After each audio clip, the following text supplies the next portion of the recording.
All right.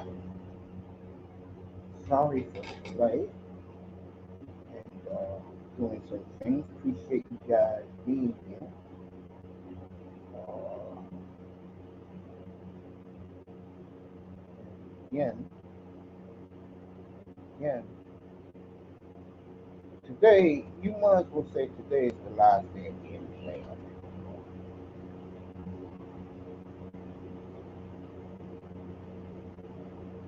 Uh, NBA has had its fun.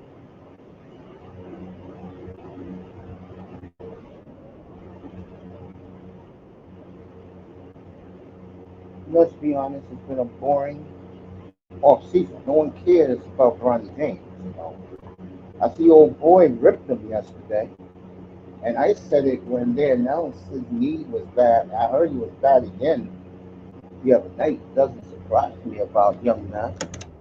And I get the feeling young boy's gonna be embarrassed in the NBA because everybody know the only reason why he got in is because of daddy's clout. Let's keep it 1,000. I wish nothing ill towards the boy, even though a lot of people do. Uh, Other than him, the Cooper Flag showing out over the weekend. And what are you going to do? College football comes out next week for all you college football freakos like JT of JT Sports. He'll probably do live games, knowing him. Shout out to young man JT, just graduated from FAU.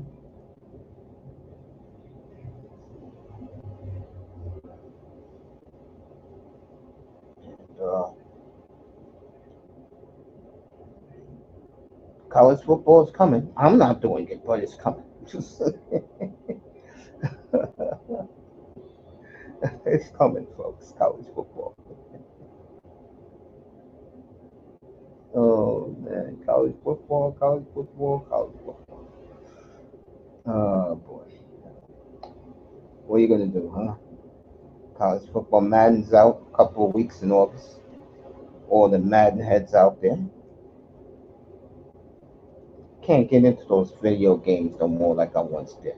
You know, I used to be a video game junkie. Not anymore, folks. Got other things in life to worry about. Okay. So the NBA, what are you gonna say? Manzano asked the question: has it always been fan friendly or player friendly? It's not fan friendly. Let me see. Player friendly. Not really. Not back in the '90s. It wasn't player friendly at all.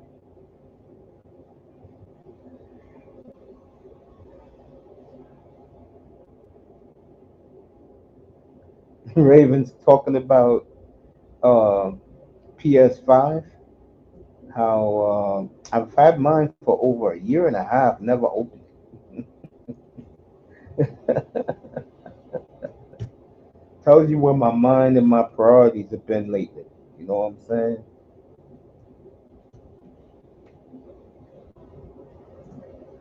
Raven about to start his own channel soon.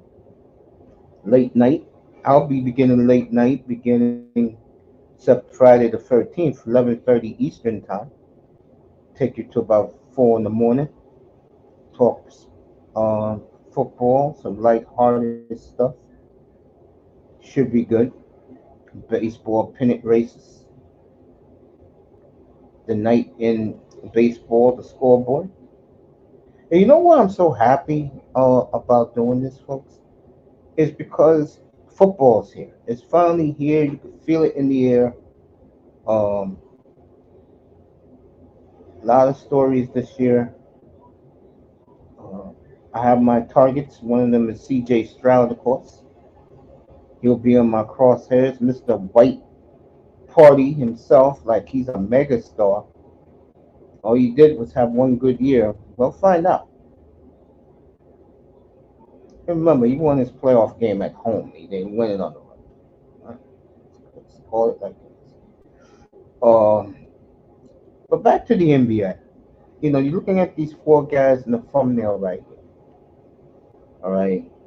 We'll start with Clay Thompson. Did the Warriors do him wrong? No. The Warriors didn't do his ass wrong. He's old. Let him go to Dallas. He could be with Kyrie and Luka Doncic. You know, let him go. You think he cares? No. All Clay cares about is I'm Clay. I got my rings.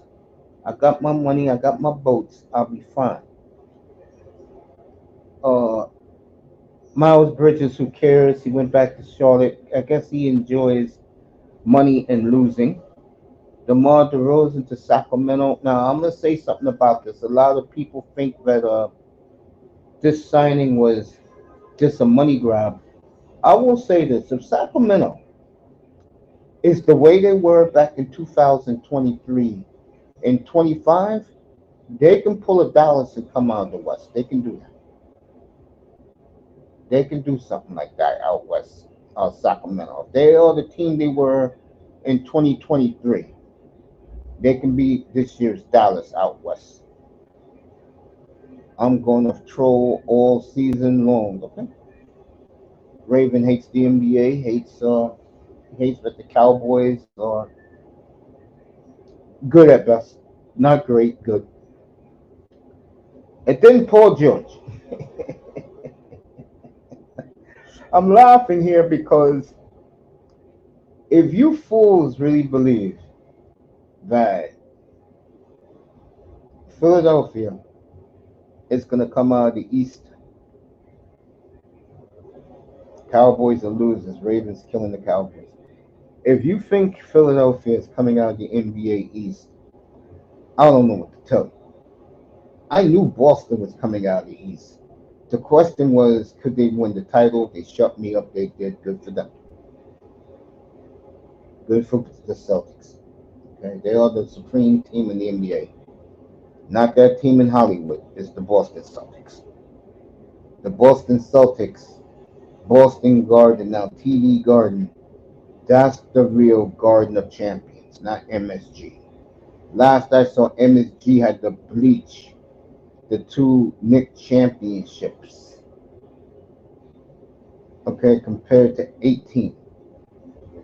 Okay, so I don't want to hear about this Madison Square Garden, the world famous arena. No, it's not. Those are lies.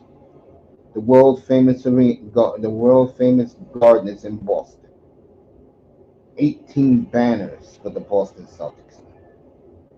Maybe shall I say more about where a winning tradition is? It's in Boston.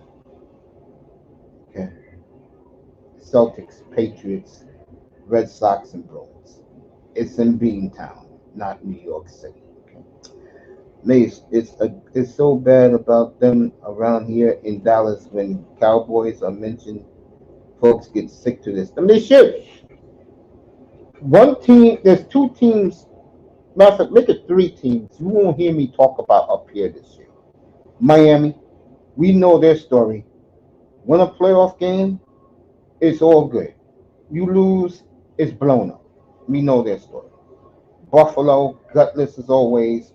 Every time they see number 15 in red or number 9 in orange and black, they quiver and crap in their pants. Same with Lamar Jackson. And of course, the Dallas Cowboys. Them and the Lakers, the two most hyped teams I've ever seen in my life. Okay? You can have a blockbuster trade in the NBA. Let's make up one. Okay? This is a pretty good one. Uh, KD and Booker goes to OKC for Holmgren at SGA. You know what they're going to talk about? Lakers. You had two broads on ESPN. One is the fat white broad, uh, Shelburne, something like that. A couple of weeks ago, combating Kendrick Perkins because all they cared about was where Bronny James goes. Okay? And about him. Like he's some up and coming superstar. I want to see those two hags, the fat white broad, and I forgot who the black chick was. I want to see those two a year from now when Cooper Flag is about to come out. I want to see them. Okay, I want to see them. All right, and we're gonna rip both of their asses for all the bullshit they gave to James. Okay, young James. They better do the same and more for Cooper Flag. That's all I'm gonna say. What a performance over the weekend for Cooper Flag. What a performance.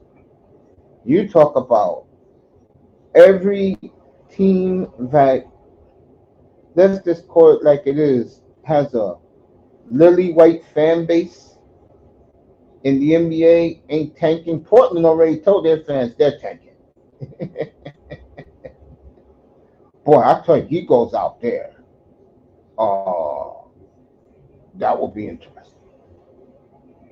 That will be very, very interesting if he goes there. Or the San Antonio, that will be interesting. Okay. People are only going to watch us to see the dismantling of Prescott. Yeah, I can see that in Dallas. Yeah, Dallas, Buffalo, Miami. You rarely see me talk about those three teams this year. Those are three. The NFC South. I'm not going to waste my time with that crap ass division. Okay. The AFC West. It's other than Kansas City. Harbaugh's interesting, but other than Kansas City, there's nothing to talk about there. You know? It's like I said, in here, matter of fact, let me show it to you. We're going to do this show tomorrow night, by the way. We're going to do this show tomorrow night when 305 gets back. Where is that? I'm trying to tell you guys, right? In football, all the power in the NFL now is in Middle America. So much so that somebody in Hard Knocks must have heard me, because for the first time ever, when they do Hard Knocks in August, it will be on the best division in football, the AFC North. For the first time ever, Hard Knocks is doing a division. Okay, a division.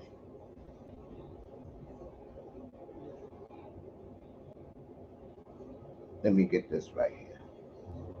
Get this right here. Come on, pop up. Must got some Wi-Fi problems. I do got Wi-Fi problems. It's like I only see one bar. All right, here you go. Put this up here. Yeah, that is where the NFL is now, and this is what we're going to be covering this year in here, up here. The AFC North, the NFC North, Philly, San Francisco, and the Rams in the NFC, Tennessee, Indianapolis, Houston, Kansas City in the AFC. Those are the only teams we're going to be covering up here. And I'm going to say it again. Dallas is a bust. So that's a waste of our energy up here. Matter of fact, we won't see Dallas up here to week 7. I forgot who Dallas plays. No. Week 8 against the 49ers is the first time we'll do Dallas in here.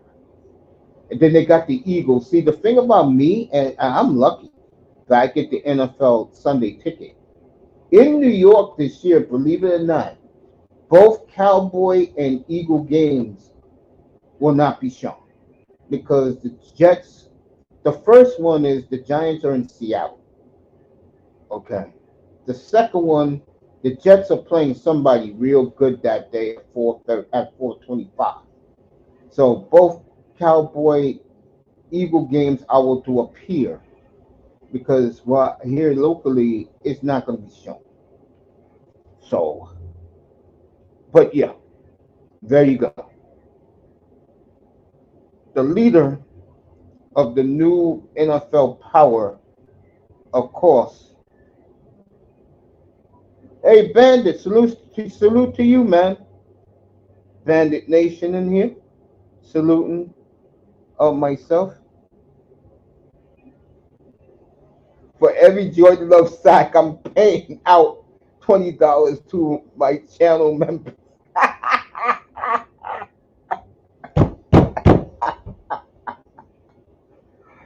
uh, the reason why that part of America is now the hub of the NFL is because of Patrick Mahomes.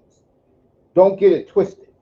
You got Mahomes, you got Pittsburgh, you got Burrow, who's on this thumbnail, you got Jared Goff, you got Caleb Williams now in Chicago, Lamar Jackson's in the North, and who the hell knows about, and of course, uh,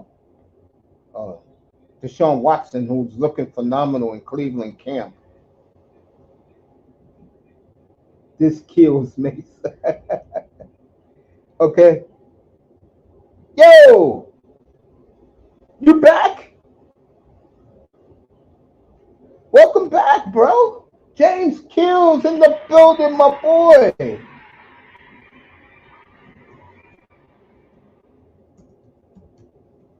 James Kills is back.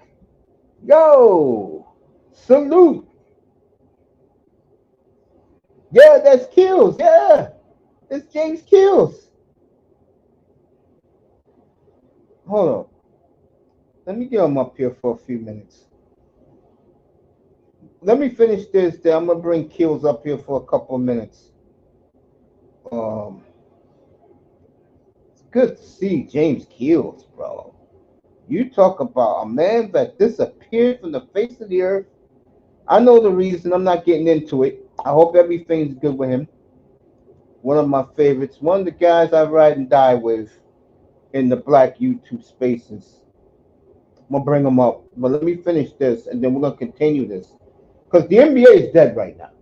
It just says I don't even know who won between U.S. and Canada last night. It tells you that how much I really don't get into this stuff. I'm not even doing WNBA no more. That's over with me. It's football time. Okay? But here's the reason why. Let me say it one more time. Mahomes is the ringleader. He is the real tribal chief, folks. Not that clown wrestler. What's his name? Roman Reigns? Not that clown. The tribal chief is right there in red. That man, let me do a better one. Okay? That is the tribal chief right there. Okay? And everybody else is way below him. I don't want to hear about that clown CJ Stroud. Oh, you don't think I got October 20th circled on my calendar when he goes to Lambeau? Oh, yeah. Ooh. But like I said, it's Mahomes, it's Burrow, it's Goff, it's Love, it's Lamar, it's Caleb Williams. And if you can get anything out of J.J. McCarthy, because I'm sorry, Minnesota. You know, a guy the other day, sticking with Minnesota, bet $250 on Sam Darnold winning the league MVP. Well, I'll tell you what, Minnesota goes 12-5. He puts up 30 touchdowns, but that arsenal he has on offense, okay, he will win the league MVP, and that young man will win $75,000. Okay, that is the main man right there, folks. And to further notice, but what happened to Roman? What happened to Roman Reigns? Well, what happened to Roman Reigns? My condolences. I'm bringing James Kills up here if he's still in the building to talk a little bit about him. But before I do, folks, give me a quick second, and I'm gonna get me a drink of water real quick. I'll be back in one quick second. Oh, he lost his dad. All right. My condolences to Roman. The things I say up here when it comes to the tribal chief, I know in reality he is the tribal chief. Okay, and my condolences to that family. That is a hell. That is the true wrestling dynasty of pro wrestling. Is that entire Chief Mayavea's family. My Lord. Jefferson's in the building. What's up, Lamar? What's up, Deshaun? I'll be back in a minute. And if James Kills is in the building, pull up. What's his name again, James Kills? Bandit Nation. Hey, Kills, just to let you know, family, the Purge is back next weekend. So if Kills is in the building, give me a second. Let me go get some water. The Purge is back next weekend. Auntie's Purge, folks. Do what do. All right. Be back in a minute, everybody.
I already took off everything.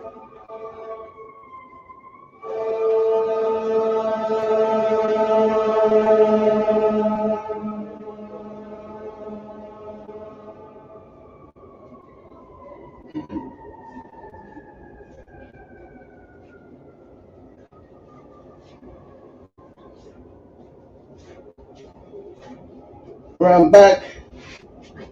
Like I was saying before,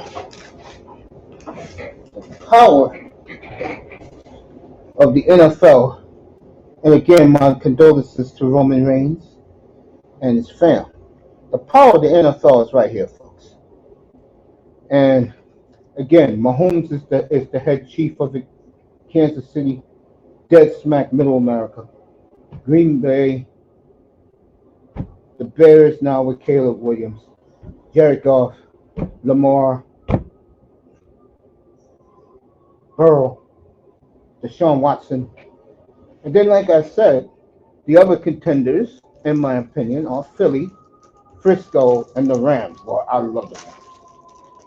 And my two surprising teams this year, Arizona in the NFC, Tennessee in the AFC. I think those teams will show drastic improvement. And we're going to be in Nashville, by the way, for their home opener, week 3 with the Packers. That's a good doubleheader day up here. We'll have that game early, and then Miami and Seattle late, week 3 up here. So we'll have that.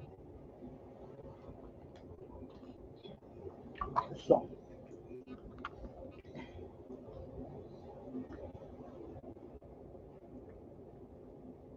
Romans coming back in August.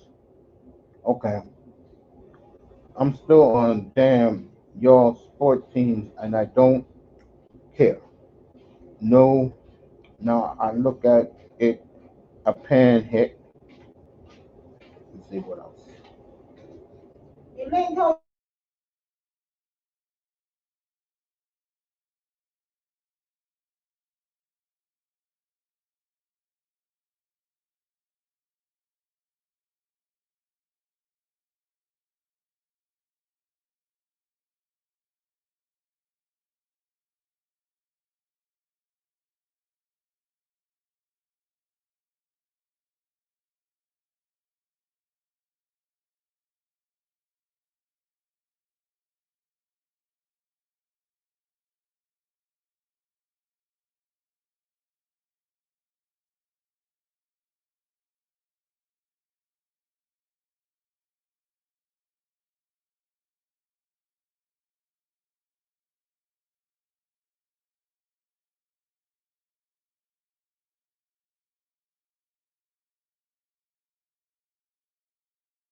Like I was saying, um, those are to me the contenders. You know, Philly, NFC North. You got again Lions, Packers. Bears going to be exciting because they finally got Caleb Williams, and then you got the Niners and the Rams. Then you got Dallas and whoever wins the NFC South coming in.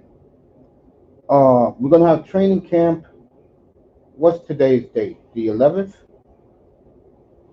So we're gonna do our training camp show on July 29th, I believe it is. Yeah, July 29th. And the what you call that shit again? The thumbnail. I made my decision who's gonna be on the thumbnail for the training camp, the beginning of training camp, and I'm not gonna let you all know about it. But I can tell you this: there's nobody on this thumbnail.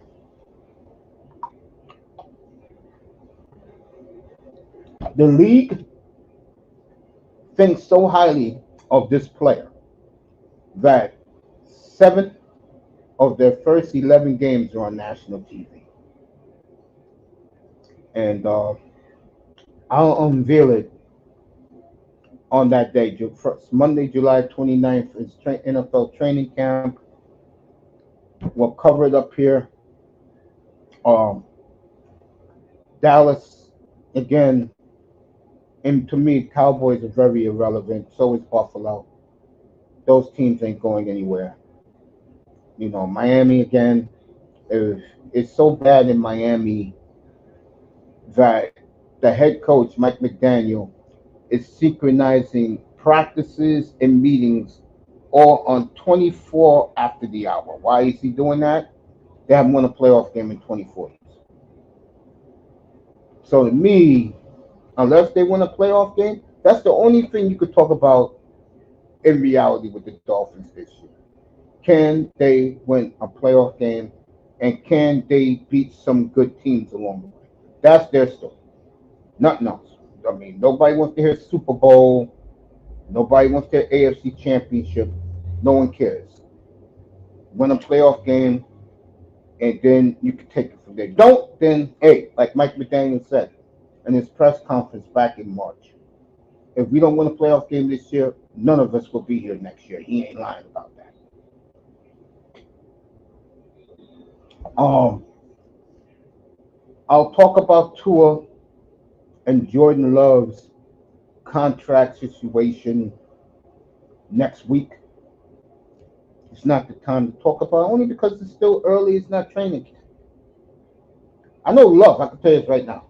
Love and Tua are both from athletes first, but Love has David Mailata. He's now the new best agent in the business. Tua got some other guy, and Love is not going to budge until Tua gets signed. Tua don't get signed. Love ain't signed. Okay, I can tell you that right now. He's not signing. All right, he'll bet on himself. Okay, so I don't know about Tua. I'm not deep into Tua like I am Jordan Love, you know, but I am kind of. It's eye opening to me that Chris Greer is doing this stance. It tells you that Chris Greer got complete power in that organization, and he deserves it. The moves he's done the last 4 or 5 years. He deserves that power. But I won't talk about the Dolphins really. Cap for life in the building. I won't really get deep into the Dolphins really until about maybe next week, because that's going to be part two of this right here is Sunday night.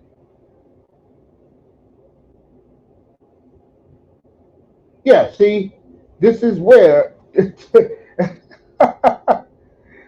where I didn't even know this. If you have the same agent as Daniel Jones, if I am a Dolphins fan, I will be very worried. If your agent, you know who that agent is? That's Aaron Rodgers' agent. Because what Aaron Rodgers did a couple of years ago was he brought a couple of young quarterbacks to athletes first. I guess two was one of them. Love went with athletes, but David Mailata saw Love like I did back in 2018 at Utah State in his junior year. Okay, Jordan Love's junior year. So Mailata uh, is not Tua's agent. Tua got the other guy, got Rogers' agent. And again, if you're a Dolphins fan and Daniel Jones agent is Tua agent, good luck with that. Good luck with that.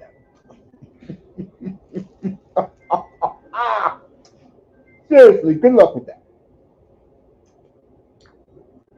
But who is the cover boy for the opening of training camp July 29th? And I'll be on day and night. I'll probably start the morning shows at anywhere between 7:15 and 8:15 in the morning. It'll be nothing but football in here.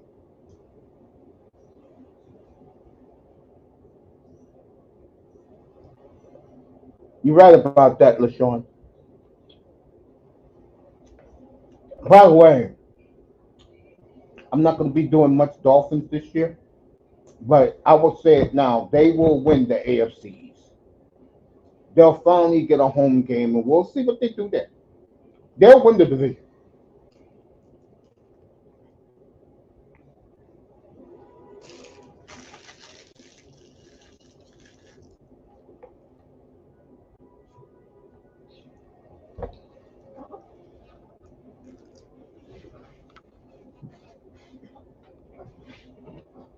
They'll win the division. Dolphins. They'll win the AFCs. Um, Matter of fact, let me do it right now since I'm up here while I'm talking to you guys in here. Let me do this while I'm talking to you guys.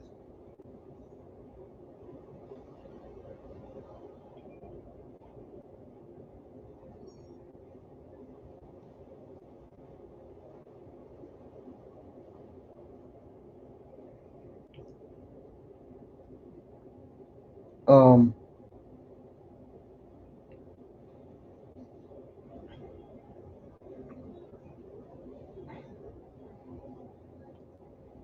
Chicago, thinking about Caleb Williams. And remember, I'm a big Caleb Williams guy. But the way they're talking about him and CJ Stroud, I think you better pump the brakes. Okay. Williams, to me, I wonder about. I know he's a damn good quarterback, folks. I'm not questioning that. But I didn't like the way he fell apart last year at USC. I didn't like that. Stroud, on the other hand, is the real deal. But again, it's the way you handle yourself as a pro quarterback is how I look at you. And if you want to be, and I'm glad the Dallas Cowboy players has ripped Micah Parsons an asshole for hanging out with C.J. Stroud all the time. Good for the Cowboy players. Good for checking his ass. You know, Houston's young.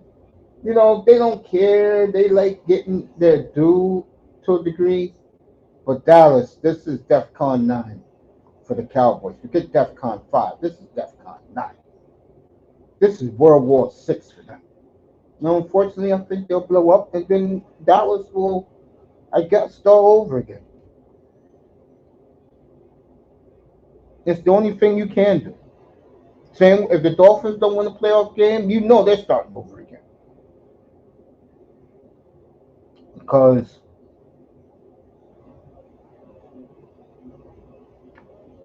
how many times? By the way, college football pre-order is out now at GameStop. Comes out next Friday. So be online for the midnight next Thursday, Friday morning for the midnight. Get your game at midnight and go online and play all night. I used to do that with Madden all the time. I used to get my Madden, play online till the sun comes up. Because I was always off in the summer. And right about the time Madden came out, I had to go back to work. I used to work in the school system. We had a contract with the school back then when I used to work before I got sick. So, Christian McCaffrey is the cover boy for Madden. And of course, is it Caleb Williams for college football? Who's the cover boy? Caleb Williams? The new NBA 2K cover boy is Jason Tatum. They got three covers. They got him. They got Jason Tatum. They have the lovely Aja Wilson for the WNBA with her and Tatum. And I forgot who the other one's with. But they got three volumes, and you can pre-order that. Comes out in September for you 2K fans. Been a while since I played. The next video game I play will be my golf game I have. I like it. It's comfortable. It's relaxing. I like to play challenging games, not easy. So, go get your go pre-order your Madden, your college football that comes out next Friday. Good to see college football back, but hey, it's my age. It's outgrown me. I don't get excited about games anymore.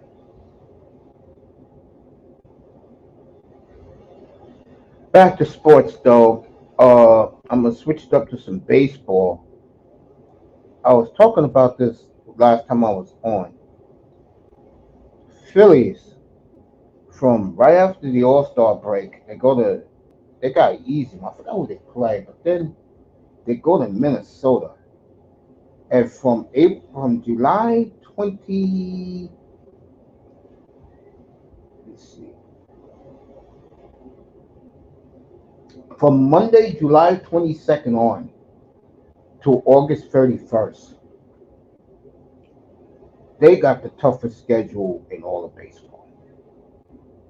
And we're gonna find out about the Phillies. We'll see the Phillies 2 weeks from tomorrow night. I'm gonna do that series up here when the Indians come in.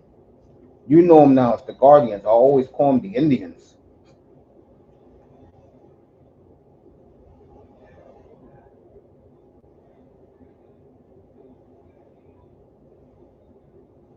Really?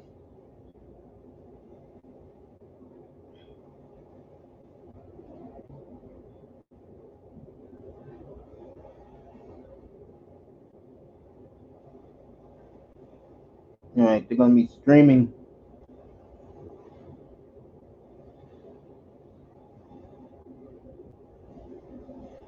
Oh, okay.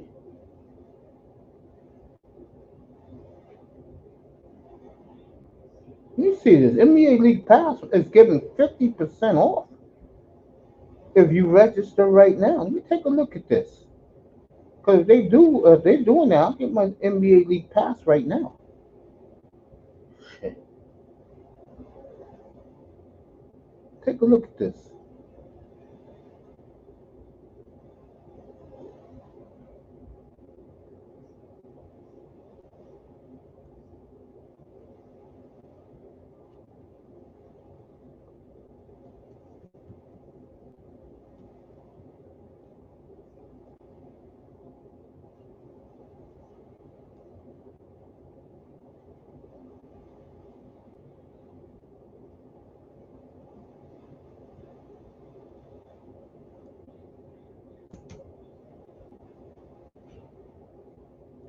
Let me see this.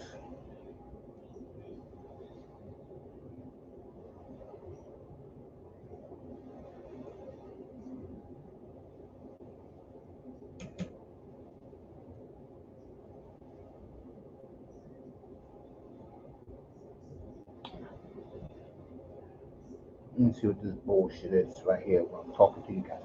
Yeah. So the Phillies schedule is brutal coming up, folks, and it's very interesting for them. The Yankees fading, like I knew they would, because they don't have the pitching. Neither does the Dodgers, by the way. And this is why, like I say to people, these baseball nerds, don't get too excited because of a lineup. Worry about can your team pitch? Because you're gonna need pitching to win the World Series, folks. That's why the Phillies are off to a roaring start because they got the pitching.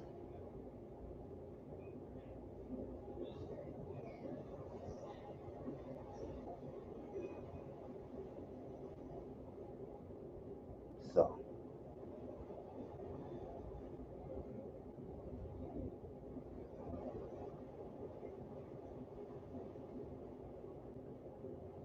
see what else is going on.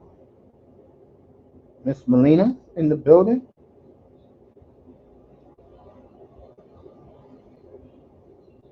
So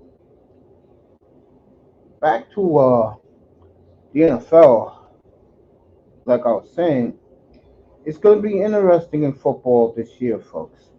I mean, when it's going to be very interesting in football. It is so hot here in New York. The last 6 weeks, it's not funny. Summer started early for us here. Mm. My God, summer started early.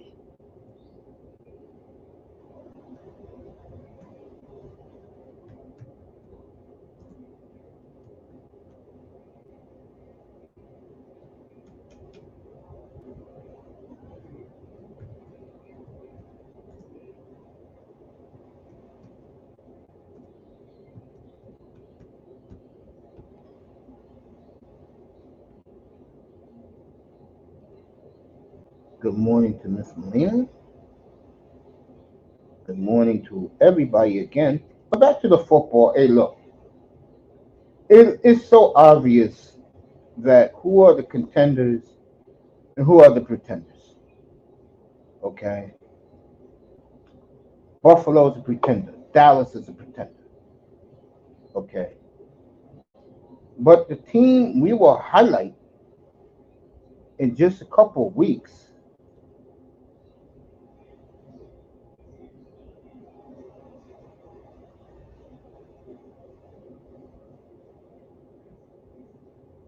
the team we will highlight in a couple of weeks is the team that could be the sleeper in all this.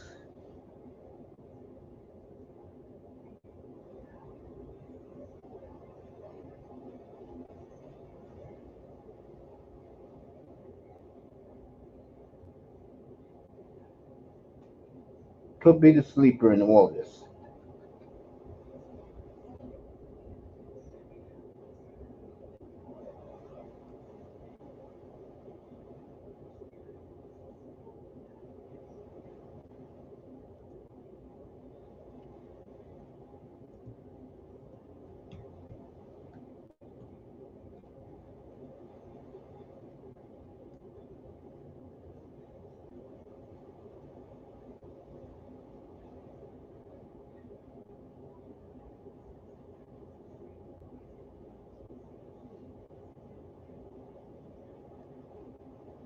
And we'll talk about that team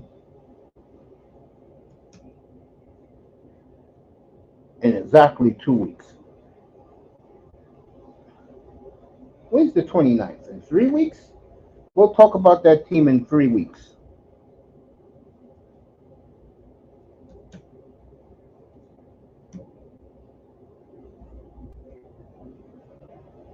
I don't see, if you want to call the Packers a sleeper, you can, but I don't look at the Packers as a sleeper.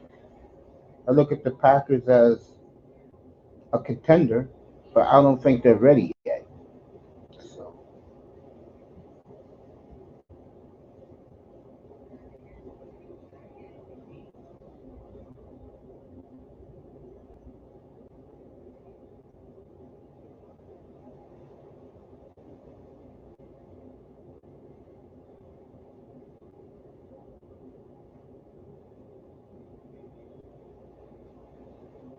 I don't know what to tell you.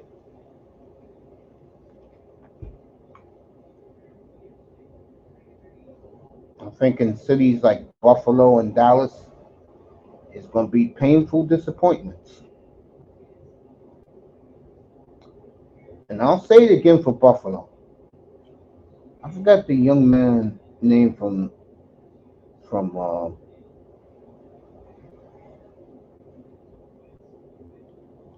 young boy from Keon Carpenter. If Keon Carpenter is the savior, you got problems in Buffalo. Okay,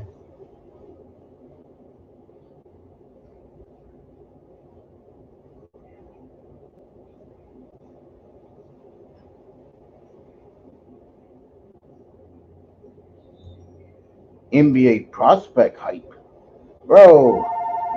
You better be glad that you still exist in the NBA.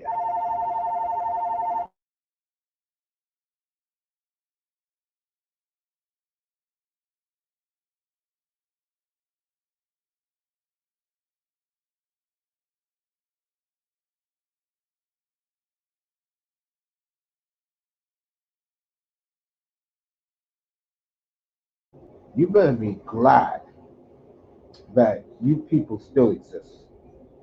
I can tell you right now, your league blows. It this blows. Okay, it blows. NBA sucks. Okay, now when Cooper Flag comes a year from now, then maybe we'll get some new energized excitement. But right now, I just wanted to get rid of the NBA today. If you saw the Euros yesterday afternoon, I was at my mom's. She was watching it, and a miracle happened in England. Uh, in the last minute, one of the nicest goals I've ever seen.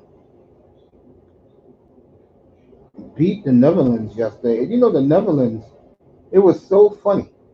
They had 75,000 fools party outside the stadium in the town square in Germany. And they still couldn't win. And I am not going to jinx them. I'll be on Sunday evening. So the game will be over. It's a 1 o'clock kickoff in Germany. But boy, that will be something if Southgate could pull this off. Spain, England, Sunday, 1 o'clock Eastern. Wow. So shout out to Team England getting the job done. Argentina and Colombia in the other one.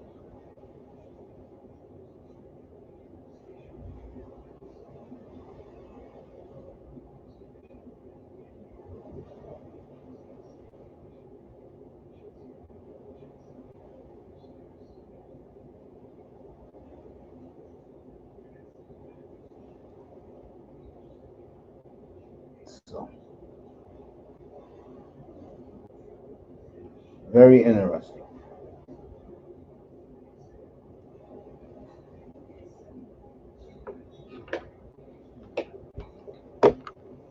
Yeah, I'll probably watch the game at Mom's house. I'll check it out.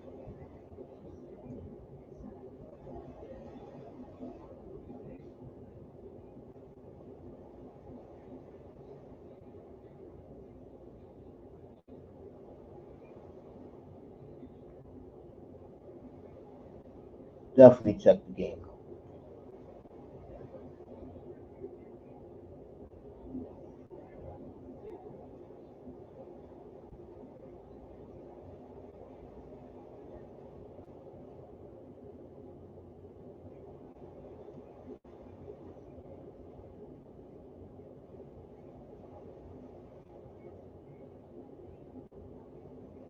So boys, get it done. It would be nice. Boy, well, I give them their love if they pull this off.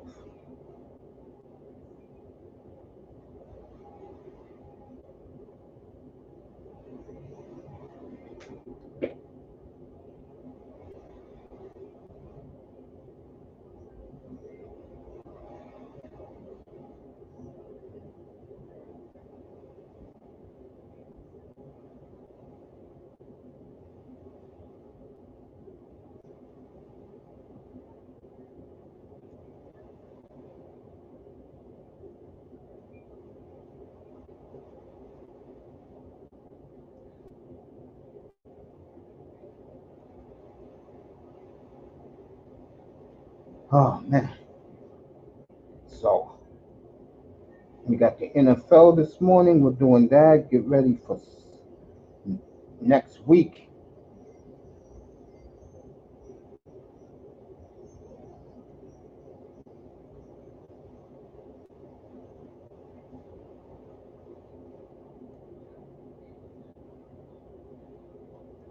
I mean, I hope you guys are getting excited for training camp.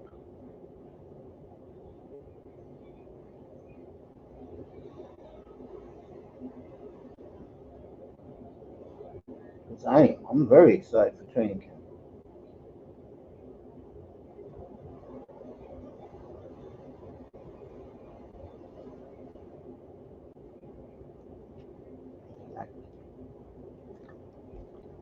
Can Miami finally win a playoff game?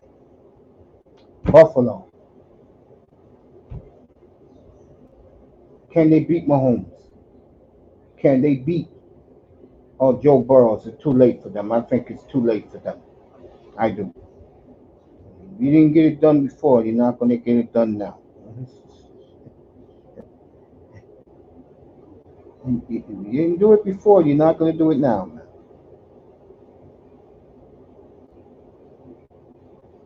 not. This is the way it is. You know, how bad is New England now? Everybody's glad that New England's off the face of the earth. Russell Wilson and Justin Fields are Tweedledee and Tweedledum right now. Russ is starting to act like he is acting like Russ at Steeler camp. That's never good for a franchise. Sean Payton showed you about that. Uh, Lamar Jackson, can he finally get it done? He's with Josh Allen, both of them together. The Bobbsey twins can't take both of them seriously.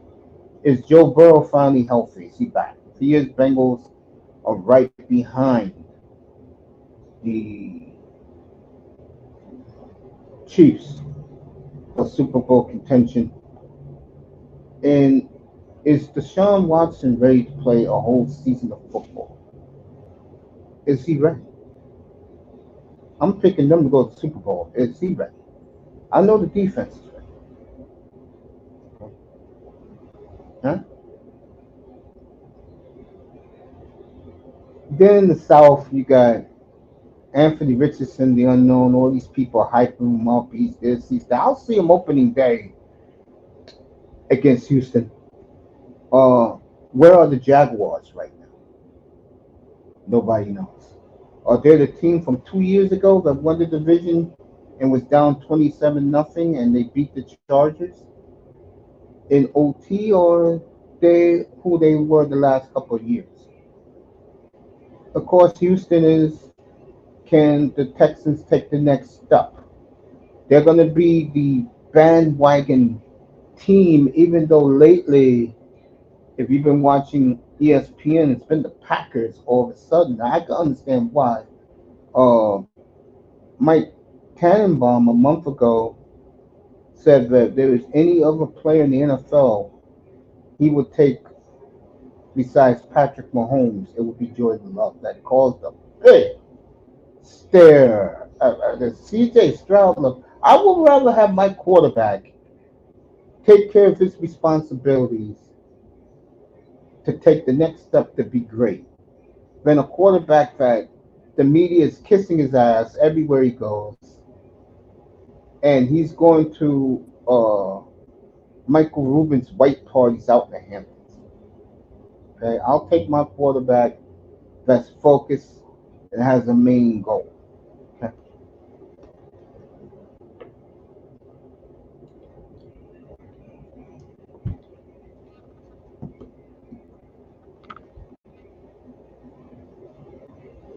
All right.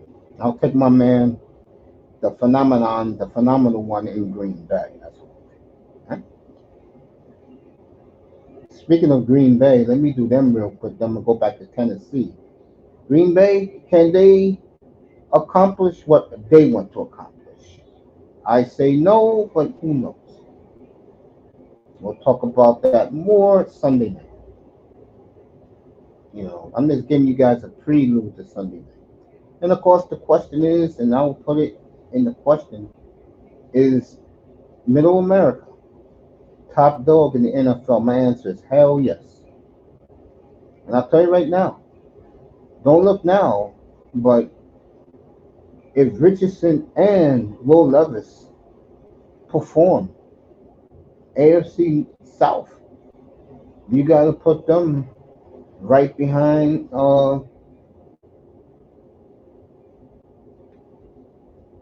AFC North for quarterback division. Gotta do it. Gotta do it. Gotta do it. Boy, I tell you, if Sunshine comes back to the way he was 2 years ago, and Levis and Richardson perform, you're looking at probably the marquee quarterback division in the league, bar none. Bar none. You have to give them their due by the end of the year. Not right now, by the end of the year. If all four of them perform, that is clearly the best quarterback division in football. And then what happens from there is the media is going to poo-poo it. Well, no, no, no, they won't. Let me take that back because the media loves Richardson and they adore C.J. Stroud. They'll put that division top dog beginning next year if all four of those quarterbacks perform next year. Speaking of Tennessee, the question with them is,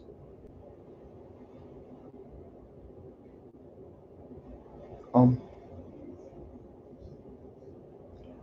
can they as a group, because he has a nice little arsenal to throw to. Taj Boyd in the middle, of course, uh,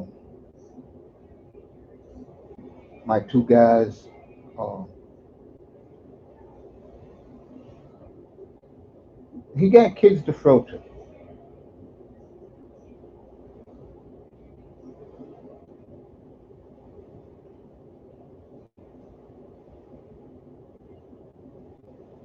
So next year will be very. This year will be very interesting for the Titans.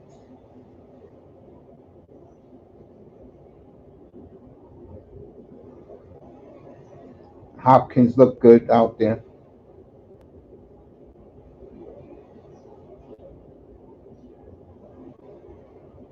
All right, Bill Belichick is going to join Inside the NFL this year. You know, I never watch Inside the NFL. There's no reason to. But Belichick will be there mumbling and grumbling as always.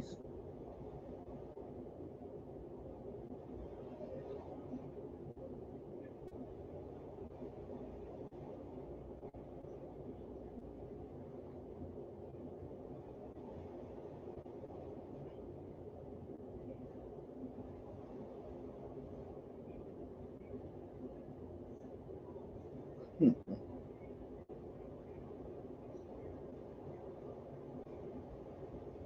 Giants are hitting out of the park in Hard Knocks right now. Then they're going to do the Bears Hard Knocks. And then you're going to get the big Hard Knocks, which is going to be the AFC North.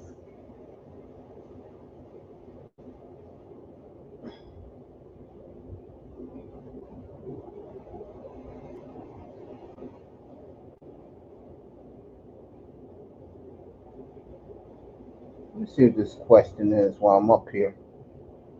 I'm going to check who's in here.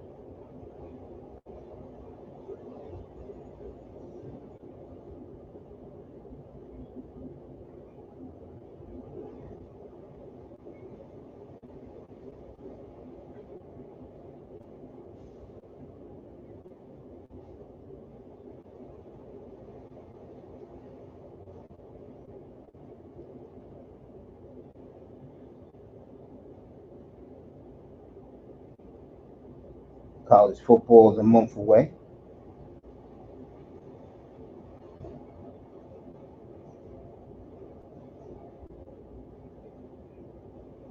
August 31st, Miami Hurricanes at Gainesville.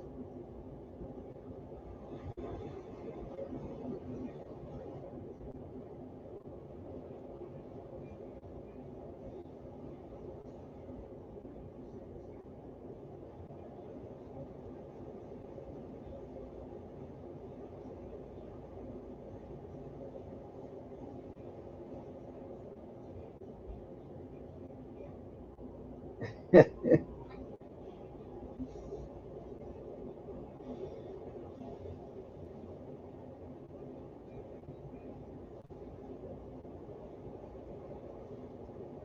gonna tell you something right now. If you're the Green Bay Packers fan,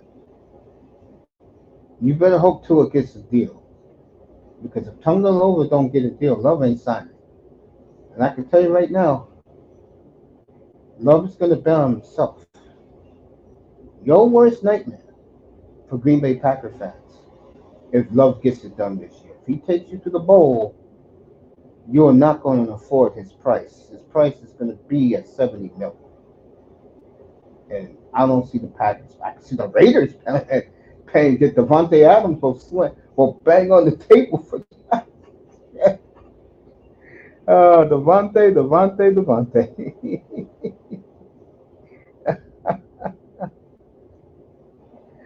Oh man, you guys are funny.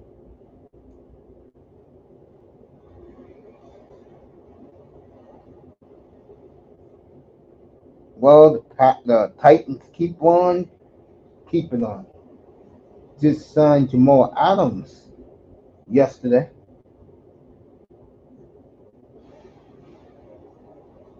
Signed him to a 1 year deal. What a job Rand Carfon has done. He's the son of Maurice Carfon, former Giant great.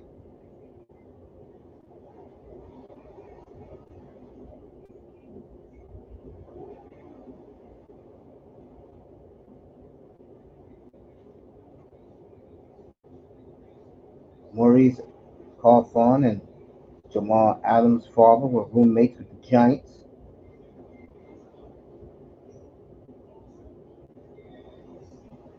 All right, Mahomes wins that stupid ESPY award for best NFL player. Gee, da. But then again, I guess you know what they did. They gave it to Mahomes because he got it done. Look who he beat out: Miles Garrett, Christian McCaffrey, and Lamar Jackson.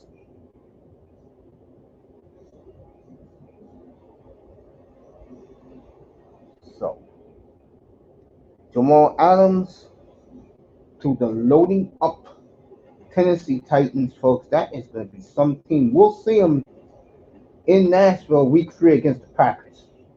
Week 2, the Jets go to Nashville for their home, but that will be interesting.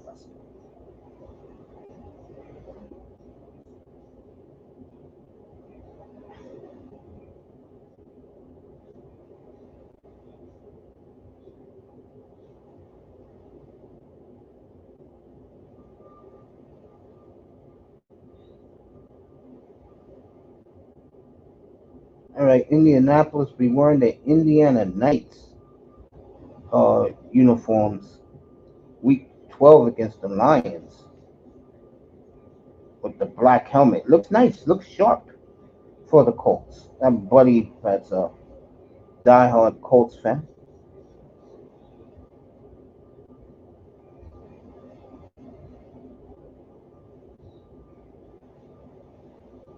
Whew. All this football news.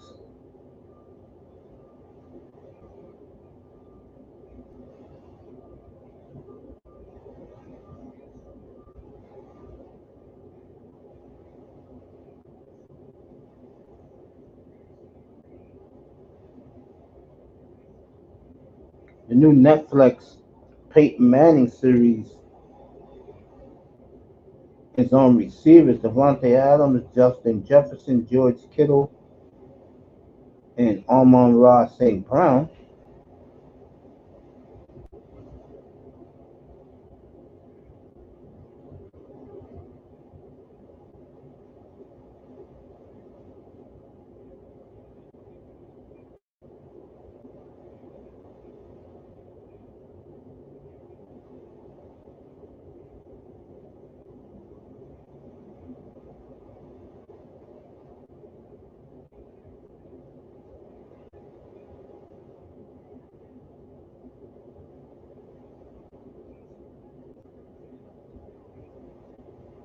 So,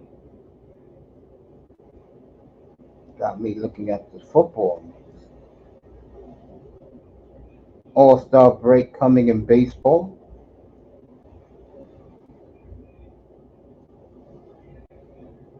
So, and of course, you're looking around the league and you have what you have. So, let me take a look real quick. Chaos Rain in the building. What's up, fam?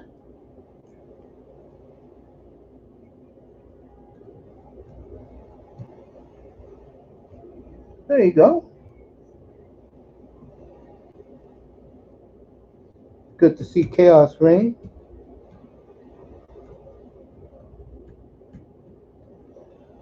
It was great to see James Keels earlier. Boy, that shocked the hell out of me, man. James Keels is back. The Purge. Dat Boy's in the building. There you go. Yo, Dat Boy, what's up, fam? You still here? You find out. I told you that when I be looking at the news, I don't know who's in my chat, and that's on me. Because there's guys I want to say what's up to, see how they doing.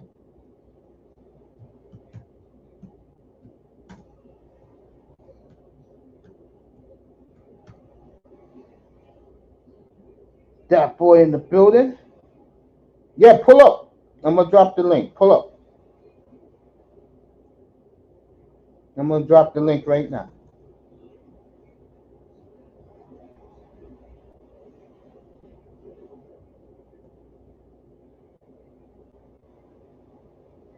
I already did this shit up there. Let me drop the link. Get Dat Boy up here. Talks football, a little NBA with him. The Reds are on fire. In baseball, that is. Chaos Rain, you still here? You can pull up too. And again, the best teams and the most interesting teams in football this year, folks, are all in Middle America. I hate to disappoint people with that truth. You throw in Philly, San Fran, the Rams. You throw in basically the whole AFC South, Chiefs and Chargers. There goes your NFL this year, folks. I mean, it's not nothing against Buffalo, nothing against the Cowboys, but you know those two teams ain't gonna get it done. Chaos, you still here? You can pull up too. Let you talk some NBA. It's just what it is. AFC East, not cutting it. And what hurts the AFC East is Buffalo. Buffalo's failures in the playoffs, the ineptitude of the Buffalo Bills, they like to call themselves. Arizona Cardinals selling uh, tickets.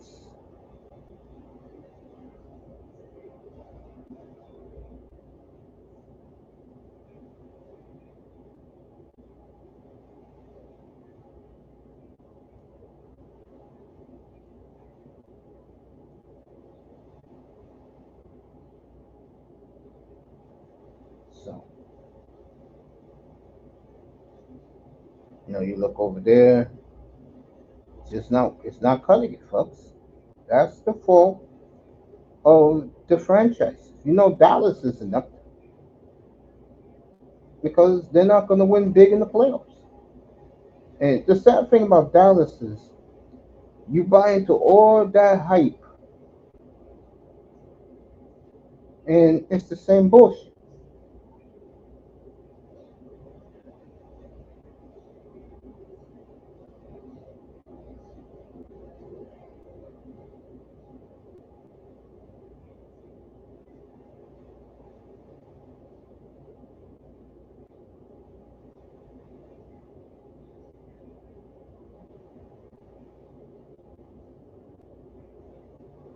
You know what I'm saying?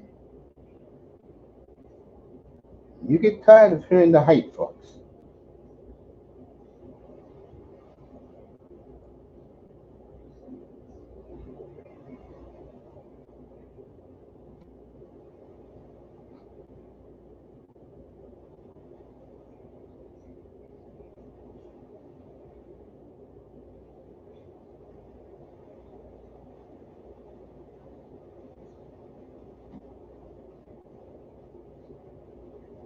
And it's chilling up here.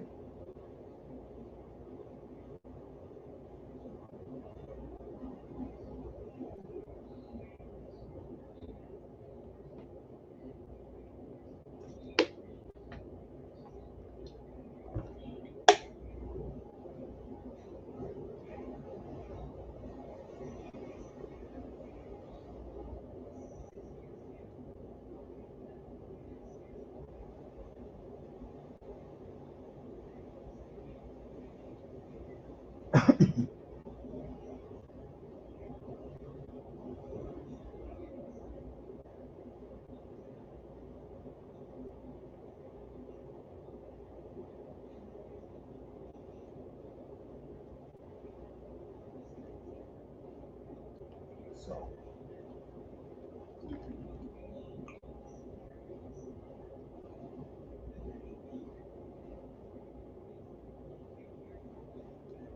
let me get this out of here while I'm just looking around.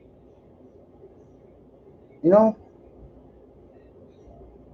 so football is going to be fun this year. I think. I think if you're, like I said, you're AFC East fan, you may be disappointed.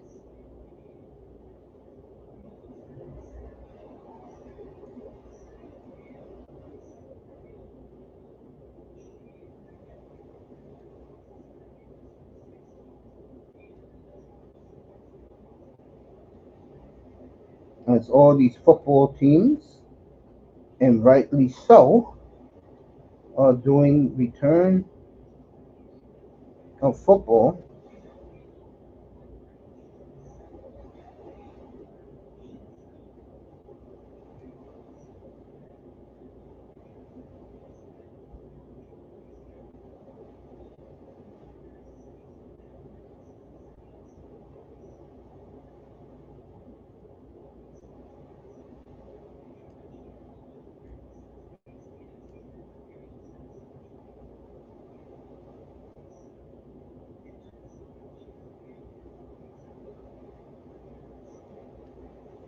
Yes.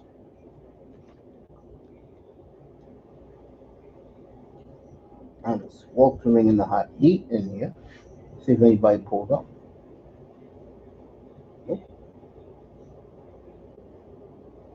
Yo, T man, what's up, bro?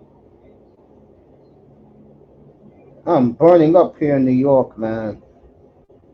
That's what I'm doing here.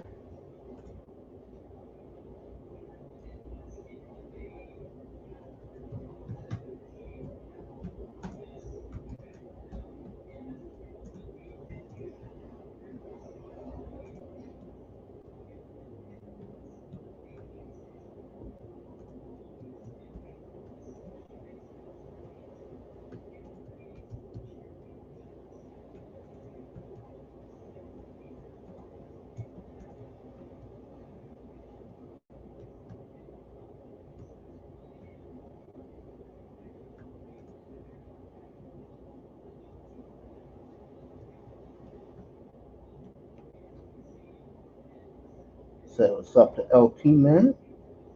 About to do it right now.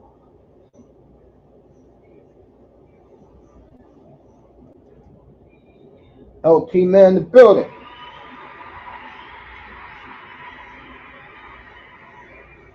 Chaos Rain is in the building again.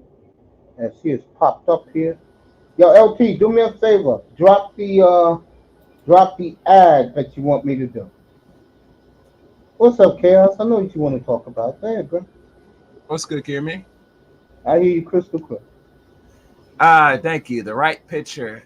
Yes, that's one You, word. I knew you Inmates would do like that. always run to the asylum. What is my Bridges? Is he traded? Son? No, he was a free agent, but nobody really wanted him, so he crawled back to Charlotte. So no, it's not nobody want him. Is because he beat the hell out of his baby mama or wife. It actually he kind of damaged his whole entire baseball NBA career permanently. I totally agree.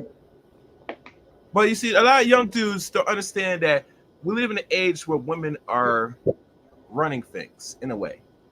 So if you put your hands on it and then it's proven evident and you don't care, this is the end result. So I think he's very lucky that Charlotte took him back.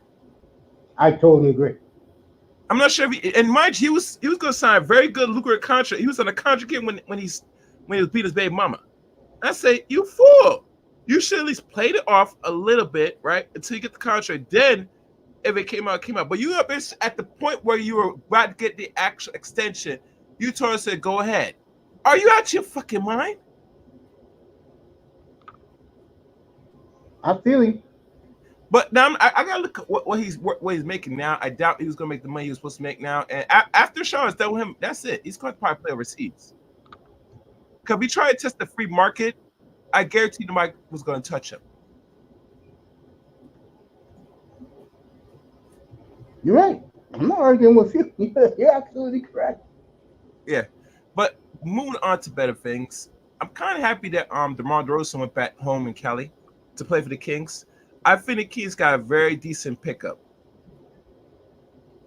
My thing with the Kings is this: if, and by the way, LT man, I just sent it to you. My prayers to you and your wife, bro. Hope everything's okay, family. My thing with the Kings is this: if they are the Kings from 2023, they could be next year's Dallas Mavericks. But I if agree. I agree.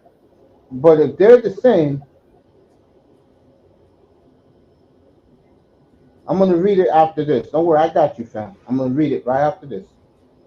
If they're like this year, they ain't going nowhere. It was a waste of $76 million. Mm-hmm. No, fam. Mm-hmm. Yeah, I agree. I agree. Let me ask you this.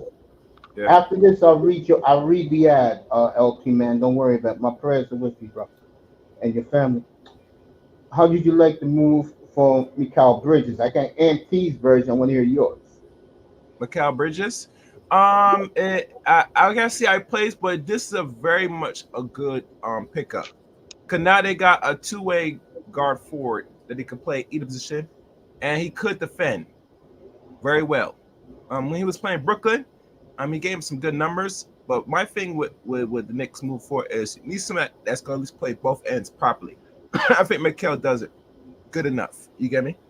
And not only Okay. that, and anytime when there's a slump, he could potentially give you over close to 20 points a game if needed. You get me? Yeah, I hear you, but I But, but, think but, but you see, the biggest question that they're concerned is now that they got him, what are they gonna do with DiVincenzo? oh, he Dante, said it.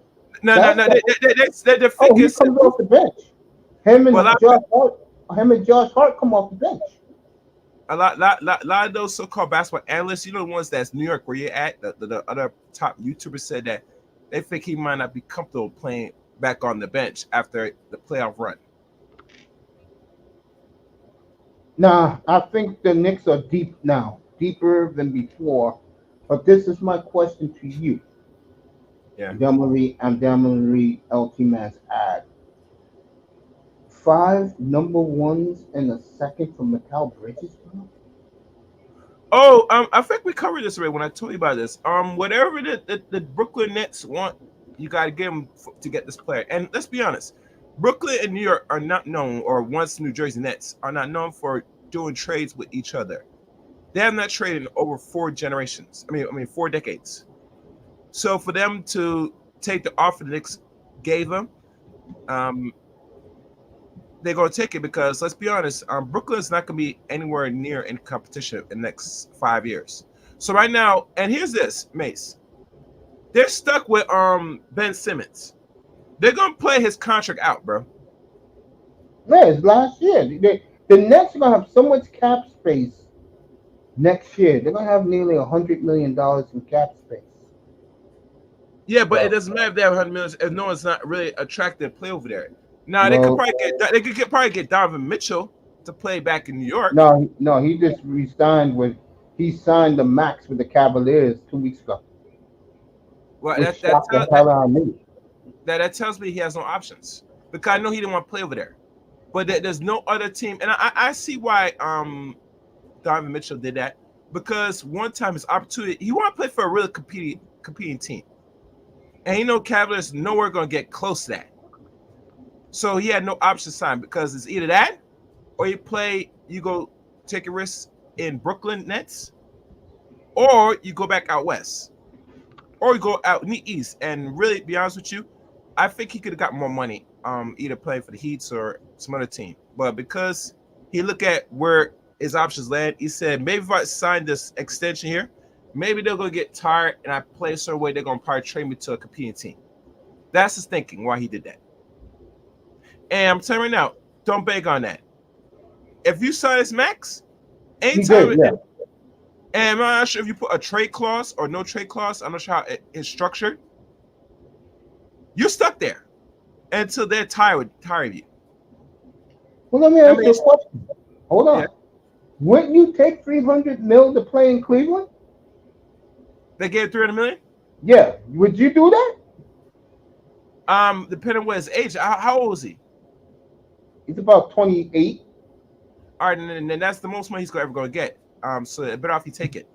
Yeah, It's, it's fine. it's safe for Paul George. Paul George look at it and say, all right, I will take what Kawhi get. He get 150 million. I'll take that for the amount of years without no trade clause. You get me? Yeah. But Money in they the look at building? it, but you see the problem with the Clippers. They look at it and say, I gave you guys 5 years and we haven't even gotten out the West. If I commit to you now, I'm permanently going to be stuck with y'all for another 3 years, and potentially I might not be able to trade you. So in this new building, and which way, to be honest with you, the Clippers, they should sign him anyway. And let me tell you why. This is the only chance you're going to get close to getting close to get out of the West and get a championship with these players you have ready. If one of them splits, you got to split all of them up. Yeah, So what's that's happened? true. Rumor is I heard that they might trade Westbrook to the Nuggets. Yeah. I heard that rumor. I Yes, heard that's a fact. they gave what's the name? Who's the player? Harden a nice little short little contract extension, not much. And all they got is Kawhi. So I'm thinking, all right, he's gone now. He's gone with nothing. You get no value for Paul George, which is a big L. You should at least got some value for the 34-year-old You know player. what I think? And I'm gonna be honest with you, since he just brought up the Clippers, I want to get back to the Knicks. But Well, the problem is, the owner knows he's not going to win with this team, so he's letting guys go slowly but surely. They're moving into their new arena in September, and right now, in my opinion, Clippers have no face to the franchise, bro. 'Cause Kawhi plays half the time. Kawhi is not the same age as Paul, but he's just a year younger than Paul George, and he already got what 2 knee injuries. Yeah, So right now, I mean, I know he won 2 championships, one with San Antonio back in 2014, and one with Toronto in 2019. 5 years split, yeah. but don't depend him trying to win one now in the West. Now, if the West is not strong, if his team is not strong to compete against Minnesota, compete I against agree. the Lakers, the Nuggets. No, Lakers, no. Lakers, no. I know Lakers, but I put them anyway because I'm putting the teams that you have to compete regardless because they have LeBron James. And let me tell you something. Where Lakers move right now, the way Lakers move right now, and how LeBron, I'm very questionable with him. Bro, this team's not competing no more unless you play. Exactly. So what the hell is this? You have not. If you won 5 rings, I understand. You only got 4 fucking rings. I'm sorry, 4 rings. It's okay. And not only that, people are going to criticize you anyway. It better if you try to win as much rings, bounce around with Team 10 as possible to seal that at least that not only you had numbers, but at least you won championship from multiple teams. At least the teams he won it, he only won one with Miami, back home in Cleveland, and one in LA. So it better off you go to another team that is competing, that you up there. Stay with the Lakers. Either they made a trade, right? And I think they should be trading to get either Zach LaVine or whoever is on the market, which I doubt there's no one else in the market. This team's not competing. Now, I know most fans gonna still spend money to see Lakers, right? Well, let's be honest. If you're not even competing just to potentially get a chip, what this says, I'm looking forward to 2025 season with the Lakers. All I'm gonna see is you're gonna look good on paper and also, but at that, if you're lucky to make the playoffs, if you're lucky, that's it. You're just a seasonal team. That's not good enough for people that spending money and having a top player like that on there, and then he's not even put in position to compete just to get close to a chip. You know what's sad about what you're saying? Yeah. I don't think LeBron cares. I think the only thing LeBron cares about is that his son is on the team. I mean, listen. His son is going to play regardless, and right now it's going to be up on him on how long his career is going to last in the NBA. Now, I'm not saying he's not going to have a good career, but right now, way how things are moving right now is like I kind of question him left in college after a year. He should have played one more year, but that's not a question. just to get a full actual year belt. But like I said, if you go in the NBA right now as is, you know what I'm saying? You might play, but you're gonna play catch up. Especially, a lot of people complain about his offense. Now his defense that showed on the second game was good. You get me? Yeah, I'm But listening. I think right now is with him, he should have a better draft stock. To be honest with you, to get drafted in the second round. Listen to me. Very few players are exceptional, bro, from second round. That is a steal. I'm not sure why people say get people from second round, especially New York Knicks say it is a steal. No, it's not. If you're not getting anybody from the top 30 picks, anybody else who come is it's like garbage picks that they could play, but they're going to have to work as hell to prove themselves. And 9/10 of the time, I don't see a good percentage of people that second round fare well. You on point today, bro. I Keep mean, on. don't get me wrong. First round picks could suck as well, but they have a better high potency than someone in the second round. Because if you second round, that means I'm not guaranteeing you any big contract because I picked you second. So wherever your production is, you stay at what I give you when it's time to sign you. You're not gonna get a whole lot of money. You know what I'm saying? We don't expect you as to survive well in the NBA, roughly. That's the projection when you're second round, especially the later art, the farther you are in the draft. Now there are some people that were last picks and they did very well. Like was it Isaiah Thomas? He was picked last, right? And he played for Isaiah. Oh, that Isaiah Thomas. Okay. You yeah, talk yeah, about the one that was in Boston. yeah, the one, the 5'9", 5'8" point guard, right? Yeah. He was very lucky. You get me? He played with a good system that made him what he is. You know what I'm saying? Just like Brunson. Brunson played for Dallas for years. And when he played in New York, the system worked well. That's why he's averaging and producing the way he is, playing with New York. You get me? He was a second round pick, mind you. That turned out more money, which it makes sense. Because right now, the Knicks, a lot of players that's on that squad, they look and say, we have a good chance to go all the way next year. You get me? Yeah. So we had to be very selective. Now, I heard a rumor about Anthony Carl Towns and the trade Randolph. I'm thinking like this. I don't know. If Minnesota's willing to let him go, it will not greatly build, but it will not hurt you either because Town does a little bit more than Randolph. But like I said, what position you gonna put him in? That means if you do sign him, I mean you're gonna be replacing power forward or center that can stretch the floor.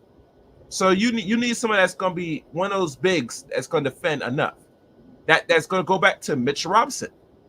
Do you keep him or you get rid of him? Because if you decide to get Town trading Randolph, that means you gotta fully commit to Mitchell Robinson. You're making sense, bro. I'm not arguing with you. He's the defending center. And regardless of his health issues, if you get one, remember, only people that play defense enough is OG Anunoby, Bridges. Yeah, they just resigned him. Yeah, Anunoby, Bridges, DiVincenzo, Hart plays defense. Brunson played defense as good as he could. And I can't name anybody else on our roster, but I don't see Julius playing enough defense, in my opinion. So by trading one guy to another that's much bigger and much more offensive skill, it will not hurt or do any worse on your team. But you got to keep in mind that you're bringing another person that does a little bit more, but it's not going to give you the defensive value. Because remember, when Carl was in the playoffs, he knew for this team to go well, he has to play a little bit more defense, and he did best he can. You get me? But when it comes time as the series progress, I mean, he shows his times where he. No, you're right. And that's the biggest issue they had with Randolph during the last two playoff seasons. He did not show up much. So you always got to think. You make this move, you got to make a decision. Say this is a replacement to upgrade a little bit better to maybe stretch the floor. That's pretty much it. And he'll do other things. And here's the kicker. I heard they did not sign Julius to the extension. No, they didn't. So right now, Julius got no saying most likely they're gonna try to move you. Yeah.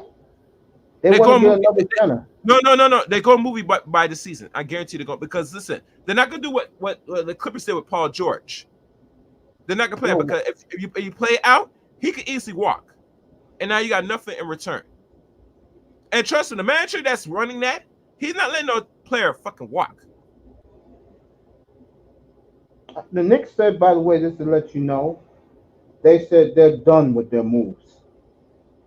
Okay, then that And means I they're can full tell you, commit. and That I means can that. Okay, go ahead. no, I'm just gonna say to you that right now New York is excited, except for Auntie, what the Knicks have done. Okay, so my Shout out figure. to Antique. And you know what? I'm with Antique, and I'll tell you why. Unless you're getting a Jokic, you're getting an Anthony Edwards, you do not give up 5 number 1s for Mikal Bridges. I'm sorry. I I love the player. I understand you. I I understand. And love the player, but that's too much in my opinion. my figure is this, Mace. When does New York have a good history of drafting if they don't get no number 1 pick? What's the history of them drafting really decent players? Well, Okay, not disastrous. and mind you, what I'm hearing with the coach is like want to play rookies on his team. From what I'm hearing, Because the reason why the Knicks went the route they went is for 2 reasons. Number two, they got burnt too much by free agents not wanting to go there. And number one, they would rather go a core type of team, which they call them here the Villanova Four. The Villanova Four, they call them here. They'd rather go that route than a superstar route. okay,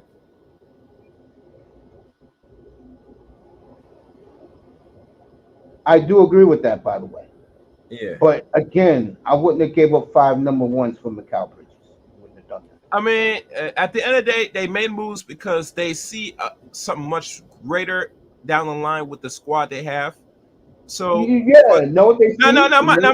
no, mind you, the owner got them for a reason, got those picks for a reason, because he was going to pull the trigger regardless. And to be honest with you, it was not Mikal Bridges. It was going by somebody else that, let's be honest. Yes, New York is attracted again, but let's be honest. Most players today, you don't hear them emphasize they want to play New York. You don't hear no buzzing on Twitter. So right now, regardless how we fixate trading, listen, they're not going to be drafting first-round picks with this pick. They're not going to play bad in the next couple years. So to keep all those picks, it does not serve them now. So get rid of them now at this point for a potential player that will probably give you another edge to potentially get, then it'll be some. All right, then. I agree.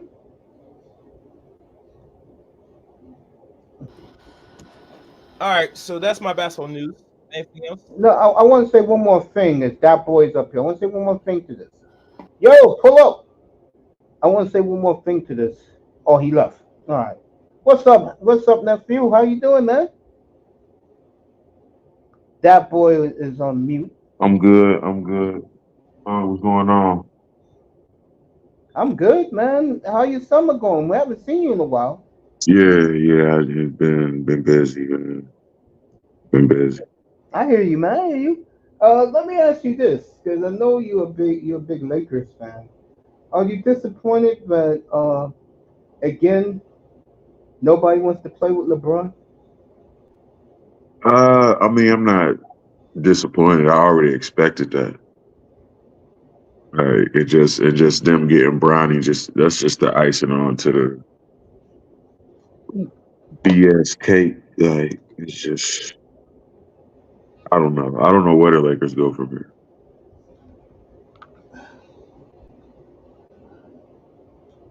Of course, the selfish bastard that LeBron is took up all the salary cap space that they had available, so no one else will come.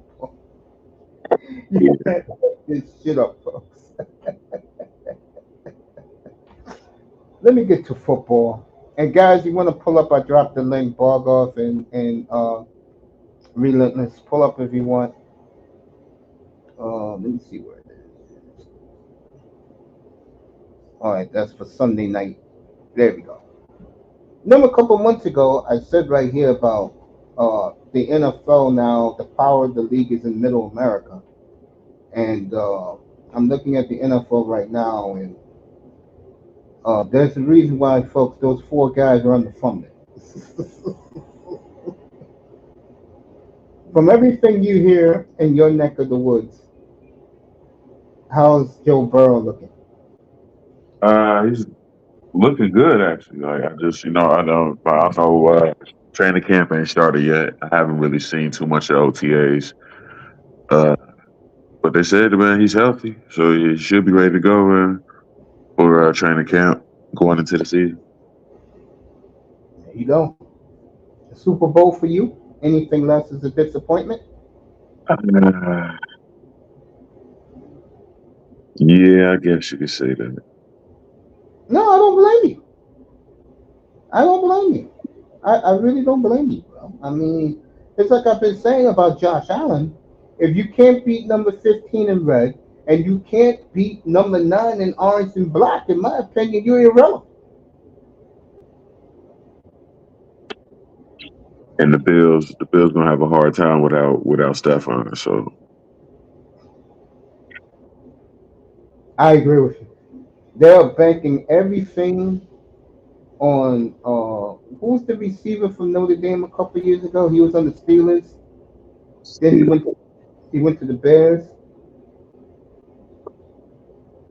When you're banking everything on him and Keon Carpenter, a rookie, yeah, so Josh Allen can fulfill a promise that, in my opinion, I agree with Ryan Clark with this one, crashed and burnt. I don't see it for Buffalo at all. I don't either. I don't. I didn't, I when you said their window was closing, I kind of didn't believe you, man. So I'm like, how? But now with that trade and Stephon in Houston, like it seems like their window is over. Yeah, oh, you mean 2 years ago when you guys went up there and beat them in the snow? Yeah, Yeah, I knew it was over, bro.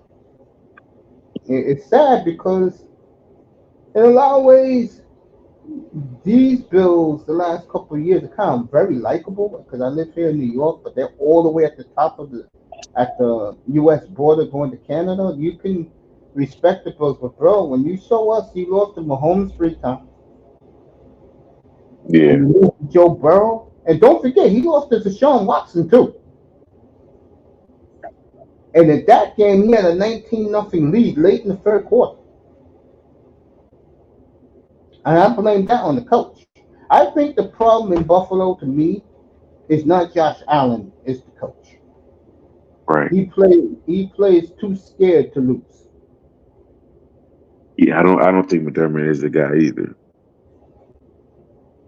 Yeah, and they can get a big name coach. If I don't see it working this year for Buffalo. They can get a big name coach up there because they have the quarterback. You got a young quarterback with his tools. Coaches are going to take big name coaches are going to take that job. Uh, You know what I'm saying? yeah. I mean, well, I look at your team, and my question is this: has your wide receiver been quiet, bro? From what I hear, yeah, Higgins been roughly quiet. He ain't been said too much outside of one that trade. I loved it last year when Test was killing T. Higgins. Remember with me and you? Yeah, And then when T. Higgins had that game with the Vikings, he said, "Yo, you was right, Race. That dude's a bad boy. Hell yeah, T. Higgins can play on my team any day of the week." right. Well, Cincinnati, folks, and this is rumor, and I heard this 2 days ago.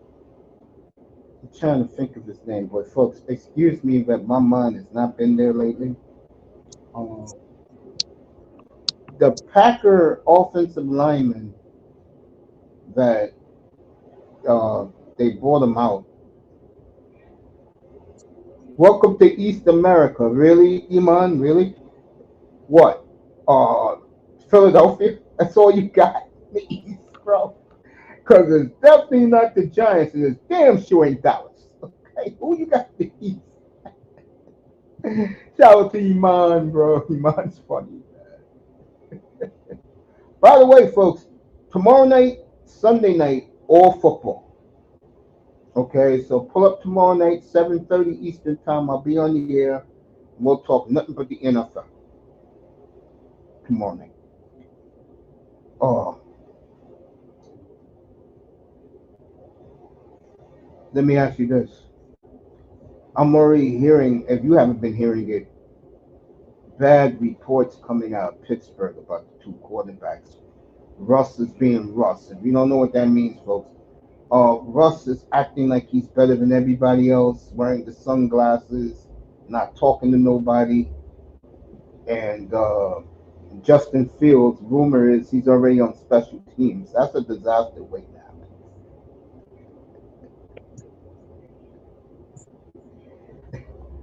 Folks, I'm loving it. Go ahead, that boy. Think about that in Pittsburgh. I know you hate the Steelers. Yeah, man. I don't know what the Steelers got going on, really. I don't know how Russell Wilson's going. I'm really anxious to see how that's going to play out. I agree with that.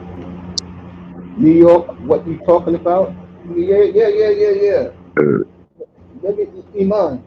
Let's be real. Your GM basically got on his knees on live television the other night and begged Saquon to come back to give them the last chance to top the offer. Saquon said, F you, I'm out. It's going to be. Iman, do yourself a favor. Get yourself an LT jersey because your Messiah is coming back. I will bet anybody whatever they want to bet me. They'll have Belichick signed by the first week in the playoffs.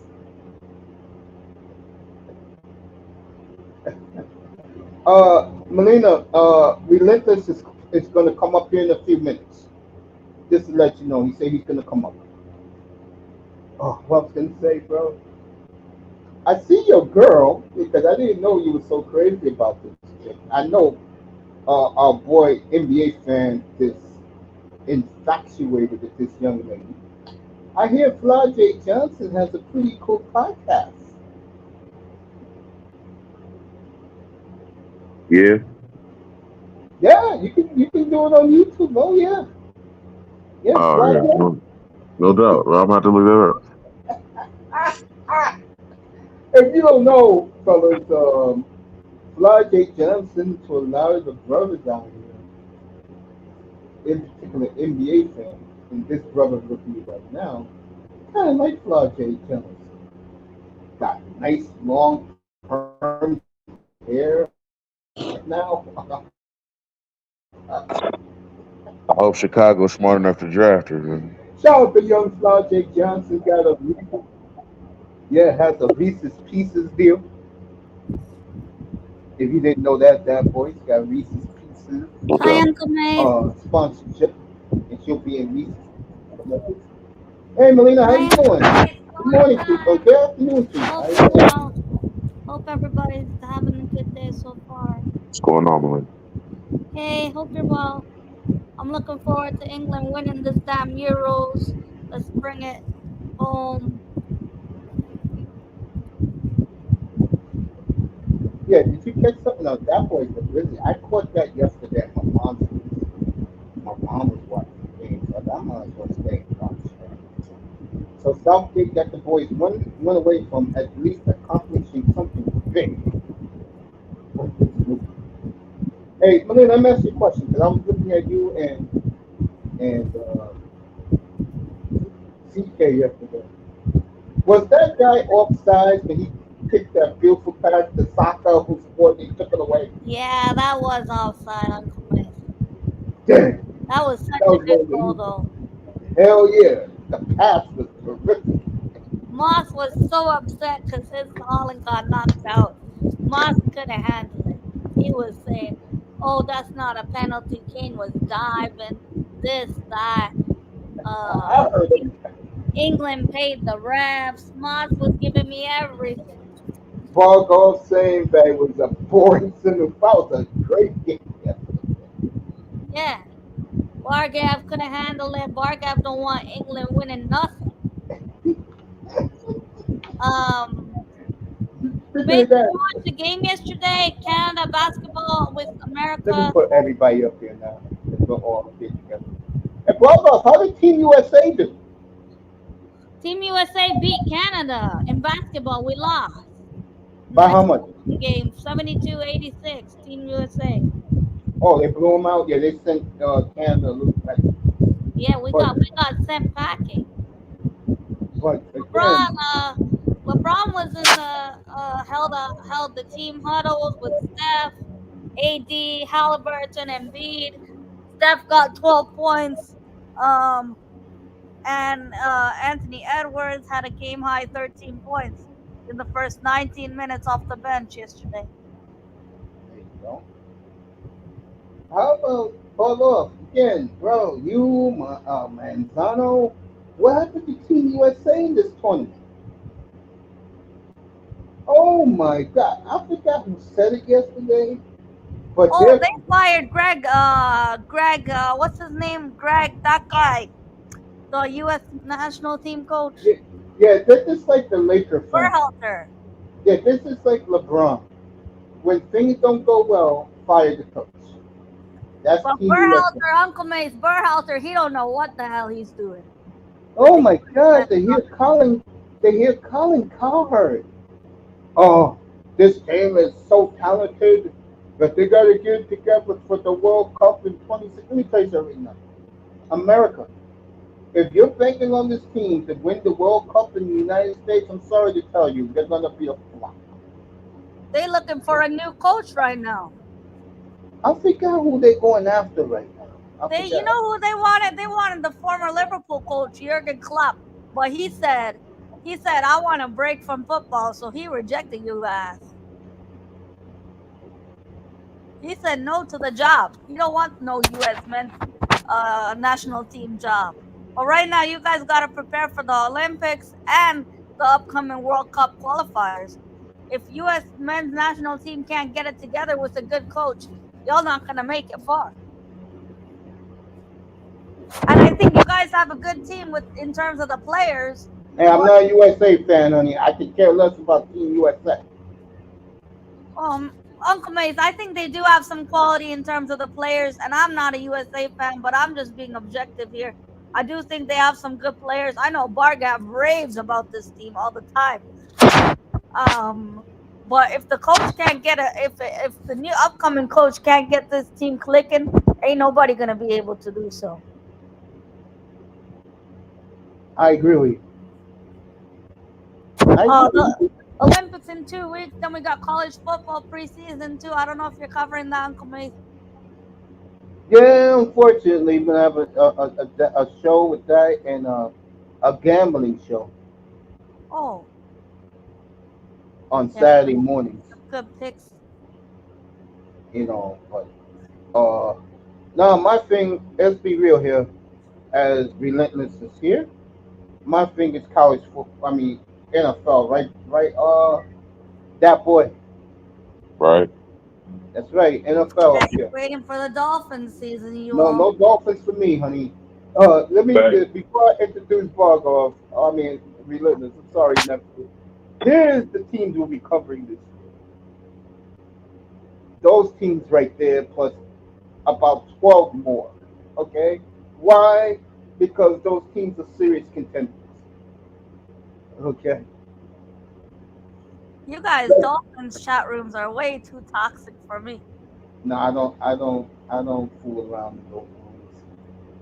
Way When too they much divide in there. when they lose in the playoffs again this year, I want to hear them.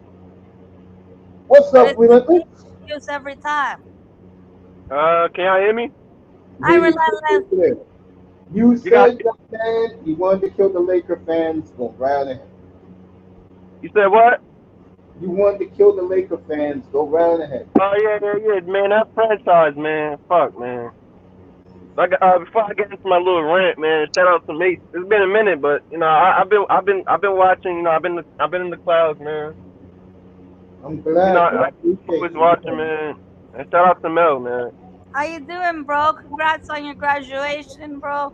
You seen you Appreciate start it, man. college, and now for you to finish college, it's crazy, man. Time goes by.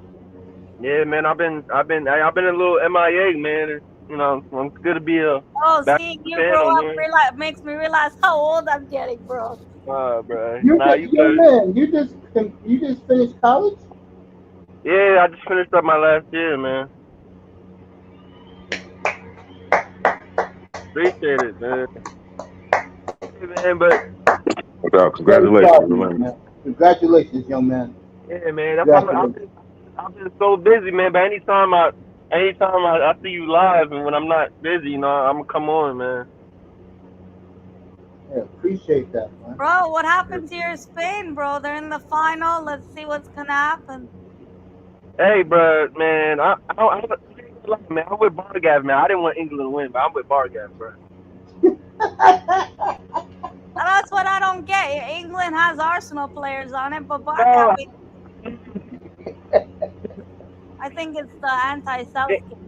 I from a young age, I've always been a Netherlands fan, so maybe that might be the reason why. But the Netherlands didn't have a Frankie De Jong, so I wasn't really that interested because he's Yeah, my he favorite was player. injured. That was a Yeah, huge miss for them. but still, I was rooting for Holland because I think they play better football. But I mean, England is tough to watch, bro. It's so hard to watch them, bro.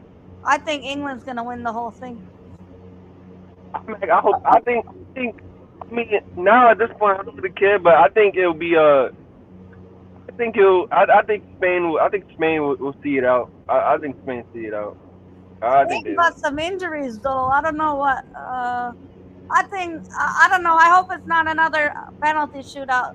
That's the most Yeah, I nerve-wracking. can't take another penalty shootout. Yeah, but if it's a penalty shootout, I think England will win because they looked pretty good on penalties last time. Yeah, I mean, shout out to the brothers. All 5 brothers scored their penalties. Yeah, all 5. All 5 black players scored the penalty for England the other day. The same guys who missed 2 years ago when the event was in Wembley Stadium. Yeah. Only one of them, because the other 2 didn't get called. Sancho and Rashford didn't get called, but Saka, he scored his. I was so nervous when he went to go take it, because I know if he missed, they would have racially abused him again. Yeah, man, it's just crazy. But hey, enough about that, man. Let me get on to the Lakers, man, because I've been cooking them all week, man. That whole franchise, man. Mace, man. What did you think when they drafted Bronny? What did you think about that, man? I threw up. Man, his numbers are trash. Bruh, when I tell you, I spit out my drink, 50 feet, man, couldn't believe that shit, man. Listen, I said they were going to do it, but I was still surprised. And you want to know what the Lakers do that I just don't think the Lakers can draft Bronny. Really, they're doing it for PR. When I say and I said this before, as one of my coworkers me and him got into debate because he's a big LeBron fan. And I said, oh, this is great for LeBron. And people try to use, oh, you don't want to see, he's supporting his son and all that. People are trying to tell people, man, what do I always say about LeBron? I've been saying this for years. LeBron loves the attention, bro. He's just like Tom Brady. The attention needs to be on them at all times. Still trying to be relevant. Yeah, don't you ever think that this has anything to do with Bronny? But did you see the numbers he put up? Mace, you there? I'm right here, family. I'm listening to you. Bro, don't ever think this has anything to do with Bronny, because if it was Bryce, he would have done the same thing. And guess what? If Bronny doesn't work, he do the same thing with Bryce. He throw Bronny to the side and do the same thing with Bryce. LeBron is so obsessed with being the first motherfucker to do anything, bro. LeBron could be the first NBA player to go to the moon. He will do it. That is true. Because LeBron is so obsessed with being better than Michael Jordan, he will force his son into the NBA when they know they're gonna eat him up and spit him, just so he can say, I'm the first person to play with my son. He don't give a damn about Bronny's development. I told people that. And then people say, oh, you're being a LeBron hater. oh, you're hating on LeBron. I think it's a lot of pressure for Bonnie because look at the numbers he put up. Did you see the numbers he's been putting up? He's stinking it up. Shouldn't even be in the NBA. It's too much pressure for him. Because his dad don't give a fuck about him and he only cares about himself, he said, you know what? I'm going to drop my money. So hopefully, now that we got his playing on NBA players, you magically skip all the development he should have had in college. Yeah. So all of a sudden, he'd be good. It doesn't make any sense to force this young bro, this white dude who didn't go for the same environment as his father, to come and people are going to be coming at Bronny, bro. Because they feel like you didn't deserve the shot. It's like your dad being the CEO and you having no credentials and your dad gets you the job. People in the workplace is gonna look at you like, man, like look at this little motherfucker, man. Man, LeBron, everything worked out fine for Bronny, but I just don't like the nepotism. I don't like that people are trying to say, oh, you hating on another black man. And Kwame Brown, he said, Kwame Brown put up another great example. He said, yo, if I'm hating on a black man, what about okay? Because y'all was hating on me. You know what I'm saying? He had a good point. Oh, you hating on your black brother, you hating on your black brother. But when Anthony Bennett was a bust, y'all was killing him. When Marquette Fultz was a bust, y'all was killing them. Are they not black either? You know what I'm trying to say? The guy was the 50th overall pick, and he has guaranteed money. I've never heard of this before, bro. This kid got $8 million guaranteed 4 years. Guaranteed, man. That shit don't make no sense. This guy damn near was in the worst draft we've had in the last decade. The worst draft. That's true. This is the 2013 NBA draft. This draft is terrible. He damn near, if it wasn't for LeBron, if it wasn't for his daddy, he would have went undrafted. It's true. But y'all want to throw this kid to the Lions just because you want to be the first motherfucker to do something. It's not about you, LeBron. It's not always about you, LeBron. And also, the Olympic picture. LeBron. Yeah. Same thing. Like everybody's gathered around like it's kindergarten and he a teacher or some shit, man. Come on, man. I'm tired of this shit, man. LeBron is a great player, but he is so focused on himself that he's willing to throw his own damn son instead of telling his son, yo, transfer to another school, go to a school where you have keys to the franchise, keep the numbers, at least put up 12 points a game, decent efficiency, show off your defense. Instead of rushing him and throwing him into the Lions then just to hope it works out, just because you want to play with him. It's always about LeBron. Don't ever think this shit is about Bronny. Bronny has no say in his future. He has to do with LeBron. He has to do with LeBron. I'm telling you, and the Lakers, they backbone their heart to LeBron James. That's no longer Jeannie Buss or her father. Everything that her father created, Jeannie Buss has given it to LeBron. LeBron has keys to that franchise. I told people last year, that's LeBron's franchise. LeBron runs at that franchise, bro. Well, I can't argue because you're right. Look at what Boston just did. Rivals, the arch nemesis, just won a championship ring. What are the Lakers? You know what? We're gonna sign fucking Bronny James because he wants to sell some jerseys. That franchise is gone, bro. The franchise is finished, man. The franchise I can't argue. has given their soul and they balls to LeBron James, bro. And the thing that sucks so bad about it is the LA Lakers, man. You're not getting an argument from me, bro. Kareem, Magic, Shaq. And they never gave them the time that they gave LeBron.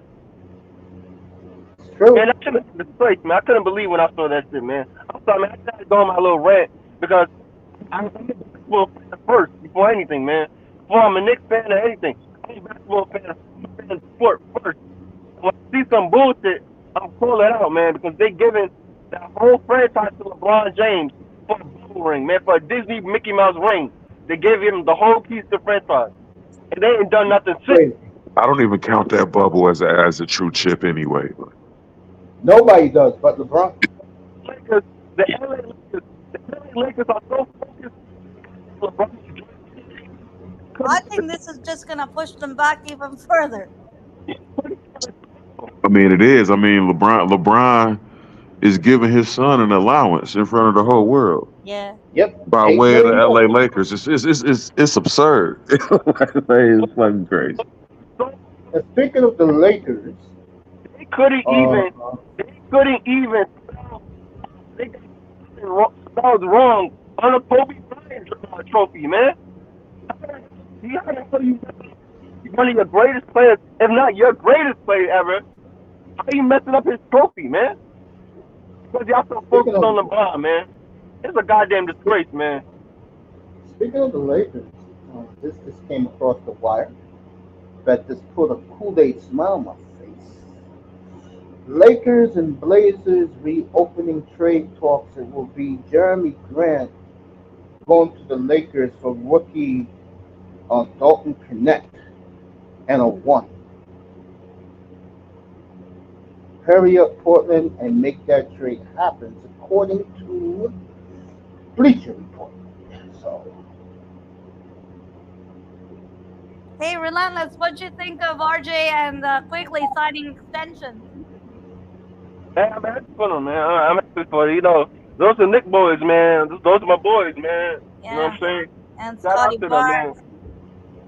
I had Chaos Reign up here. I want to hear your opinion.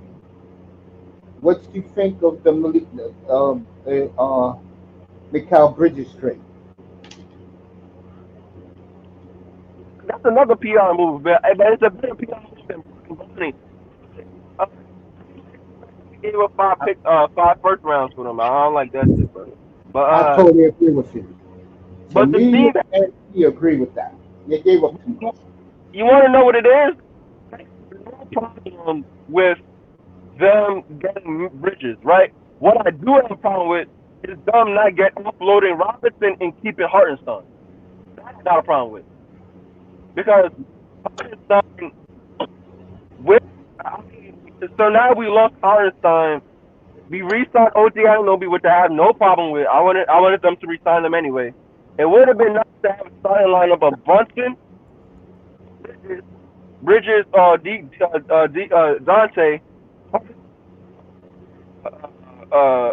Josh Hart, and Hartenstein. It would have been, that lineup would have been way more well-rounded.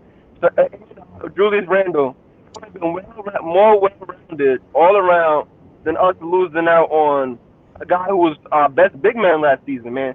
Because when Robinson went out, you know, you can't depend on Robinson. You know, Robinson's not, he's not passable enough. He's too injury prone. He's a terrible, he has the poor touch for the game. He's like one of those players who kind of started playing basketball because he was just tall and motherfuckers just don't know how to play basketball. He's a little goofy, man. I mean, he did come up clutch in the postseason sometimes, but we were at our best when we were rotating our big man. So now we're going to Robinson and Preston Couture, which is not good enough. You know what I mean? So I didn't like the fact that we got rid of Hartenstein. It would have been nice if we can pay him, but you know, then we probably would have went over the cap. It's just a lot of people to re-sign, especially the money we're paying Mikal Bridges. But that's a good move. Mikal Bridges, he's healthy a lot of the time.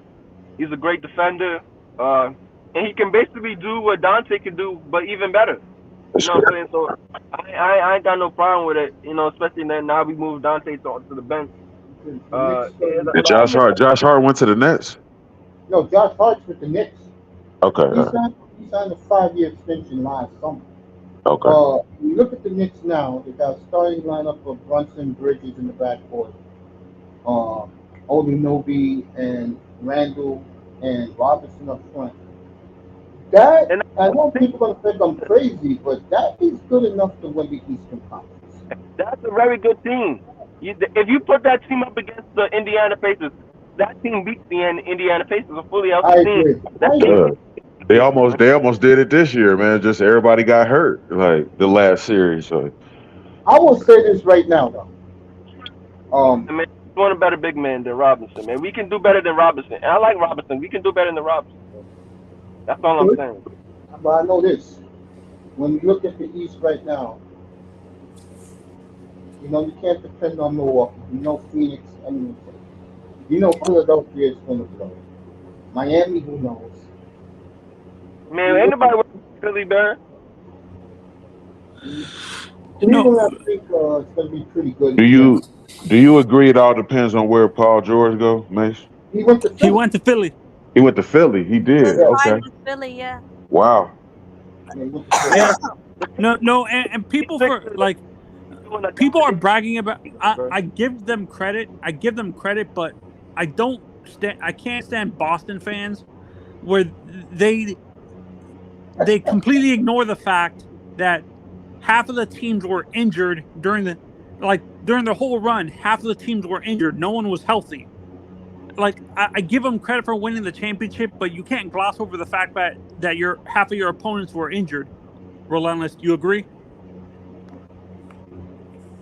Something you relentless. No. I got Miss Molina up here. I got Manzano that's popped up. That boy in Boston. Relentless. So it's kind of like who cares? You know what I mean? Exactly. I'm glad you said it. That answer. I agree with that. No one really cares because the NBA right now is in flux. What also did is that Boston played so well as a team. There was no standout player that people could gravitate to and say, "Oh yeah, he's the now best player." There was nothing like that. Everybody was seeing team basketball, but also for the casuals as well. The casuals are important to the sport too because they bring money too. You know what I'm saying? There's nobody to gravitate to. Nobody really has a standout personality, a polarized personality to bring in money. So it's kind of like they won. Okay, congratulations. No one cares. Next season. You know what I mean? Like, yeah. No, but you understand what my statement is, Relentless, when it comes to the fact that the delusional fans for the Celtics gloss over the fact that half of the teams were injured that they faced throughout. No one was healthy on their run to the championship. But they had the best record all year for the most part. Boston was the best team. Honestly, I don't believe. To me, that record to me can be overbloated. Like honestly, I don't trust that record. Their record is they weren't as good as that record made them out to be. No, I believe. Okay, I'm listening, Mazzano. Boston was good. They were the best team in the league last season. It's just an element of the inevitable that people just didn't care about. You know what I'm saying? I mean, the NBA is a fixed league. Right?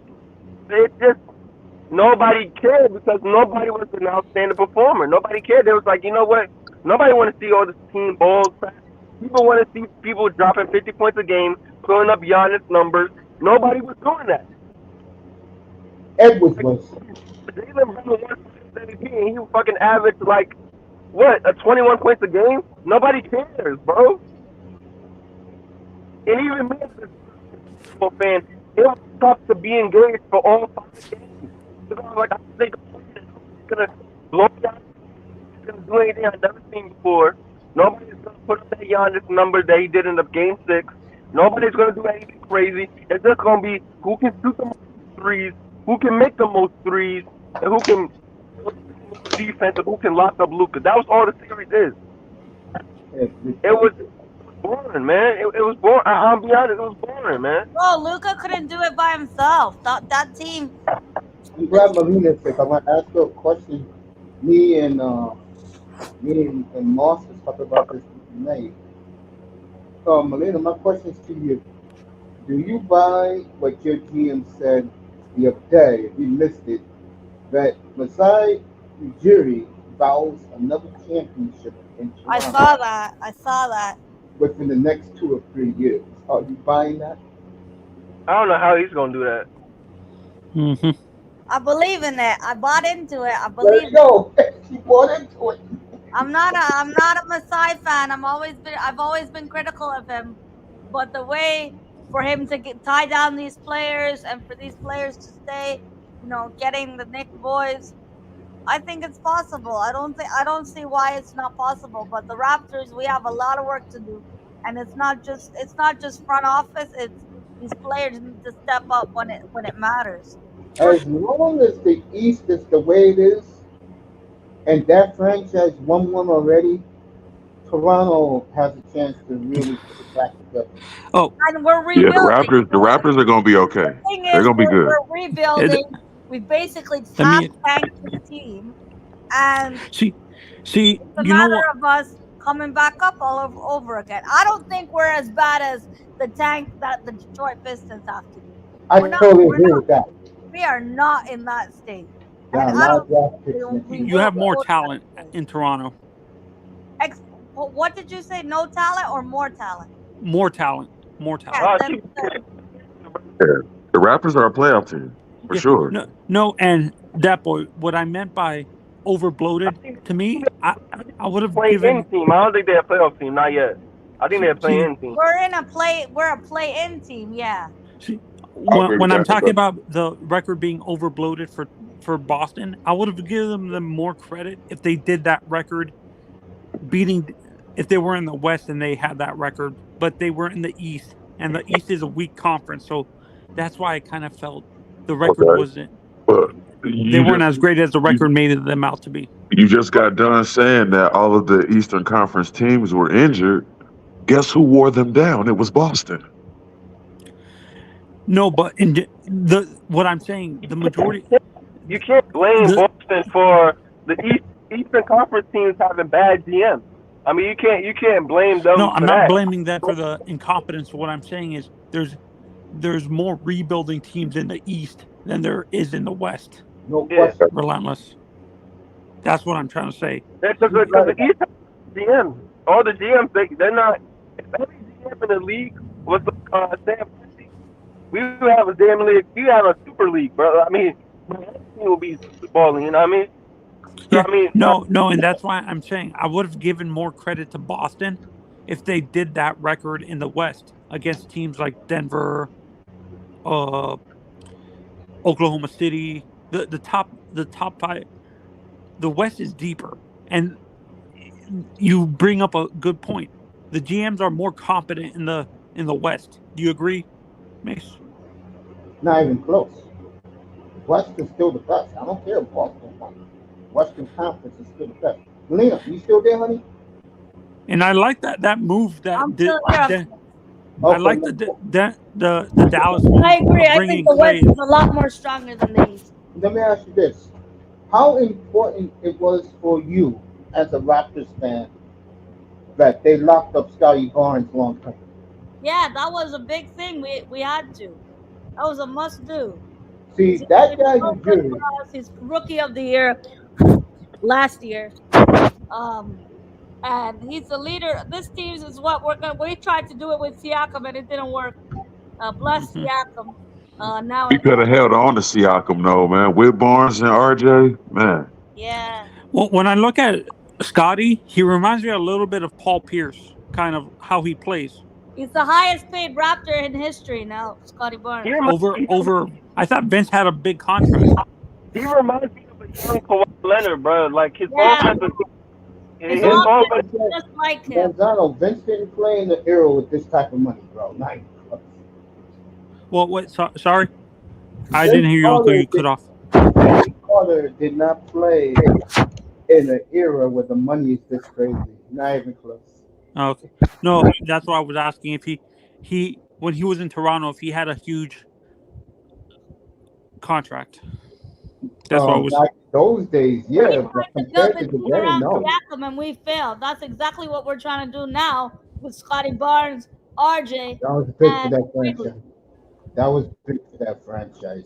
I think RJ's gonna do better in Toronto than he did in New York. To be honest. No. Let me say this, and Relentless will agree. In New York, it took him time, but he became a good player here. I have to give him credit. he became a good player here. He really did. And that's Yeah. why Toronto took him because, let's be honest, he's going home. He said the only two places he will play is New York and Toronto. Nick said, okay, we'll get rid of you, trade you to Toronto. And he ain't complaining being home. Yeah. Season towards the end of last season, Quickly was their best player because Yeah, remember, Quigley was great, man. Was. because you remember RJ was dealing with the family And issue, we and then saw and then away. yeah, and then what's his name? Scotty Barnes went out, he broke his hand, and then Quickly, I think after they both of them left, Quickly averaged like 22 points a game with like damn near like 7 assists and all that. Quickly has shown that he can be a number one person as a point guard. Yeah. Yeah. No. What I'm saying is, I think RJ benefited from moving to that Toronto system because I like Thibodeau, but he limits his players on offense. I don't know. He was averaging 20 points a game for the Knicks. I don't know about that, bro. No, but that's the highest you can produce in that offense. Like I Jimmy disagree with said it Brunson. himself. Bro, hold up. He- Brunson averaged 26 a game. Brunson averaged 28. Yeah, he averaged 28 a game. Yeah, but I'm gonna bring up Jimmy. Jimmy said it best when he left Chicago because he felt that the system, if he wanted to go offensively, like he wanted to be more offensive, but the system doesn't allow you. The system in general that Thibodeau runs doesn't really allow players to be an Well, offensive. first of all, in Chicago, if you're going to take the job, you have to run the triangle offense in Chicago. If you don't want to run it, you ain't getting the job there. Yo, the Did- Chicago Bulls, they still have fucking Billy Donovan over there, right? Yeah. If you want the Bulls coaching job, you have to do the triangle offense. That's why Correct. Thibodeau really didn't work. Exactly. Billy Donovan's still on the job, bro. They believe in the past. There's a lot of franchises that believe that. You Man, know, nobody that makes them ever want. Bulls need to reset that whole goddamn. They need to blow that whole team up, bro. Blow that shit up, bro. For Who Chicago, wants I an totally injury? agree. Who's gonna get an injury-prone Zach LaVine though? Relentless. Man, bro, at this point, I don't know. They need to blow that whole shit up and reset that whole team, I bro. totally agree. They've been in limbo for the past 5 years, banking on DeMar DeRozan. They let go of DeMar DeRozan, send him to Cal. They sent him to Sacramento. They got to. First of all, they need to get rid of that. They need a whole rebrand. They need to get rid of the coach, the whole staff. Just get a whole new team, bro. They've been slipping a playing team. They've been a playing team with a deep playoff type roster, man. Like they need. I see what they're doing now. They're finally doing it, but you can't half-ass the rebuild. If you're gonna rebuild, you might as well get rid of the coach too, man. He's been there too long, man. Do you think the owner would ever sell the Bulls, Reinsdorf? Never. Nah. Never. Maybe the ownership. Of It's course, the it's ownership. the owner. Why? It's either if you can't do the triangle, you're not coaching. Of course, it's the owner. Yeah, no, that's what I'm saying. If the owner is too stubborn and not evolving, because the triangle doesn't work in this era of the NBA. Do you agree, Ronaldo, or am I being too harsh? What? Huh? I can't answer that. He wants to know, can the triangle offense, which Phil Jackson ran 30 years ago, can it work now in the NBA?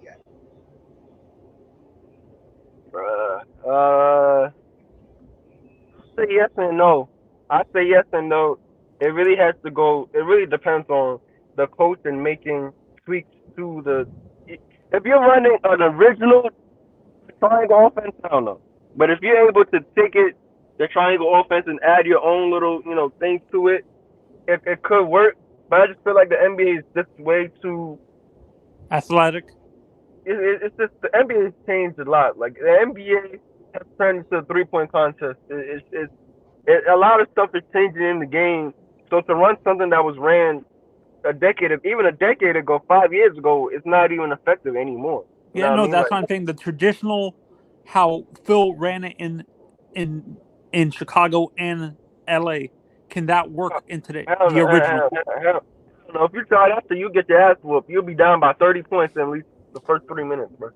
I think it can work With the right players. About it, knowing the right players, you have to have like if Denver did it, it can work with Jokic and Murray. It can work.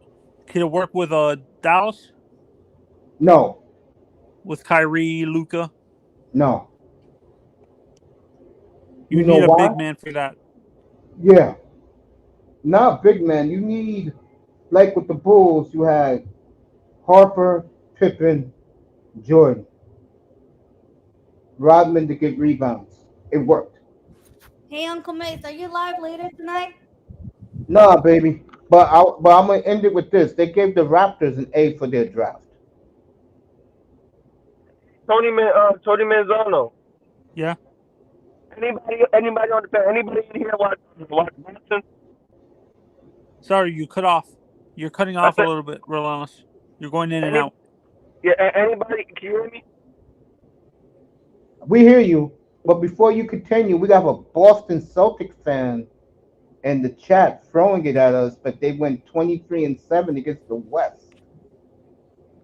So Bobby Dozier, welcome to Bobby Dazzler, welcome to our chat room. Appreciate you.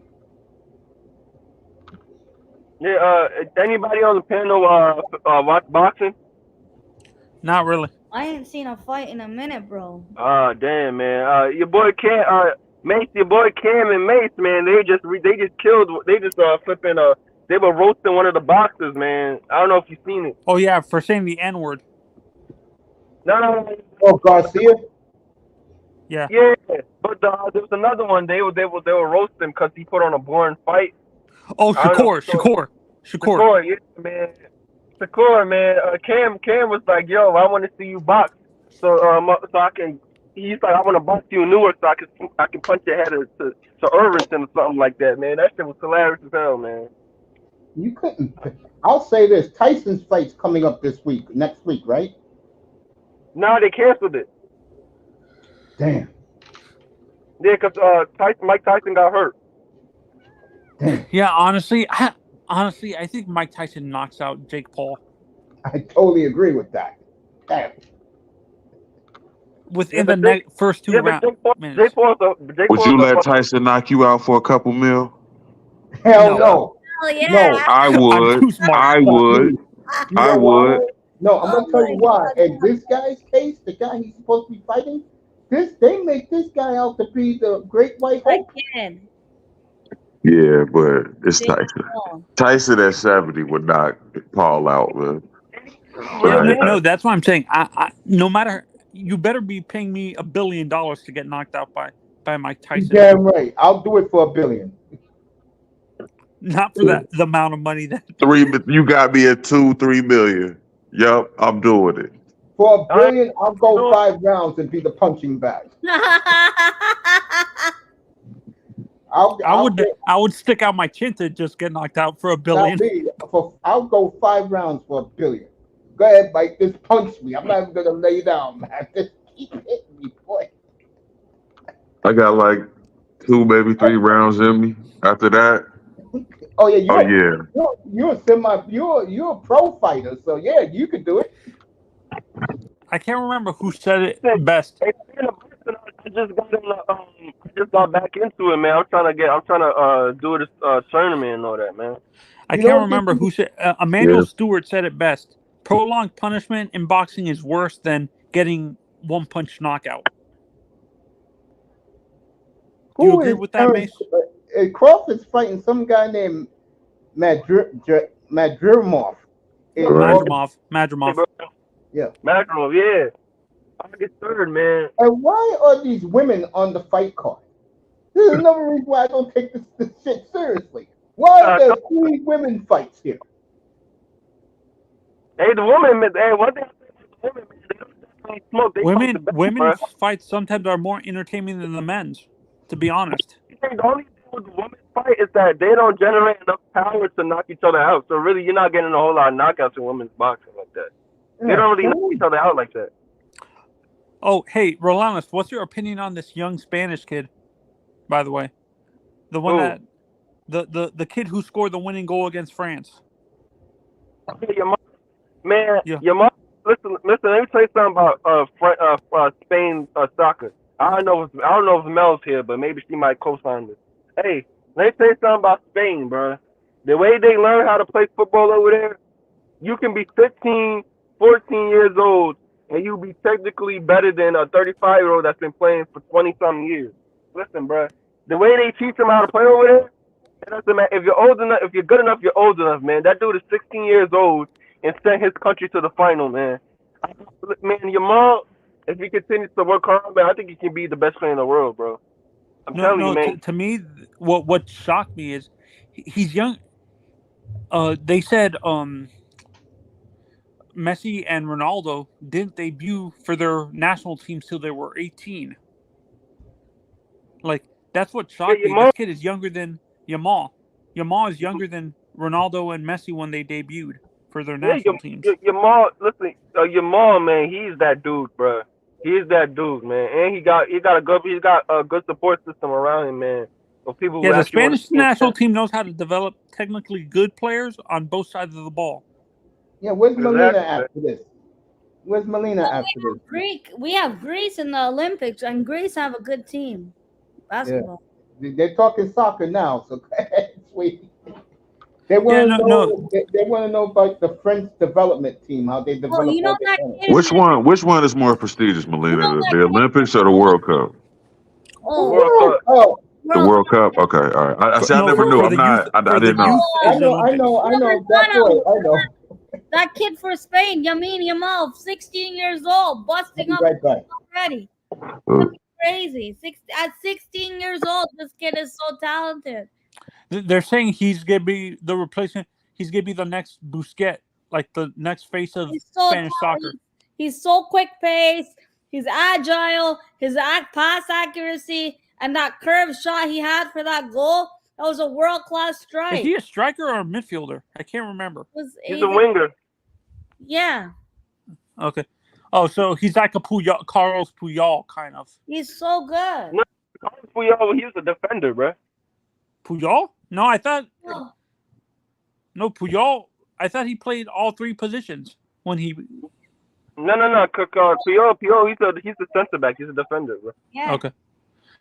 Did EA Sports lose the FIFA license? Yes. They did. No, they let they didn't lose it. They let it lapse. Bellingham's gonna be on the new FIFA 25 cover. Jude Bellingham, England's very own. All right. This is for you, Tony, from the chat room. Please explain. Yeah, he's calling you out, Manzano. My brother Bobby Dazzler says, please explain Boston's bloated record versus the West. 23-7 against the West. Celtics. It's a big Celtics fan in the chat room. That's at you, Tony. I'll be right back. Okay. I give you that fact, but what I'm saying, I'm not talking about the West record. I'm talking about the overall record. They include the East.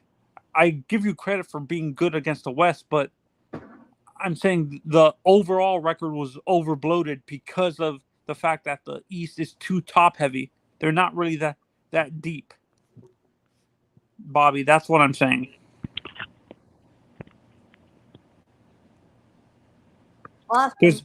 There's more teams in rebuild mode in the East than there is in the West. You have to give them credit. Boston had to have won it this year. Because if they wouldn't have won it this year, they wasn't going to win it in the next 10 years. Oh, but they had to win it this year. Look how they had to have won it. Exactly right. That team was stacked. And the coaching they have, there's no excuse for them not to win it. Everyone knew they were going to be in the final. Oh, hey, Miss Molina, did you see that about what they're saying about the Jurgen Klopp actually said he's not going to reject the U.S. men's national team job because he said he still wants a break from football.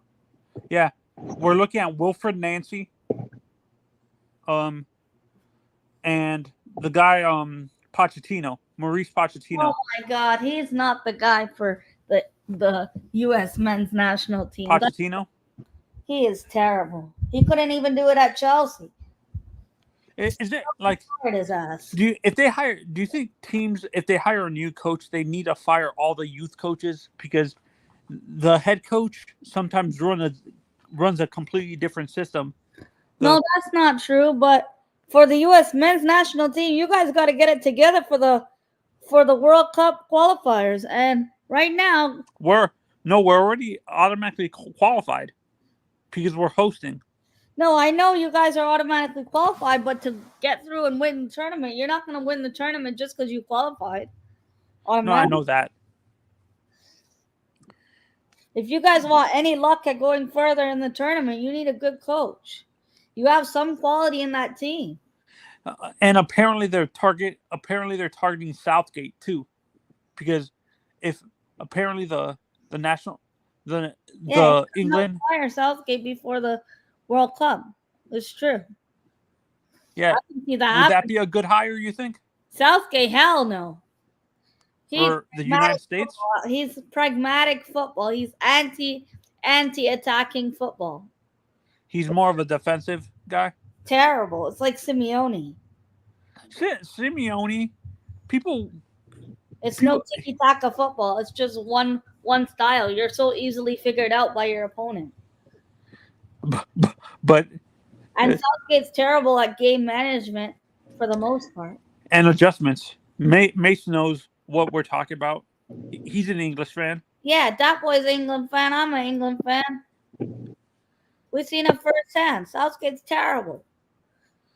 No, Simeone, honestly, Simeone to me, he has the ability to do offense, but because of the league he coaches in, they don't really rely on offense. Those teams in Italy don't score a ton. It's all 1-goal games. Miss Molina, do you agree? No, that's not true. It's not necessarily 1-goal games. No, when you look at the big teams, it's usually look pretty at close. Napoli. Look at Juventus. They score a lot of goals. No, as a whole, you agree with me the Italian league is more defensive than offensive? It is more defensive, yeah, but it's not true that they don't score a lot of goals. Because look at Napoli, look at Juventus. Napoli been doing it year in, year out. Inter's like that. Yeah, Inter play attacking football for sure. Inter's a really good team. You see that apparently Atletico might lose one of their young kids to Arsenal. Who? The young kid that was playing for them this season. Their midfielder. I forgot the kid's name. We ain't linked to anyone from Atletico Madrid. No, it's not like it's a tentative link. It's not like they're not confident in it. The rumor, they're not confident in the rumor. I've not heard anything of any links to a midfielder. The only midfielder Atletico Madrid. Do you think Barcelona is going to give up this kid? Atletico Madrid's looking at signing Conor Gallagher from Chelsea. No, do you think Barcelona's going to give up this Yamal kid?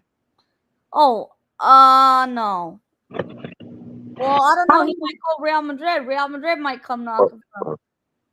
No, because Bargav and Moss were talking about it a couple of nights ago, and they said Barcelona doesn't have enough money to keep all these elite young talent. Pedri, Gavi. Crazy, bro. How Barcelona develops these young kids is crazy, man. Barcelona are gonna sell him. They're gonna ask for insane money. The only team that can afford him is probably Arsenal. It's gonna be a big fee.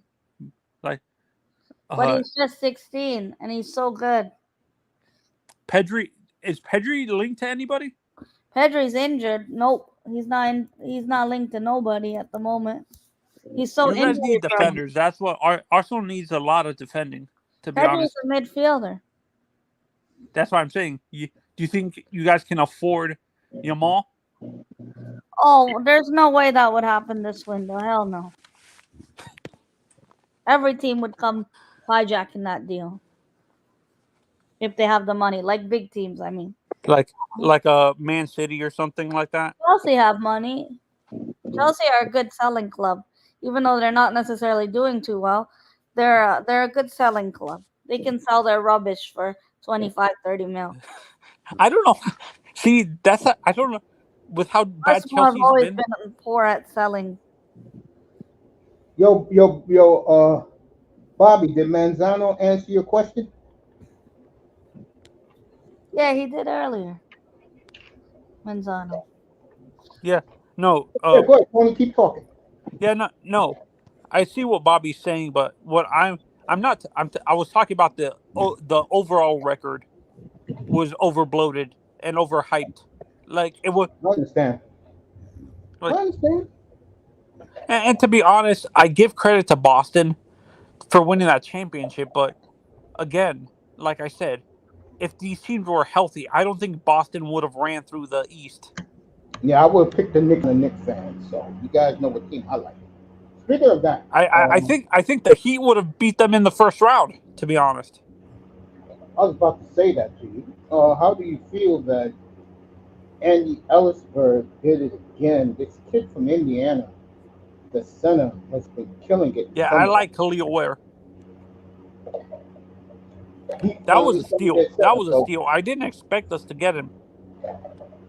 Whenever the Heat stays in the draft, folks, there's a player they like. Yeah, no, and they're saying he might be the next Zoe. Yeah, he looks good. Do you see a lot of Zoe in the kid? No, I haven't seen him yet, Tony. I haven't seen him yet. Have you I seen know any one of thing. the summer league? I saw his highlights for the draft when me and Pac-Man did the draft up here. Yeah, go ahead, Dad. Oh, no.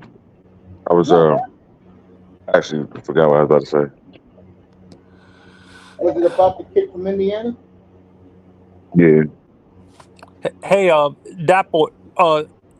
Would you guys be willing to give up any of your system to get a guy like a Josh Chisholm or a Tanner Scott in Cincinnati from Miami? That's a great question. I no, I wouldn't give up the system. No. No, not your whole system. Like maybe 2 or 3 of your top guys, and maybe like depth pieces in your system because you guys are deep. I mean, we are, and hopefully we can bank on that talent. I don't know what's going on this year, man. It's depressing. It's depressing even talking about the Reds right now. Bro, the Reds are coming on, bro. Did you like what they did last week? Spank the Yankees, sweep them. I haven't been keeping up, man. I haven't been keeping up. So. They spanked the Yankees in They did. the Bronx. Yeah, Yankee Stadium. Yeah, swept them. Wow, unbelievable. Yankees are going down, folks. I told you before. Yankees and Dodgers. Their biggest problem, they cannot pitch for their lives to save them. And he did that since the 70s. I was there for that. And I've said this with the Yankees. That boy, I was at that World Series. Yeah, no, and I've said this, Uncle. I like Clay Holmes, and they're back of but they need a guy like Tanner Scott in the back of the end of their bullpen. I think the Yankees need some new starters. Yeah, they do. They definitely need. And they're saying the Yankees are still interested in Luzardo, even though he's injured. I think the Yankees, or Hal Steinbrenner, already told them they can get whoever they want. But I said this 2 weeks ago. When the Mets embarrassed them like they did, that did not go over well with the Yankee brass. That was embarrassing. So, Uncle and that boy, do you think I've said this in actual Yankees chats because I'm a Yankees fan too, and a Marlins fan. So I was saying, I feel that the reason why Boone and Cashman haven't gotten fired.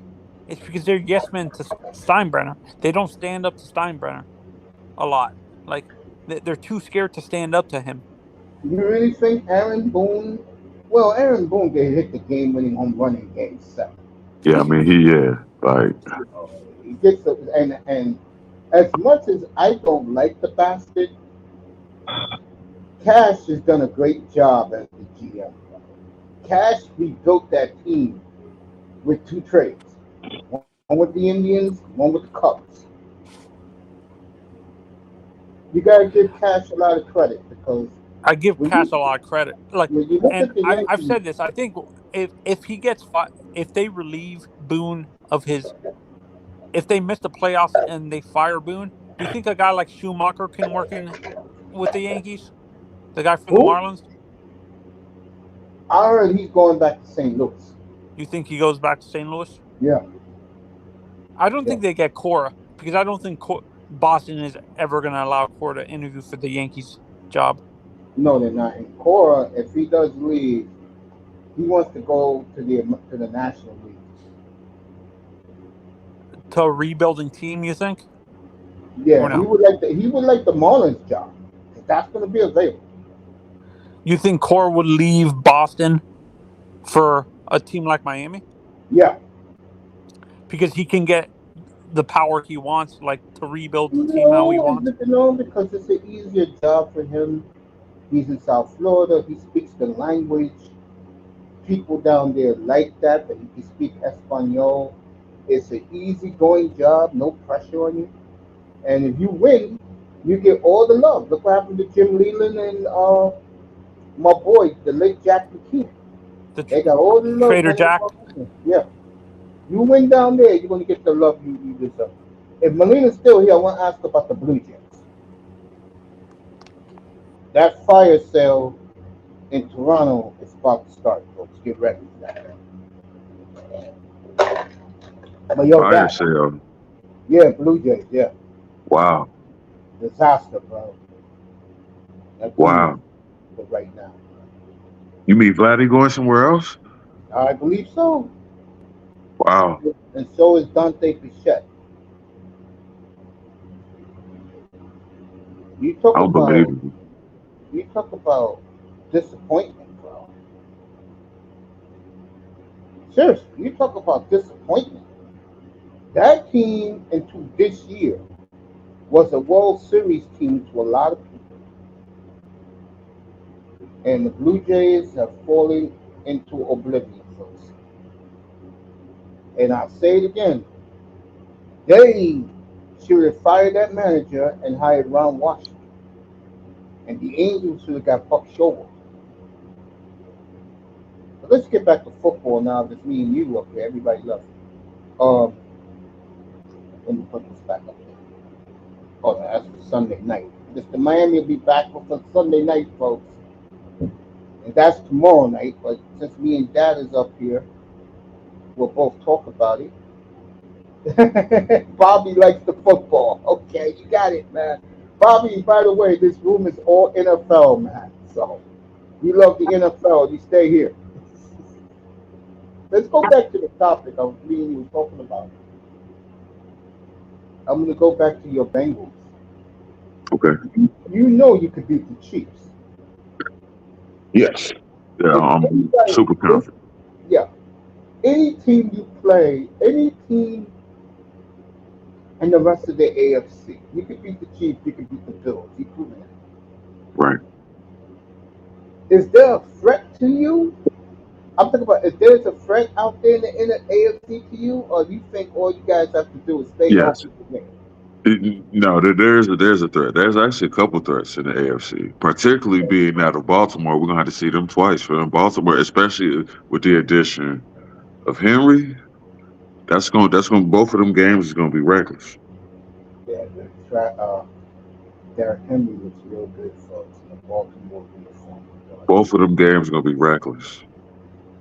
I will But say for Baltimore, their running game is going to be trenches. yeah, man, and it's gonna have to add a whole new dynamic to the way he even Yeah. passes and everything, because he can legitimately step back and can actually observe some shit with Henry behind him. He gives Hey, a whole new Bobby, who's your dynamic. football team? Put it in the chat. Who's your football team? Bobby, put it in the chat. He's a Uh, Celtics fan. yeah, that's basketball. What about football? Oh, that boy fell off. Man. Hope that boy pulls back up here.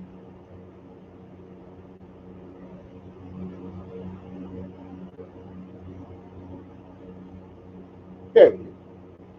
I was I was about to drop the link to get you back up here. Uh, so who you think is a threat to you? Wait, you got Baltimore, okay. Cleveland's gonna be a test. They always are, Yeah, I like Cleveland a lot. and that's just in division. Okay. Uh, Miami, put Okay. Miami out there. Still, you can't underestimate them with the cheetah, like and Waddle. Like I like their team. Most of they even their running backs. Huh?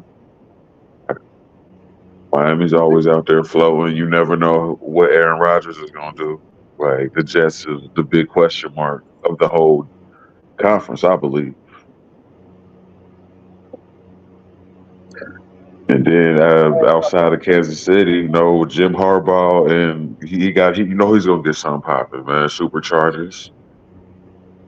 And my prayers out to the people, the good people down in the Houston, Texas area. They have really been hit hard with the storm Yeah, they this have. past weekend.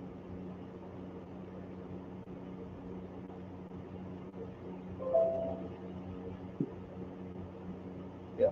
So, My prayers to them. What was to say, Laurel, all you down there, be safe down there. What was to say? Um, what was to say to you? I just said it before. So you got Miami, Baltimore. Anybody else? The threat to you? San Diego, outside of Kansas City in the West, San Yeah. Diego. Okay. And Bengals folks, Burrow's healthy. They're gonna make a serious run at the title. I'm forgetting Houston. I'm forgetting the South. Houston. I definitely like Houston. Tennessee. Houston and Tennessee. That's what you like. Uh,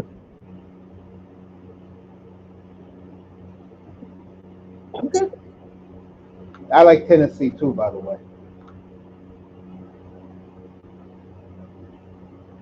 I yeah. like the Titans a lot. Yeah, a Levin, lot. yeah. Levin showed he could play. Like so, if he can just make that next level, take that And next step, he can. Hey, thank you, by the way, for dropping Calvin Ridley. My mind draws a blank at times. Man. yeah. D Hop, Calvin Ridley. Boy, that's a compliment. And don't forget your boy Todd Boyd Right. and the kid they took 3 years ago. I can't believe it's been that long since that trade. But sent AJ Brown to the Eagles.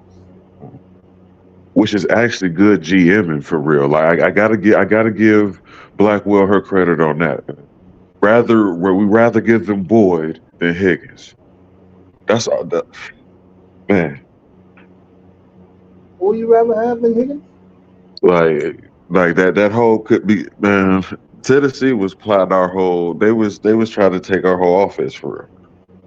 Like, if Tennessee had their way, they would have walked off with Boyd and Higgins and our offensive coordinator. Yeah, you're right about that. I didn't think about that. Yeah, Rather give them Boyd than Higgins.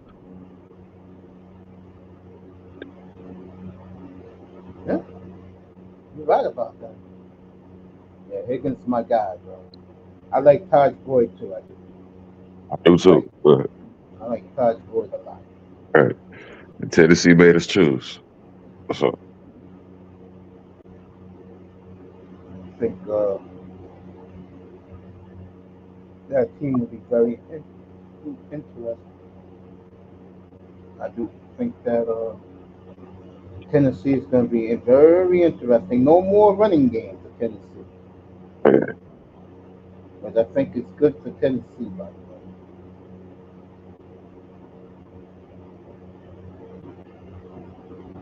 it is. I like them. And then Houston, man.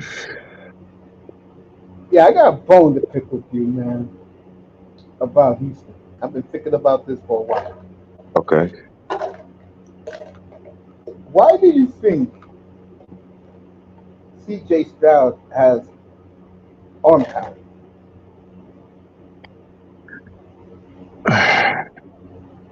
Because I've seen it. I've seen it in Buckeye games. He can get it down there. I keep forgetting you're out there, that neck of the woods, man. Yeah, I've seen it. Yeah, He definitely meanwhile, got the arm talent. It's not like I think people throw a better ball. Especially Love throws a better ball, but I think that CJ could get it out there like further. I look at C.J. Stroud like this. See if you agree with me. But I saw this in the playoff game against Georgia 2 years ago. Mhm. His arm reminds me, his talent, let me put it that way. His talent set reminds me of Dan Marino. CJ, Yeah, okay, the quick release. Um, he's excellent in the pocket. He has a very powerful throwing arm. right. And I think he's a leader of men. And that he is too. That's why I look at the way I look at C.J. Stroud. Yeah. See a little Bledsoe is CJ too for Yeah, whatever reason. There you go. Bledsoe, Marino, yes. I totally agree with that. Yeah. He's just faster. He's way more mobile. But what I respect about him is he stays in the pocket. Right. He does. He doesn't care. He's going to stay there, take the hit. Right. And find his man. He's gonna find who's open. Damn That's a right. Yeah, I fact. saw that last year. I'm not going to argue about that. Yeah, I saw that last year. He's going to stay in the pocket and take the hit. That's why he got hurt last year. Uh, What do you think about Justin Fields being on the special team? Justin Fields is on the special teams. Yeah, I didn't even hear about that. yeah, he is. That's embarrassing. That's a little humiliating. Okay. Damn. That's how they feel about Justin Fields. Yeah, that's how they feel about him. Man. What has happened, right? So I don't know. Something had to happen, or I don't know. I You don't know know what I how. think his problem is? And the Chicago Bears said this, and I kind of agree with him now after what Andy Dalton said about him. Uh, He doesn't want to hear advice. He thinks he knows everything. okay. Yeah, that's a problem. And he's on his last legs, too, by the way. Yeah. Yeah, man. That's crazy. To me, he's very disappointed. Very. And there's no way, man. That's crazy, man. Pittsburgh got themselves in a little hole now Mm-hmm. Facts. because I don't think Russell can survive in the AFC, man. Our I don't defense think is just so too either. wild, man. Yeah, he comes out with a stupid little prissy attitude. I can't stand it. We have insane defenses in the North. I totally agree. Yeah, people sleep on it. You know, Hard Knocks this year, for the first time, that boy, they doing the entire AFC North this year. Yeah, the whole division. Like I believe that's the end season, right? No, that's the preseason. Oh, it's the preseason? Okay. Yeah. All right. I think that's pretty cool. Yeah, it is. If it's the postseason, like during the season, that's even better. I thought that's the end season. They do the whole division is the end season. Okay, then they're gonna do the end season. I believe that's what it was. I'm not. I gotta look again. You I'm could be not. right, bro. You could be right. You could be right. Either way, I love it. It's awesome. I Yeah. love Hard Knocks, man. That's my shit. I watch it anytime I can. I still got to get caught up with the Giants off season, I guess. If You're not missing anything, bro. that I'm not. Like I just, You're not, I know, you I'm know not even trying to take no shots to the Giants no more. I'm done, man. I'm done. It speaks for itself. But I don't gotta talk about the Giants no more. I found out earlier that Tua's agent, Daniel Jones' agent, I fell off the chair up here, bro. Yeah, That shit is comical, bro. If that guy's your agent, then good luck with that, bro. Daniel Jones. All I can say about Daniel Jones, he better have the best year of his life this year. Somehow I doubt it. Somehow I doubt it very, very much. Ooh, Like man, the best part about the Giants is their coach, Brian. Like Brian Dabo should be in Buffalo for real. If I was Buffalo, I never would have let Brian Dabo go. You kidding me? You're out of here, McDermott. I would have been did that years ago. you would have done that? Yes. Ain't no way I would have let Dabo walk to New York. Nah. I think that's gonna happen, man.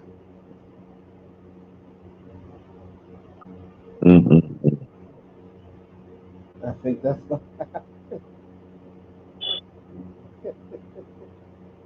Oh man, 17 ain't been right since Dabo left. Wayne line. 17 haven't been right since Gable left. I agree with you. I agree with that. You think Baker Mayfield comes back to earth, or you think he's gonna keep on playing well in Tampa? I actually think he's gonna keep playing well in Tampa. He I knows this. agree with that. I He agree. knows. He knows it's his last go, and they got a good team. No, they gave him, bro. They gave him 3 years, 100 extension. Oh, nice. Yeah, Mm. nice for the Baker man. He's got a good team. I like Baker Mayfield, believe it or not, too. I I just do think his too. problem is his ego. Right. I ain't like how he stamped that Oklahoma in the middle of fucking big. I'll never get that. That's I don't like him for that, but You don't like him for that? no, not at all. That's my one issue with Baker Mayfield. Yeah, Baker's like that, man. I'm glad he went to a place where where he flourished. Yeah. Good for him.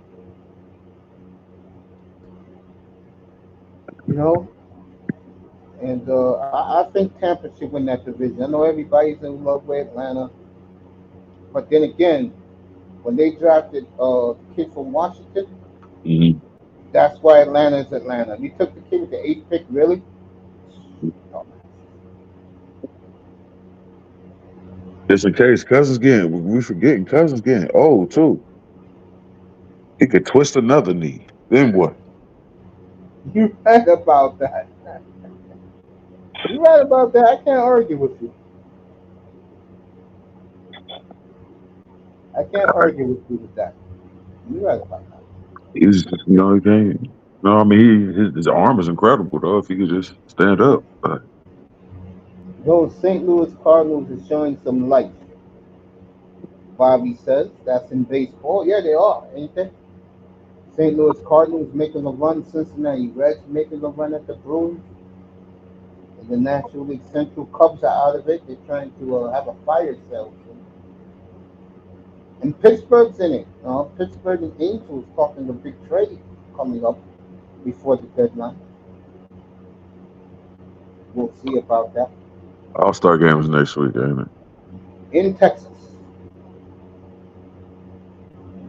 In Texas. Rangers are coming on right now. So these baseball teams are getting it together. Indians, Phillies, and Orioles purely the class of Major League Baseball right now. I don't know how the Indians are doing it, folks, but they are hitting for the first time in God knows when. Baltimore is Baltimore. Yankees have pitching problems. Reds are coming on strong. What a week for the Reds, folks, last week. Coming to Yankee Stadium and spanking the Yankees. And what a performance by L.A. De La Cruz last week at Yankee Stadium. So, my Reds, folks, I told you all the talent, they're healthy, and now they're beating everybody in their path.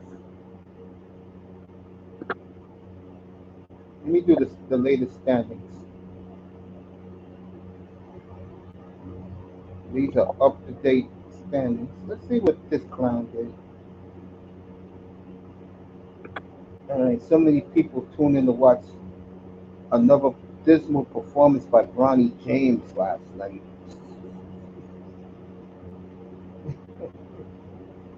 Oh man! You think the Reds can make a? You think the Reds can make a wild card? I hope they make a wild card. I think they will. I think they will too, man. Ellie's coming on. I know he's been hot lately, so Nationals are playing good this year, folks. going into the All-Star game. Like I remember when the All-Star game was here, like that was a good weekend. Good week. Beautiful, period. right? Yeah, it was. Cincinnati, the birthplace of baseball, folks. All-Star game is always nice. Johnny Bench, Tony Perez, Pete Rose, Dan Dreesen, Davey Concepcion, Joe Morgan, God bless his soul. Just to name a few of the one of the great teams in baseball history. Don't forget Larkin, Todd Benzinger, Joe Oliver, Eric Davis. Yep, Eric the Red, Chris Sabo, Jose Rio, the Nasty Boys. We just lost Tom Browning, God bless his soul. Yeah. I love that team. I know you do. You grew up with that team. I like that team too. I remember I won a lot of money off that team. That Randy Myers for John Franco trade with me. I said Reds win the World Series this year. Yeah. Reds clearly best team. Red Sox playing well. They're how many games behind the Yankees? They're 3.5 behind the Yankees. Well, the Yankees fall. Boy, that's the Yankees fall. Wow. Tell you another team that's fallen. The Tampa Bay Rays.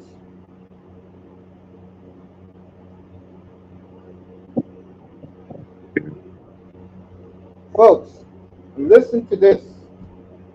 And we're going to see them up here 2 weeks from tomorrow in Philly. Two best teams in baseball, Philly and the Indians. The Indians have already played 50 road games. That's good. And and let me say this, that AL Central has turned out to be a pretty damn competitive division. Indians 57-34, Twins 53-40, and the team who I picked to win the division, the Kansas City Royals 52-43. What does the West look like? Right Seattle? now, the Astros have made a run. Okay. Seattle's ahead by 2 games. Give the Astros a lot of credit. Texas, I think, will make a run because their pitching is better. And the National League, I'll give you the only team you care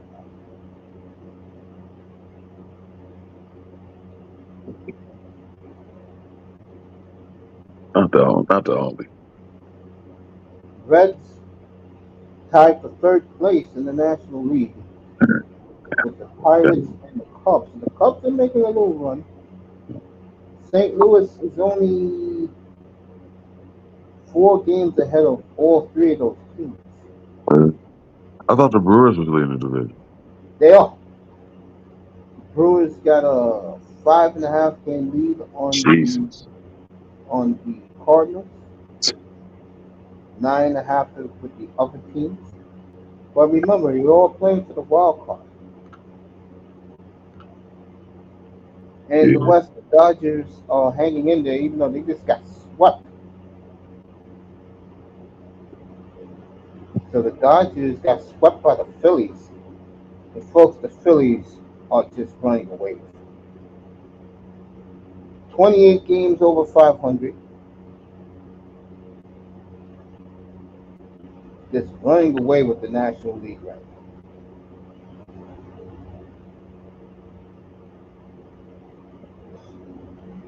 See what the schedule looks like going to the All-Star break for all these teams. I love baseball. Yeah, me too. I love the Reds. I got. It's crazy because the Reds and the Mets have some sort of symbiotic relationship. Like it's weird. For real. Yeah, I know what you're talking.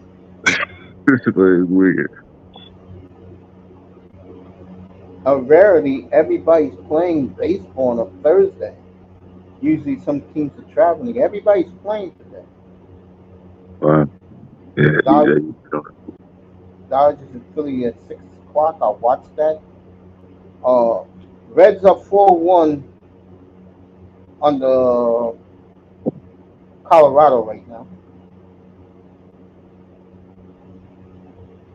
Then for the last weekend before the All-Star game, Oakland's at Philly. That's a sweep for Philly.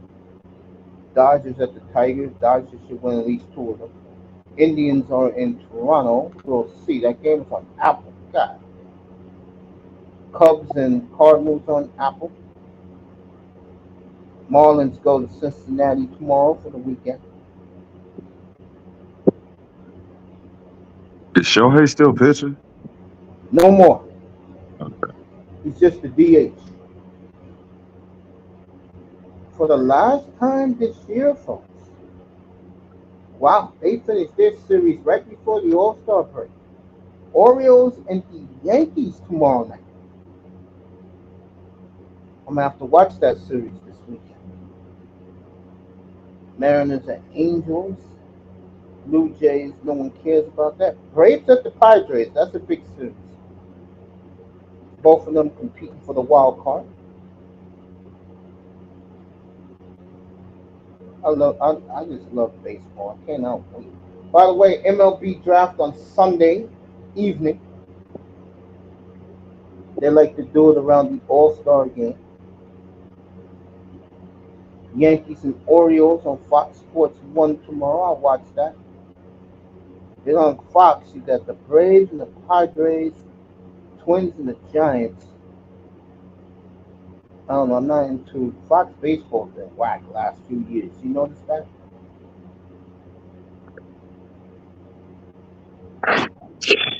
I know the Rangers on the road. When you look, what do you think of the AFC, NFC? The NFC.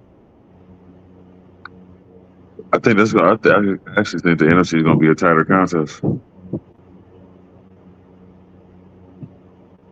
Well, who you think? Especially in the North, man, is either gonna be Green Bay or Detroit. I agree with that. Like Chicago, we'll see. Minnesota I like, but not with Sam Darnold at quarterback. Yeah. You might as well man. Shit, you might as well throw JJ in there now. See what he got. I mean, you already know what you got at Darnold. That's true. If you have the Roku channel, your game Sunday is a damn good one. You got the best game of the weekend. Yankees and Orioles are only on the Roku channel. And I don't get Roku, so I'll be missing that game. NFC, I'm going to go with the Eagles. I know people are surprised I'm going that route. I'm kind of surprised. Yeah. If Aaron Donald did not retire, I would have picked the Rams to go to the Super Bowl this year. Uh, okay. But he retired, so I'm gonna go with Philly. Even with all the Philly retirements.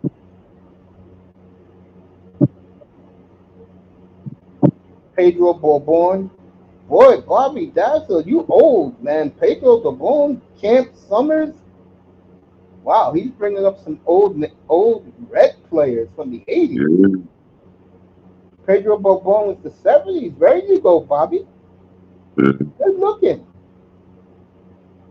Yeah, I'm going to go with the Eagles. No, it's fine. Let me do this. Let me do this. We even with a new offensive line in front of him. Yeah, I'm going to go with the Eagles. Okay. That's just me. I mean, people can Okay. go whoever they like. I know you're kind of shocked. I'm going with the Eagles, huh? Definitely, especially with a new offensive line in front of him. Now if he still had Kelsey in front of him, I'm like, okay, base, you got it.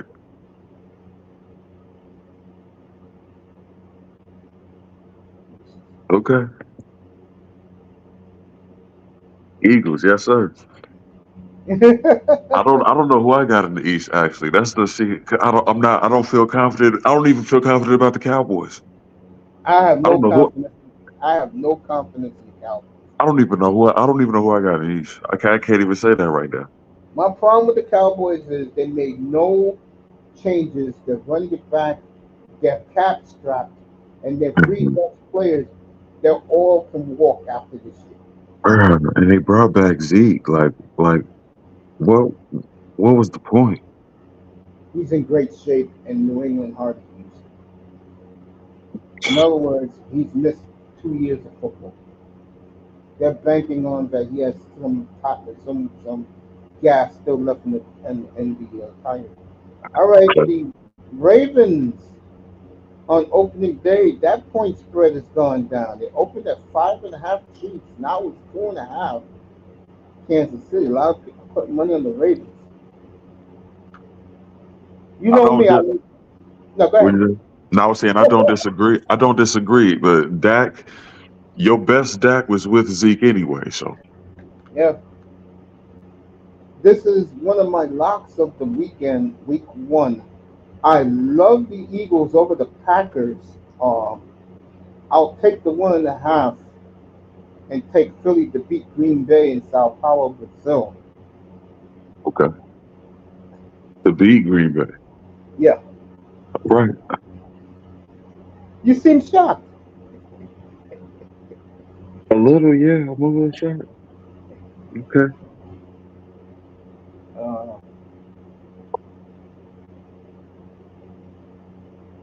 wow, I'm looking at some of these games. They're hard to pick, man. I love Cleveland over Dallas opening day. That's the late game for a lot of you. That game starts 4:25 Eastern time on Fox. I love the Cowboys. I love the Browns to beat the Cowboys. I just think the Browns are a better team. Would you take your Bengals 9.5 over New England opening day? 9.5.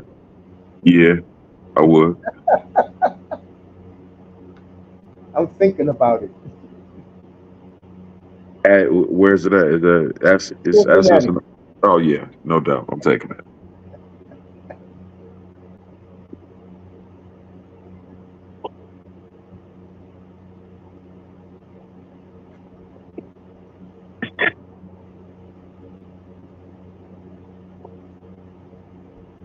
Yeah, I'm gonna take the Browns. The Browns are not favorite. The Cowboys opened up as the favorite. Yeah, I'll take the Browns uh, minus a point. That's my I mean, second. why did they do that? See, man, I don't know, man. Vegas would drive me crazy if I just constantly watched it all the time. That's why I can't. Like, how does Dallas open up as a favorite? I don't know. That's the love affair people have with the Cowboys. I get it, but man, to flip a line like that. That's unbelievable. Against Cleveland, you said? Yeah. It's got to be. It's got to be in Dallas. It's in Dallas. No, it's in Cleveland. Man,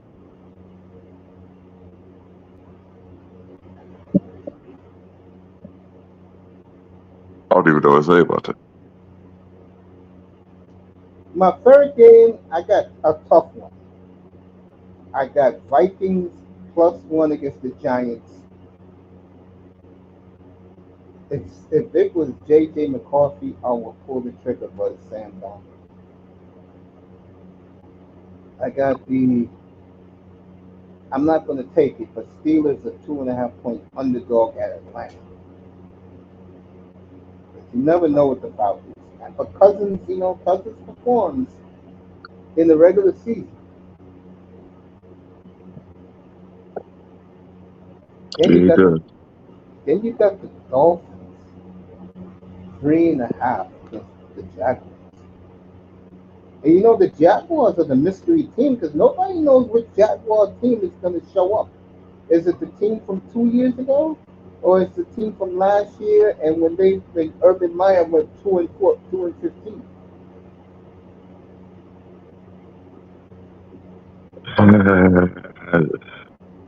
That division, man, that AFC South division is getting tighter and tighter. It's getting better and better because of the quarterbacks. Man, right. And with Houston, that team looking the way it's looking, like, and Tennessee hoping to be just behind them somewhere, that don't leave a lot of room for Jacksonville. It's a crowded AFC. It's a traffic jam over My Bobby Dazzler says he's a big Cardinals fan.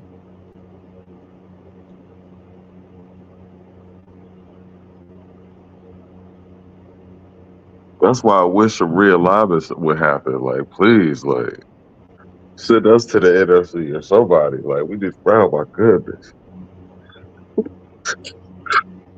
It's too crazy in the AFC to me. Like, ain't no way I would want to play in the AFC, bro. Oh my god. They got all the quarterbacks, man. That's the reason. And Rodgers, to me, is the X factor in the AFC. He's the wild card Norris. Definitely is, bro. But the Jets are stacked. I like that Jet team a lot, but they got to prove it to all of us. You know what I'm saying? Now I'm hearing Harbaugh gonna take the ball out of his hands. Like really? Yeah, Harbaugh's taking the ball out of Herbert's hands. Yeah, he is. He is. Unbelievable.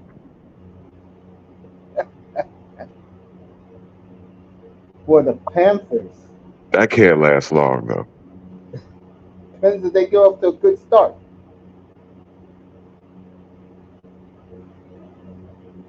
Okay. You know what? I was going to take the Jaguars to cover against the Dolphins. But I'm looking very hard at Arizona getting a touchdown at Buffalo. I think Kyler Murray's going to have a monster year, I do. Working with Harrison Jr. Yeah. I like that team a lot. I think Arizona's going to surprise a lot of people. And we don't know about Seattle. Seattle's the unknown. We don't know about them. You're right. Right. But the Rams is right on time. I like the Rams a lot. I just wish they would Aaron Donald getting retired. What do you think about our boy? Damn, I forgot his name. He used to be with the Jets, the quarterback.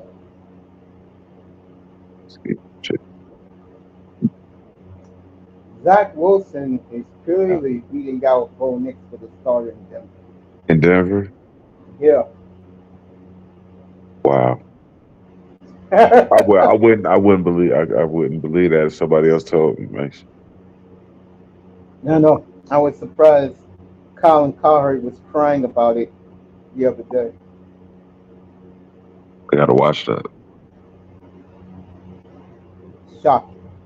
And I like Bo Nix. So I would imagine he would have been like Zach Wilson. I was gonna start in Denver. Oh, okay. Right now, yeah, he's beating them out fair and square.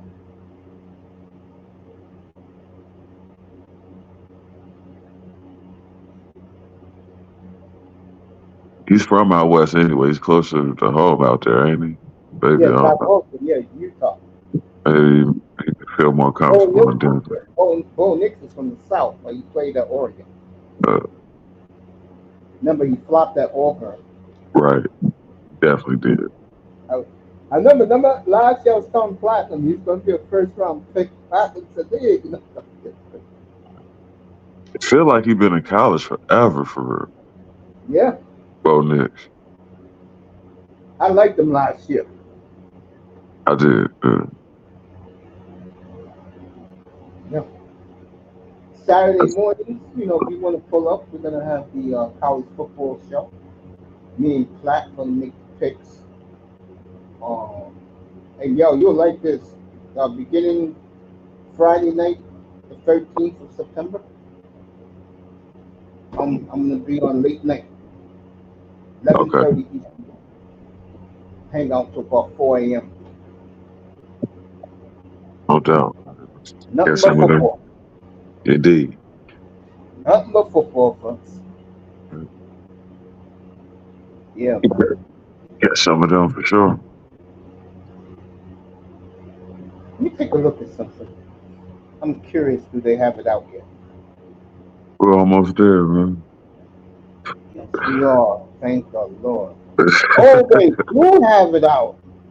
Okay. Miami, a point and a half favorite on the Bills. That's the first Thursday night game on Amazon. Okay. Okay. Week 2, they got the Cowboys a touchdown favorite over the Saints. Buccaneers, the Lions 6-point favorite on the Buccaneers. Green Bay 4-point favorite on the Colts. Chargers 4-point favorite over the Panthers. The Titans 4-point underdog on the Jets. That's the Titans home opener. Ravens 8.5-point favorite against the Raiders. That's their home opener. For the Raiders, at the Chargers, they got to travel all the way to the south to go play Baltimore. That's not going to be easy. Seahawks.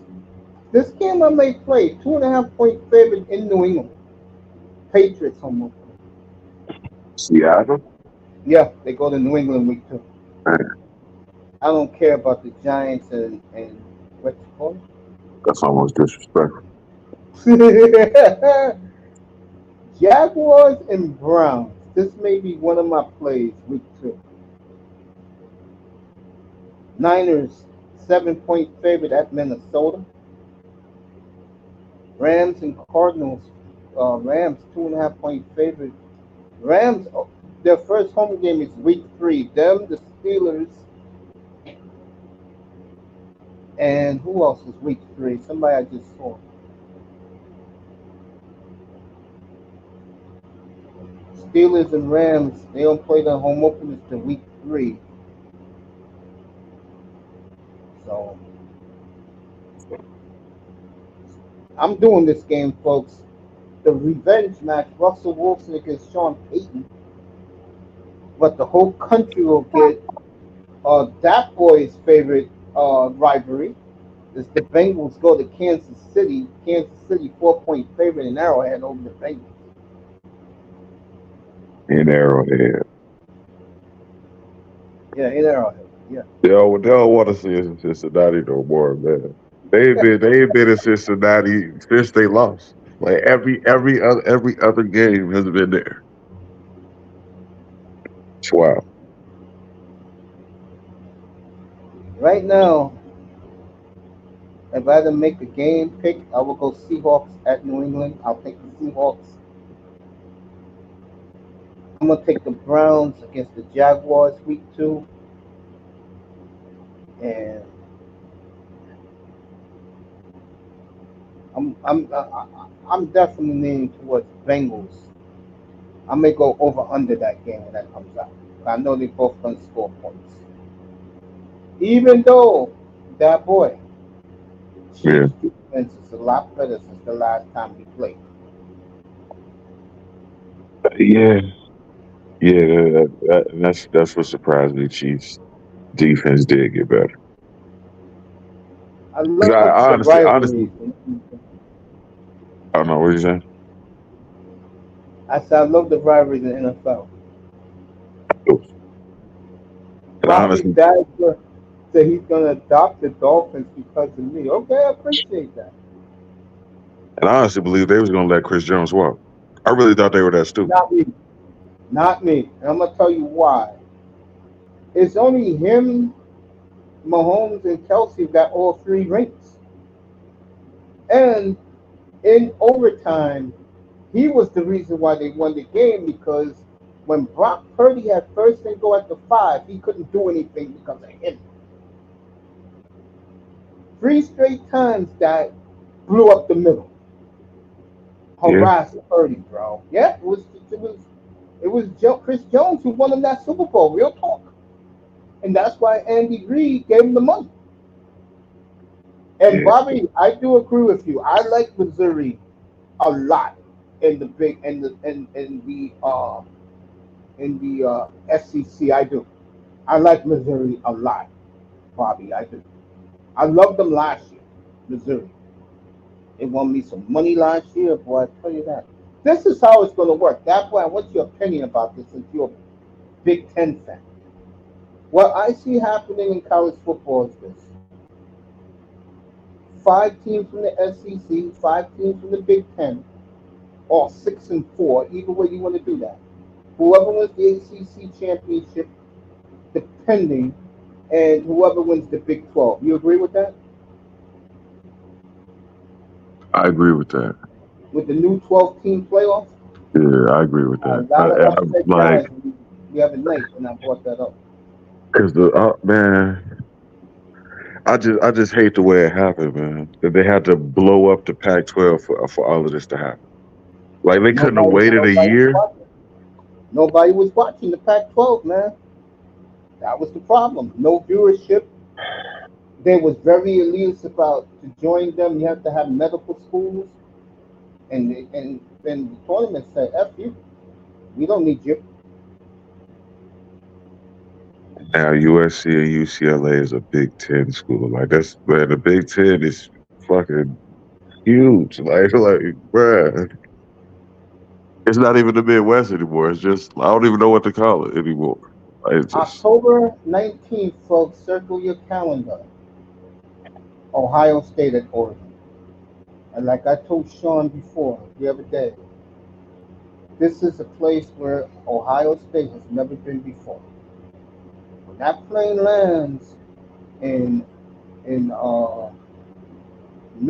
Peterborough Airport in Portland, and gotta go all the way down south on the bus to Eugene, Oregon, folks.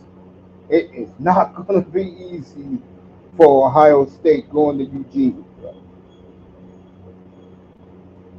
To me, that is the game of the year. They're going to beat Oregon's going to beat Michigan. I'll tell you that right now. They're going to beat Michigan.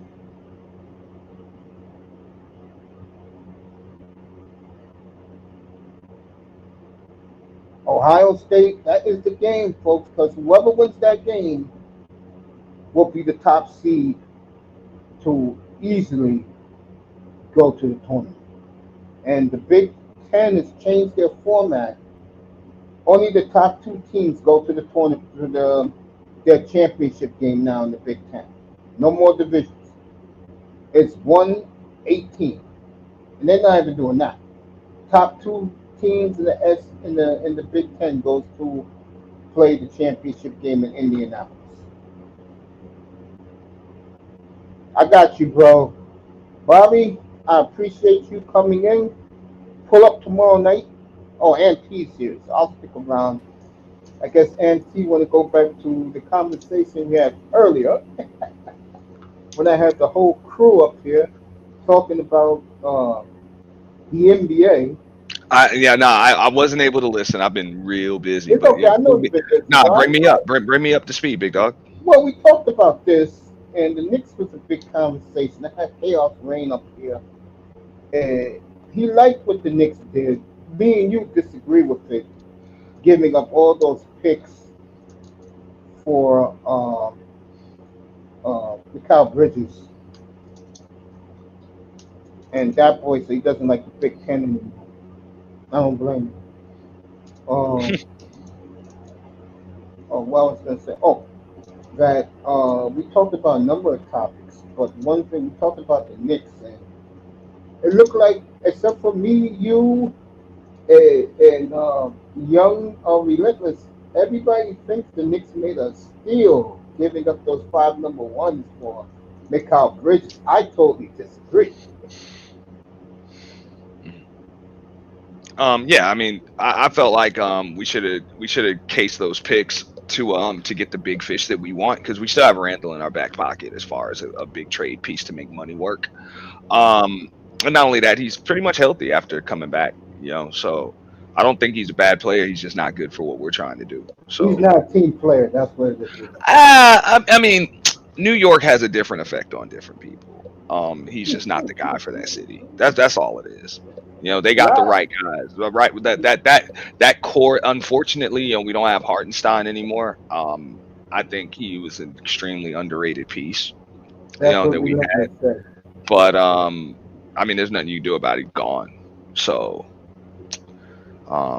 oof. I mean, it is what it is. But other than that, the core that we have is pretty cool. Even Mikal Bridges. I mean, I'm not too fond of what we gave up for him, but hey, he already spent a season in Brooklyn, so he's no stranger to New York media. He is, of course, with a magnifying glass on him, with some actual expectations. But Knicks let their fan base know they're finished. If anything comes up, this is how the Knicks do business now. Well, that's what they're supposed to say, because as soon as they say something, the fan base is rabid, bro. I told you, I don't talk to them. Yeah, that's what Relentless said. You don't go into Knicks. I go in there and I just check it out from the cloud. I can't usually listen for more than 5 minutes because I'm like, you guys are fucking idiots. Like, you guys are just idiots. Fans, right? You just say shit. Yeah, you just say shit, and they think every year is their year. And I'm like, bro, we knew last year wasn't our year. They're like, oh, well, you overachieved. Yeah, basically, if you want to take the injuries into account, but we were supposed to make it to the conference finals. We technically, as far as playoffs were concerned, we only finished like one or two games better than we did the previous year. Well, we got bounced out game 6 of the semis last year. We got bounced out game 7 of the semis this year. Both times we're on the court. Everybody but my friend Bobby Dazzler in the chat, the big Celtics fan. Everybody up here feels the Celtics got lucky, but they all feel this will make you smile. Melina, everybody that was up here earlier, they all picking the Knicks to win the East next year. To go to the finals? Yeah, everybody. Look, at the end of the day, and this is, I'm going to disagree with everybody. Look, the Celtics did not get lucky. They did not get lucky at all. They played who was in front of them. And yes, their road was paved the way it was, but that's the way the road is paved for the overall #1 seed. Yeah, I gave the Celtics. Supposed to be like that. Like, I'm just saying, you're never supposed to run into another, to another #1 seed until you hit the end of the bracket. That's the beautiful thing. That everybody has taken so much focus off of regular season games over the years that they forgot that. They forgot that. Like, that's why you're supposed to fight for a #1 seed, or at least have it, so that way you don't meet up against the #2 seed until the conference finals. And then you never know. They might get hit with the injury bug. They might get knocked off. Somebody will get lucky. Whatever. But luckily, the only thing that's lucky for the Celtics is that the &2 seed got knocked off. The #2 seed in the East got knocked off early. The #3 seed got knocked off too. And they got to bump off the 4 seed, without them even having to play them. And then the 5 seed came out the West. It's not their fault. Well, the 5 seed came out of the West because, let's be fair, they beat the Clippers, they beat Oklahoma City, and they totally dismantled Minnesota. Yeah. Who was the hottest team in the NBA, but we all know how that goes. Mhm. Let me ask you this. Before you do, at the end of the day, it's all because Denver Yeah. didn't take care of business. Let's just keep it real. Oh They didn't yeah, take yeah, care. yeah. They didn't take John, care of business in the regular season. You know, yes. like they were supposed to. Had they had taken care of business, they would have had OKC slot. They would have had OKC slot, and they would have had a chance to knock off Dallas. But Dallas got out of the West without even having to play the defending champs because they lost to the Timberwolves. So that's on the defending champ. That's what I'm saying. That's just on them. You run the gauntlet just like the damn like the Celtics did, you wouldn't have that issue. Notice, hey, Denver was what, the number 1 seed in the West last year, right? No, they were number 2. Number 1 was OKC. Not last. I'm talking about the year before, this past year. Yeah, Denver was number 1. Denver was not, and notice that, boom, right to the finals. You know, same. I mean, OKC could have gone to the finals had they just taken care of business. Keep in mind I the think team they will that, now, though. but I'm just saying I the think team they that will. beat them. Yeah, the team that beat them got to the finals. Funny how that happens, right? You know, the team, usually the team that beats the number 1 seed gets there. Yeah, You know? that's true. So because they end up taking the number 1 seed's path. You know, so and the number 1 seed is supposed to have the easiest path statistically. So Hartenstein, Caruso, their number 1 pick just looks absolutely awesome in summer league. So Sam Presti's done it again, spending his money wisely. I mean, yeah, I'm and letting Josh Giddey walk, definitely an upgrade. You know, you had a lot of guys on that team playing that position, so it's all good. Yeah. You know, it's all Let me good. ask you this. Other than I gotta take him out of the equation, and I know this is the man you want so bad. Leave Zion Williamson out of it. If there's one player you want the Knicks to trade for and get rid of Randall's contract, what would it be? Lauri Markkanen. Yeah, he is available. By the way. Lauri Markkanen. Yeah. That's why I didn't want to give up the picks. Well, I know Markkanen, Danny Ainge. I didn't want to give him up for Bridges. That's why I didn't want to give him up for Bridges because Danny Ainge ain't parting with Lauri Markkanen without picks. Yeah, Chaos Reign didn't mind giving up 5 number 1s because he's not thinking. I'm not. I mean, I guess I can argue with Chaos, but he's clearly not thinking in the few. Like, come on, man, we already got 3 guys playing Mikal Bridges' position. We're good. What we don't have is a big man that can stretch the floor. We have a big man that shoots like 22% from the free throw line. Okay, and can't step outside of 4 feet for a jumper or a hook. Come on, dude. You know what I'm saying? We just lost our second string offensive rebounder that led the damn playoffs. We just lost him for nothing. So if you're gonna tell me we were supposed to spend our picks on a dude that mirrors a bunch of other dudes that we got, how much sense are you making? You think Randall learned something watching this team grow without on the sideline? I believe so. He's not a stupid guy. And like I say, he's not a bad player, bro. He just doesn't fit what we're doing. I agree with that. I'm not even arguing with you about and that. you got to keep in mind, he's from the banana boat era, whether people want to admit it or not. He's still from the banana boat era. So he was playing basketball when Kobe Bryant and them and everything were doing that. So he was on a team with Kobe when he took that catastrophic injury, if I'm not mistaken, right? Wasn't that Kobe's last year? Yeah. On opening night. So, these guys these new guys grew up with, like, Kobe Bryant was their Jordan.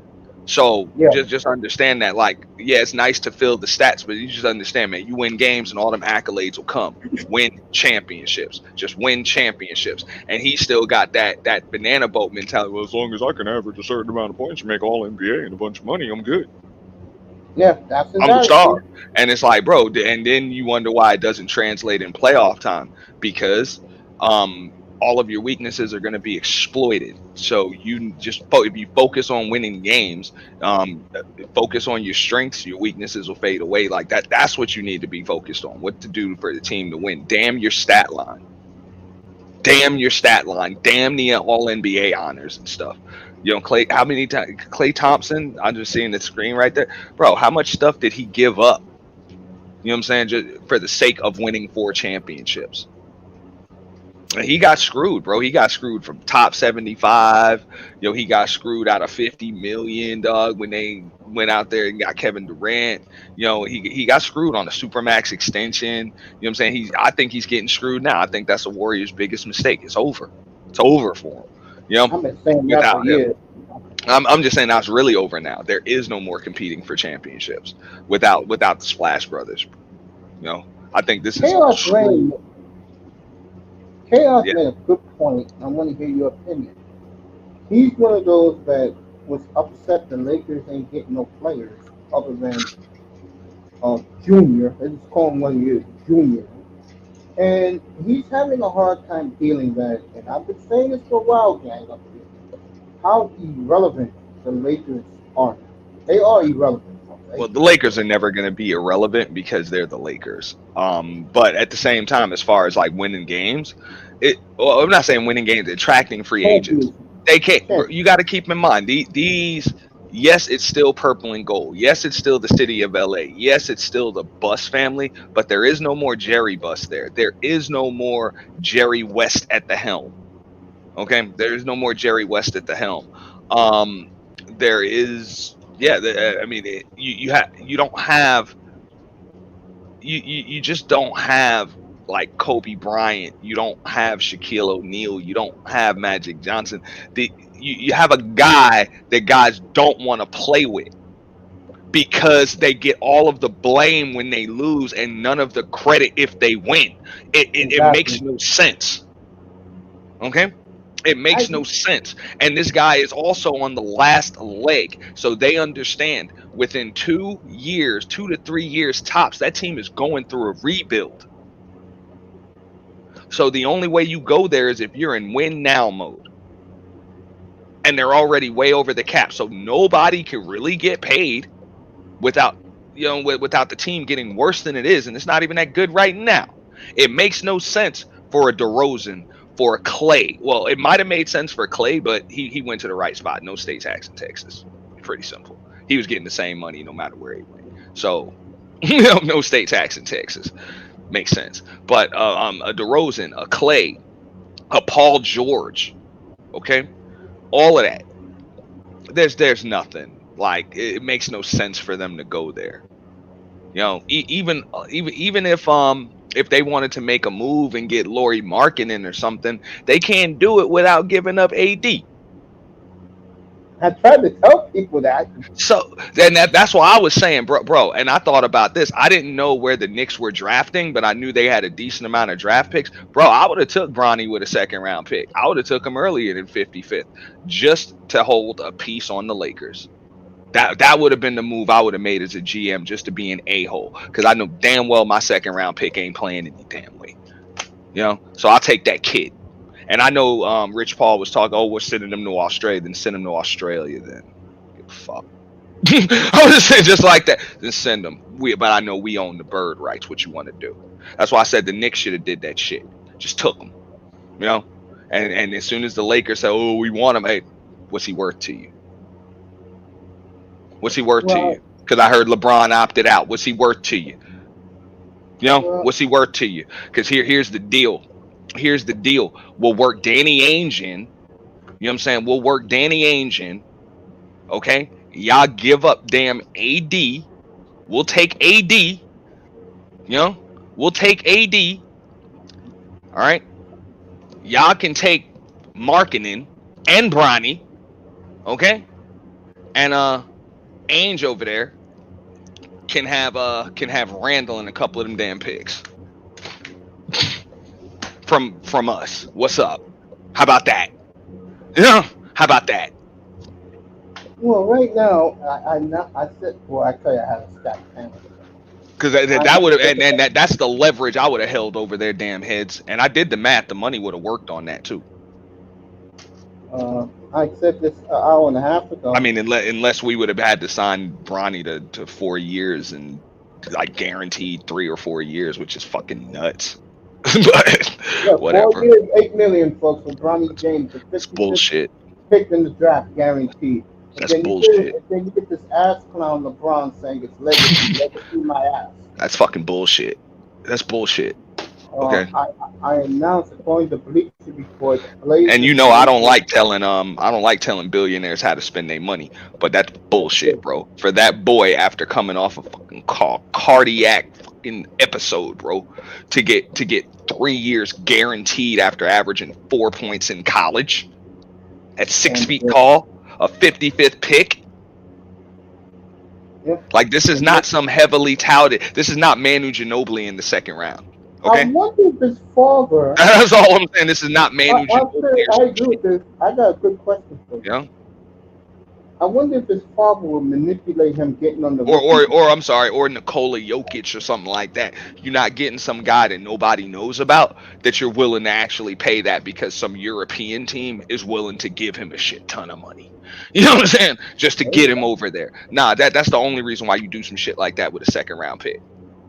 I wonder if his father will pull to get him to play in the rookie game, averaging less than a point a game. I mean, he's never going to get picked to do it. More than likely what they're going to do just to get him in there, they're just going to change the format. Remember how they changed it this past year? They turned it into a rookie-sophomore tournament. I didn't know that. So instead of it just, exactly. They turned, it was a tournament amongst 4 teams, but they put a G League team in there too. So it was 3 teams of rookies and sophomores. Yeah, 3 teams of rookies and sophomores, and then 1 team of G Leaguers, and the G Leaguers won the tournament. And that's some shit. Of course. That's some shit. Adam Silver hates college basketball. He loves his G League. And they played the whole tournament in I think it was a target score. It was a target score, but they played it in one night. It was pretty cool. I thought it was cool. But that's how you get you know what I'm saying, more of the rookies and sophomores in there to showcase their talent. So that he'll probably just work on that format. That way they'll get him in. Yeah. Let me see who said this. Hold on. Back up a second. Let me see who said this.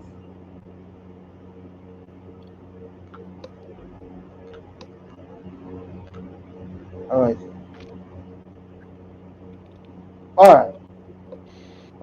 Angel Reese's mother. This just came across the wire. I'm gonna show Auntie right now. Make sure you pick this off. Los Angeles bamboozled everyone into thinking they are neck and neck with Boston. They actually have 12 titles. 5 of them was in Minneapolis. Absolutely correct, family.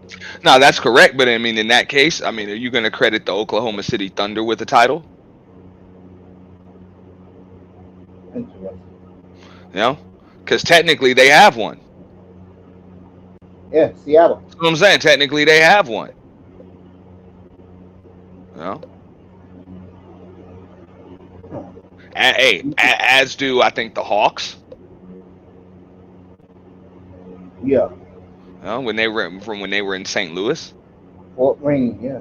Yeah. Exactly. Here we go. All right, Angel Reese's mother. 8 mil though. Yeah, 8 mil. Yo, Dad, you want to pull back up? You can. I'll drop the link. 8 mil is not a bad thing. I mean, it sounds like it's a lot, but it is for a second round pick that's Hart just gave out last year and averaged 4 points on a shitty USC team. Yeah, and the kid who was the star of the team, yep. And he said, and he doesn't have like any like physical, there's nothing that stands out about the kid. Like, I get it if he was ridiculously tall or he was ridiculously athletic, like freakishly athletic, or he was just some super dynamic point guard that just controls everything through pace or something. He's none of that. He doesn't do anything really. He does a lot of things. I'll give the kid that. He does a lot of things, but he doesn't do anything very well. You know, this kid is like Gabe Vincent, bro. He's like a young version of a Gabe Vincent. Bro, I don't see anything out front. And I wouldn't even get he can't even shoot like Gabe. All right, this is one of the hate letters that Angel Reese's mother has received in the last couple of days. Stop being a black ratchet gutter bee. Angel Reese's mother exposes racist hate messages from, of course, the Caitlin Clark crowd. Your thoughts, Andy? All right. Yeah. I mean, yeah. Yeah. Folks, I've been saying this for the last 5 months. This was happening to this young girl, Angel Reese, by the Caitlin Clark Middle American. Yeah, bro. There's some. She got some serious fanboys and girls out there, bro. It's bad. It's bad. She's got a ratchet fan base, dog. But either way, so I mean, bro, I'm not gonna feel bad for Angel, bro. She makes a whole bunch of money, and that's what it is, bro. I mean, heavy is the head that wears the crown. You know what I'm saying? That is what it is. You're not gonna get all of the fame and not any attention and scrutiny and all that other shit. And right now, it's pretty tough to really scrutinize Angel with anything except her attitude. That's it. But other than that, that girl is awesome. And what did I say before the draft, even before the college season was over? Mace, you got to give me my flowers. Now, hold on. I'm not the best assess. You know what I'm saying? Scout. Or with my assessments on talent, but with Angel Reese, it was pretty clear, bro. I was like, dog, she might just. I was like, she's up there, bro. I was like, trust me, it was tough for her to go number one, but I was like, she could have gone top 3. Now, what do you say about all the critics?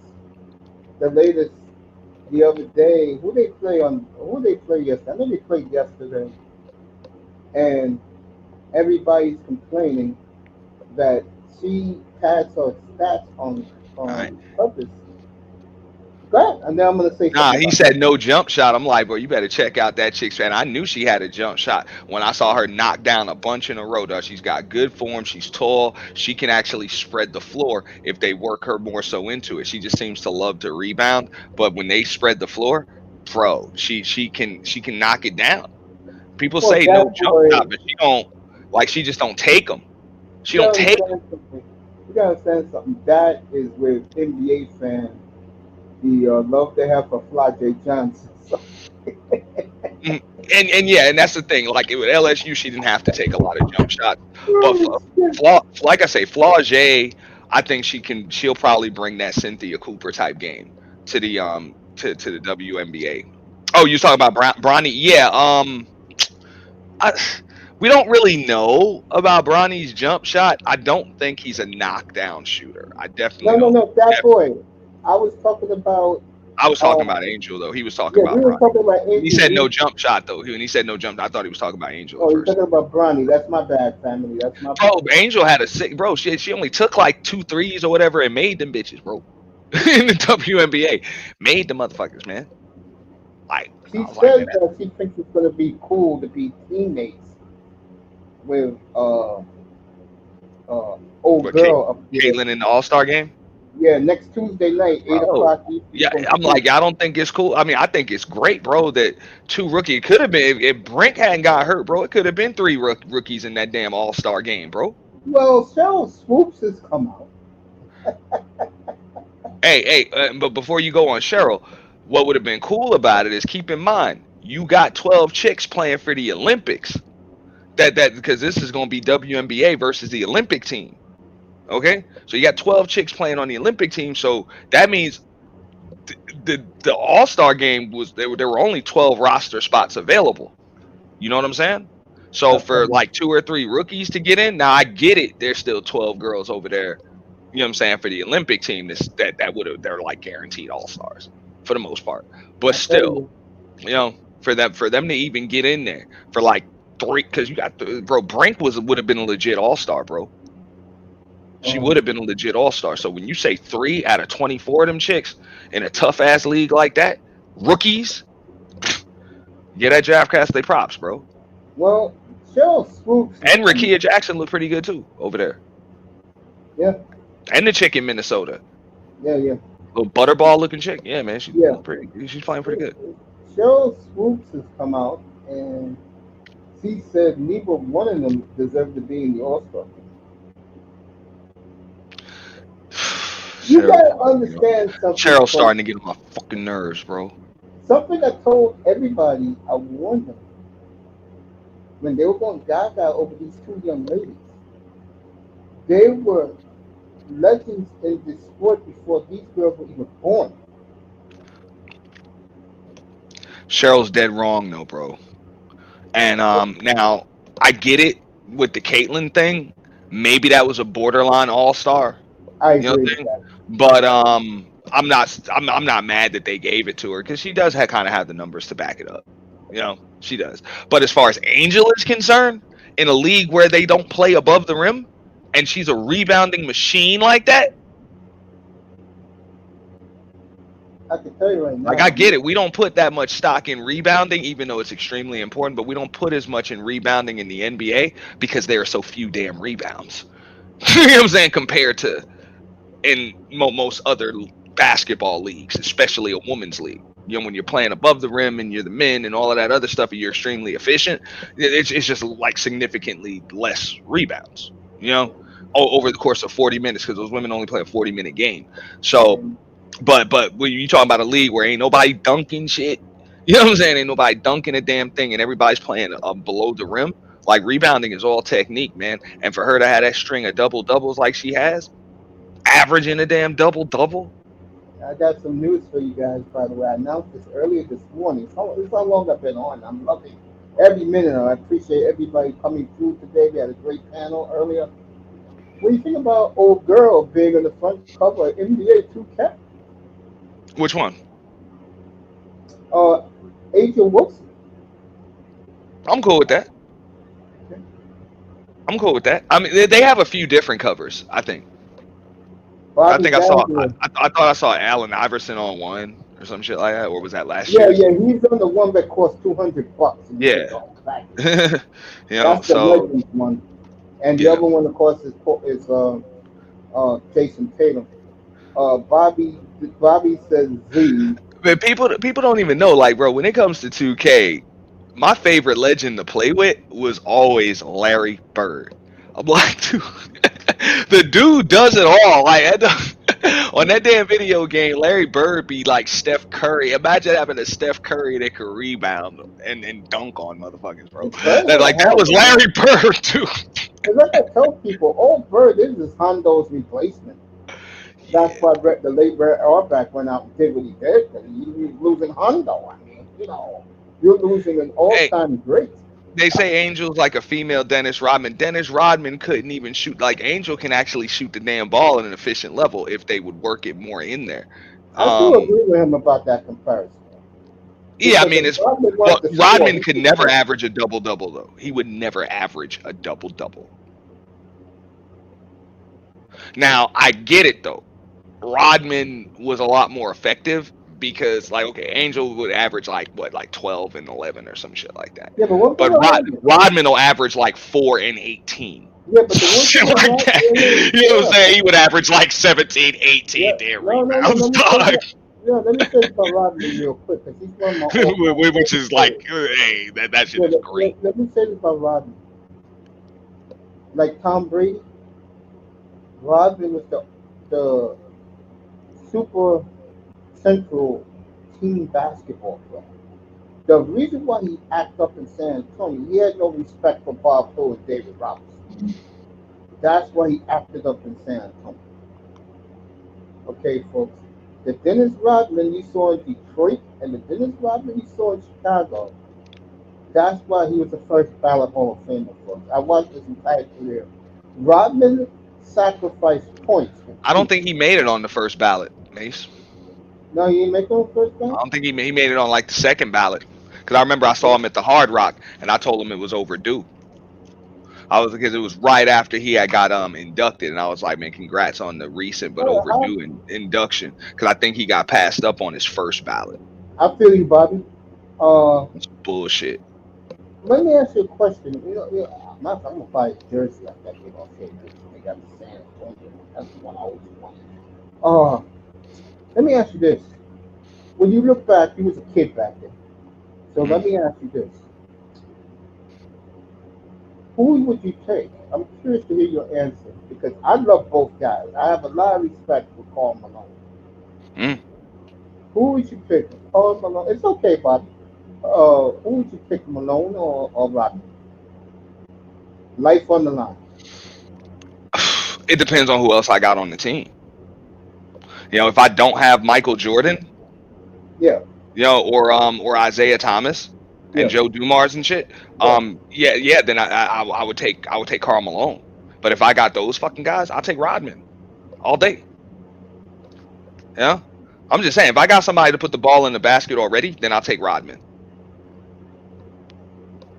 You know, but if I don't have a superstar that can get me a bucket, if I don't have a superstar or a team like another like four guys that can just get me a bucket whenever I need it, like I could draw up any play and I know they can execute. I know my best chances with them on the court. If I got those other guys, then I'll take Rodman in a damn heartbeat. But if I don't have those guys, then I need Karl Malone. I need somebody that can give me that damn bucket. I'll give you a starting five in the 90s. You're going to find this interesting. Mark Jackson.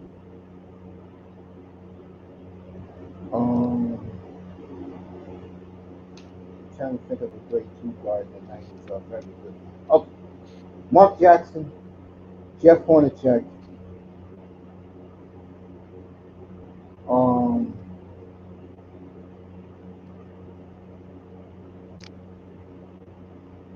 Get my mind made up, and I'll give you that. Are you leaving? Are you leaving the 4 spot open? Yeah, for Rodman or Karl Malone. Yes. Rick Smith at center. And I'm trying to think of a good three back to those days. Are you thinking like a 2-way 3 or? Yeah, he could be a 2-way 3 because this player I'm thinking about is real good. I wouldn't put him, but I might as well. Detlef Strength. Who would you take? Yeah, then I would need Karl Malone under there. Okay. I would need Karl Malone. But okay, so and I was thinking of somebody else. I was like, now if you told me that I had I was gonna who the hell was I think? I was like, if you told me I had like a Allen Houston or I had a who else was I? I was thinking about somebody else too. Like if I had Allen Houston, then I take Rodman, or Latrell Sprewell or something like that. I would take Rodman. I was gonna put Reggie at 2, but I said nah, maybe make it a little more complicated. Yeah, in that case, you're making it real easy on me. I gotta take Rodman. Yeah. You know, I gotta take Rodman. You give me a scoring wing, I'm taking Rodman. That's why I picked that in Yeah, that's what I'm saying. But if you get me defensive-minded wings or just like remember you gave me Hornacek, so you give me just a knockdown shooter. So yeah, I want Rodman because he's just gonna kick it right out. Bucket. One of the most underrated big threes in my lifetime. Stockton, Hornacek, and Coleman. Yeah. They just didn't get it done. Without a doubt.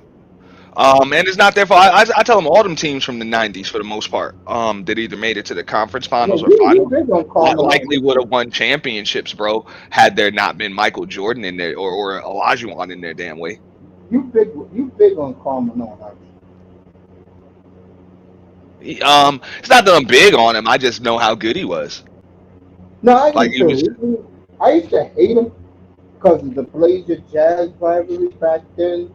But then I gained to respect the hell out of him and stop. Because, I mean, you got to keep in mind, like, okay, until Karl Malone solidified himself as what he was, the best power forward ever was Kevin McHale. Like, that was the prototype. And then came Karl Malone, and it was like that for a little bit. Then came Tim Duncan. You would take, hold on. You would take McHale over somebody like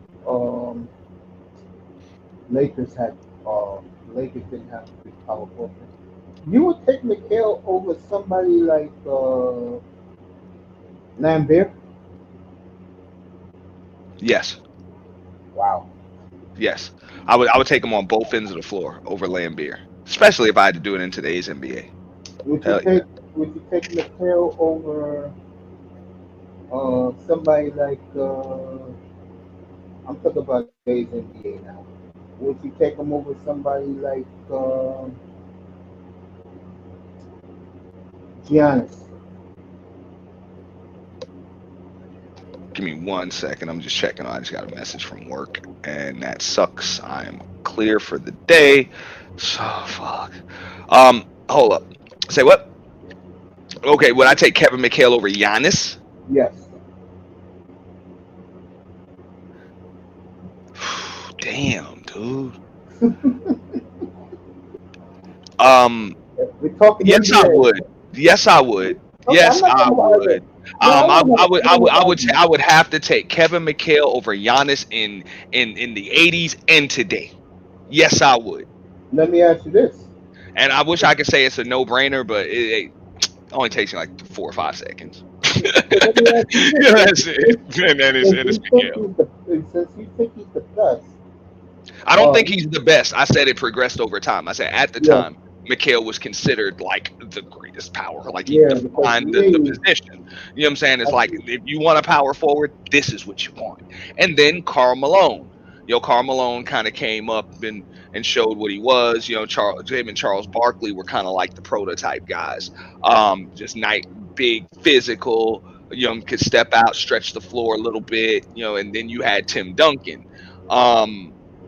That really like kind of changed things. You had Tim yeah, Duncan, he's you had one of my all time. Sharif. Yeah, Yeah, Tim Duncan, Sharif.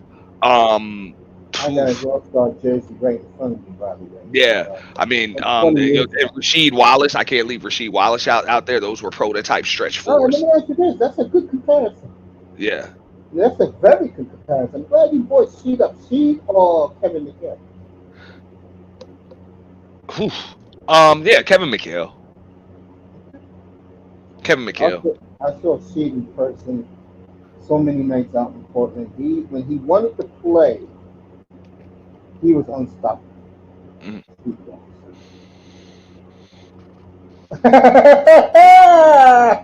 Yeah.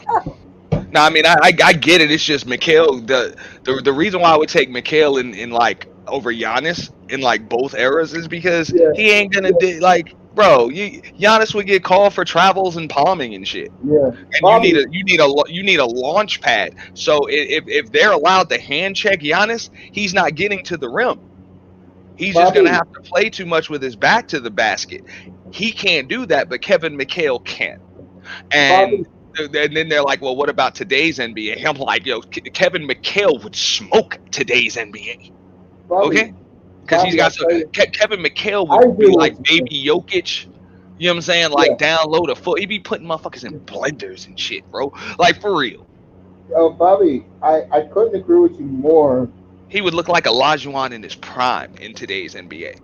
If Dan Issel was in today's NBA, he'd be the best player in the league.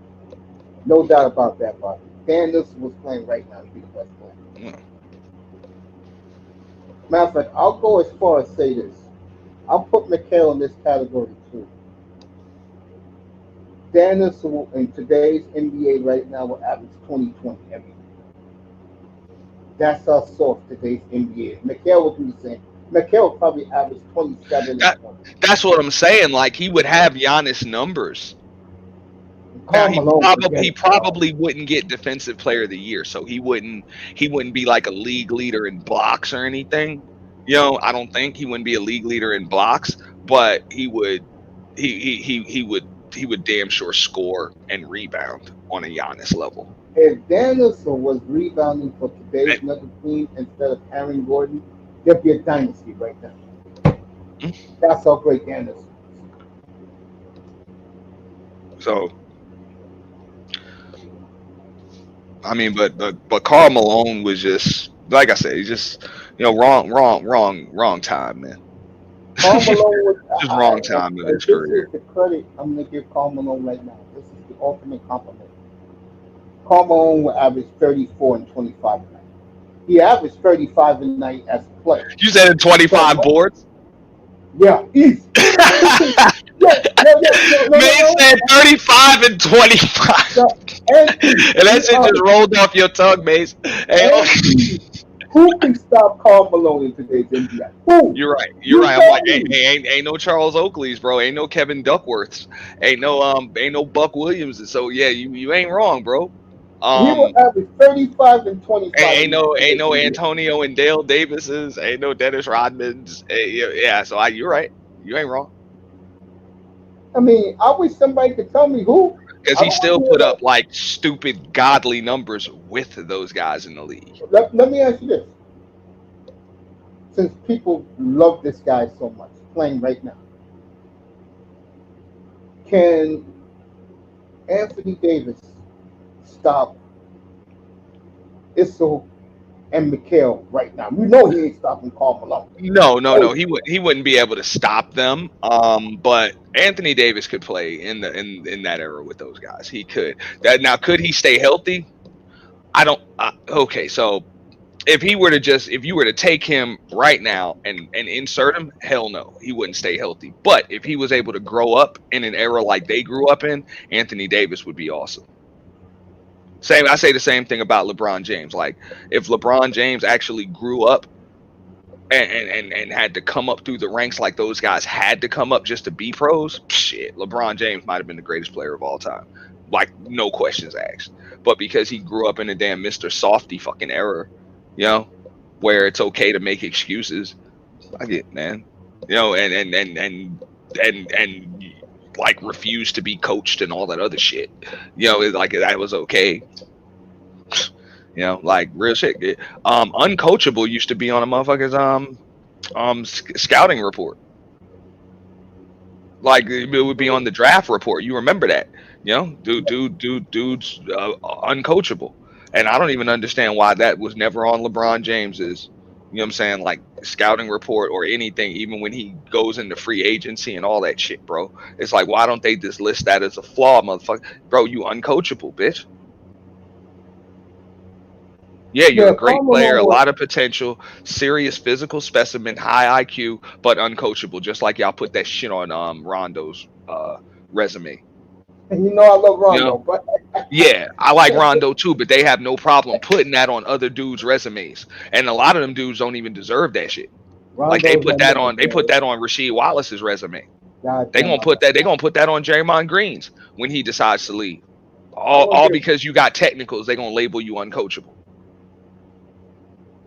Bobby's laughing about what I've been saying last couple of minutes. I'm dead serious. If Karl Malone played today, he will average 35 and 25 in his sleep. And I don't want to hear about AD. He will truck AD every time. Yeah, he would. That's why I said, I'm like, if AD were like a piece of glass, he wouldn't even get on the court. He wouldn't even get on. He will pull AD out 18 feet, swish, or drive. I mean, yeah. If you think what Jamal Murray was doing to him, like, yeah, that has nothing on with though, because those guys knew how to defend and move laterally and all that other shit. And like that's a shame, bro. When your best defender on the team, like guys are seeking that motherfucker, bro. But that's LeBron James bullshit. That they work so hard to hide LeBron James on defense, because LeBron James is supposed to be the guy that can switch on everybody.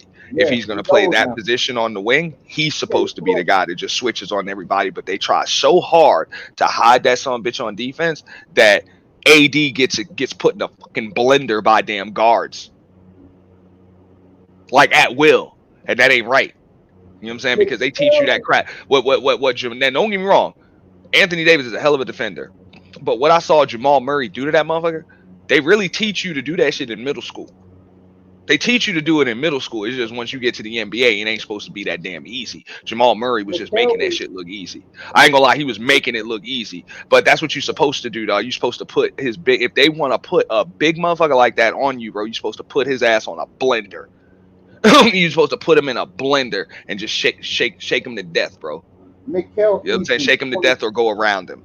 Mikal easily 27 and 22 and 19. Easy. No. since you brought him up a few minutes ago, let me say this right now. Bird would average 37 and 20 a night, bro. It's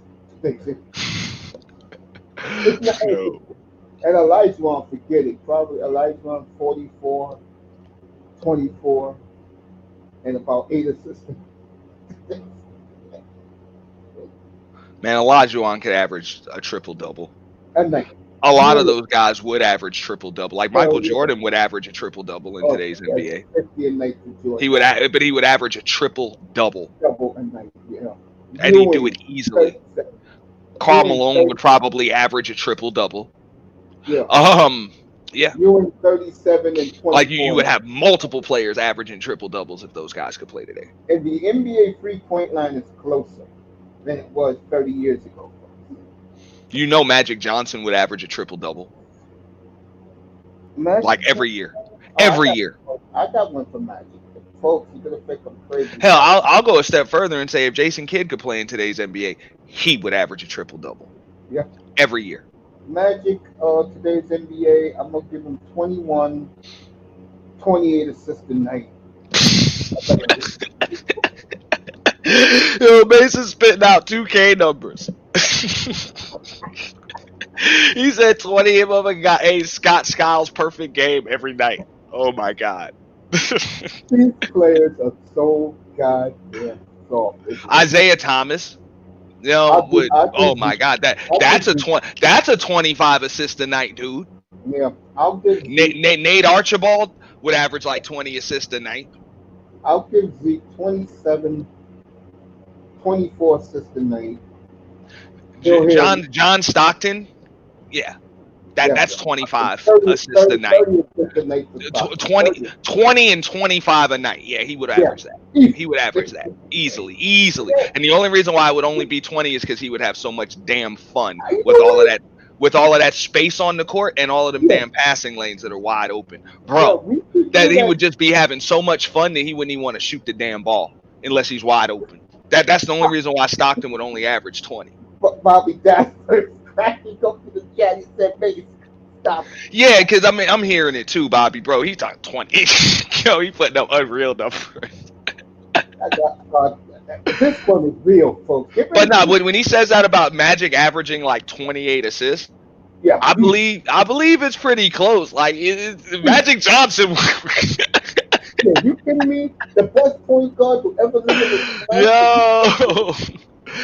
Shaq would average 45.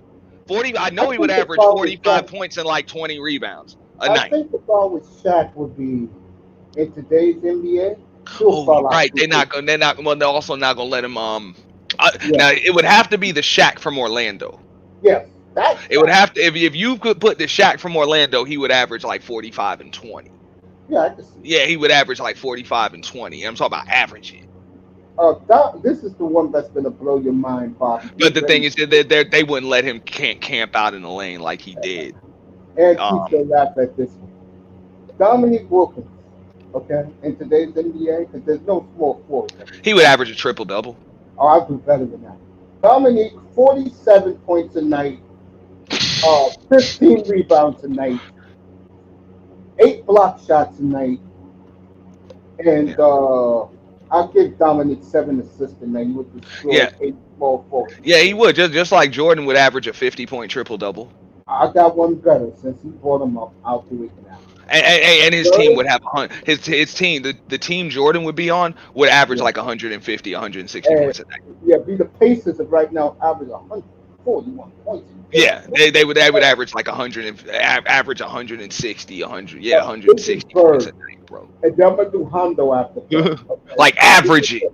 Yeah. They would average it. Yeah. This is Bird every night, folks. Today. Because the thing, but before you go on that, Mace, the thing is, people are like, oh, well, that's crazy. I'm like, bro, it would be just like the Dream Team. Any team those guys would be on, the way the motherfuckers were just blowing motherfuckers out, that's what those guys would be doing to these dudes in the NBA today under these rules.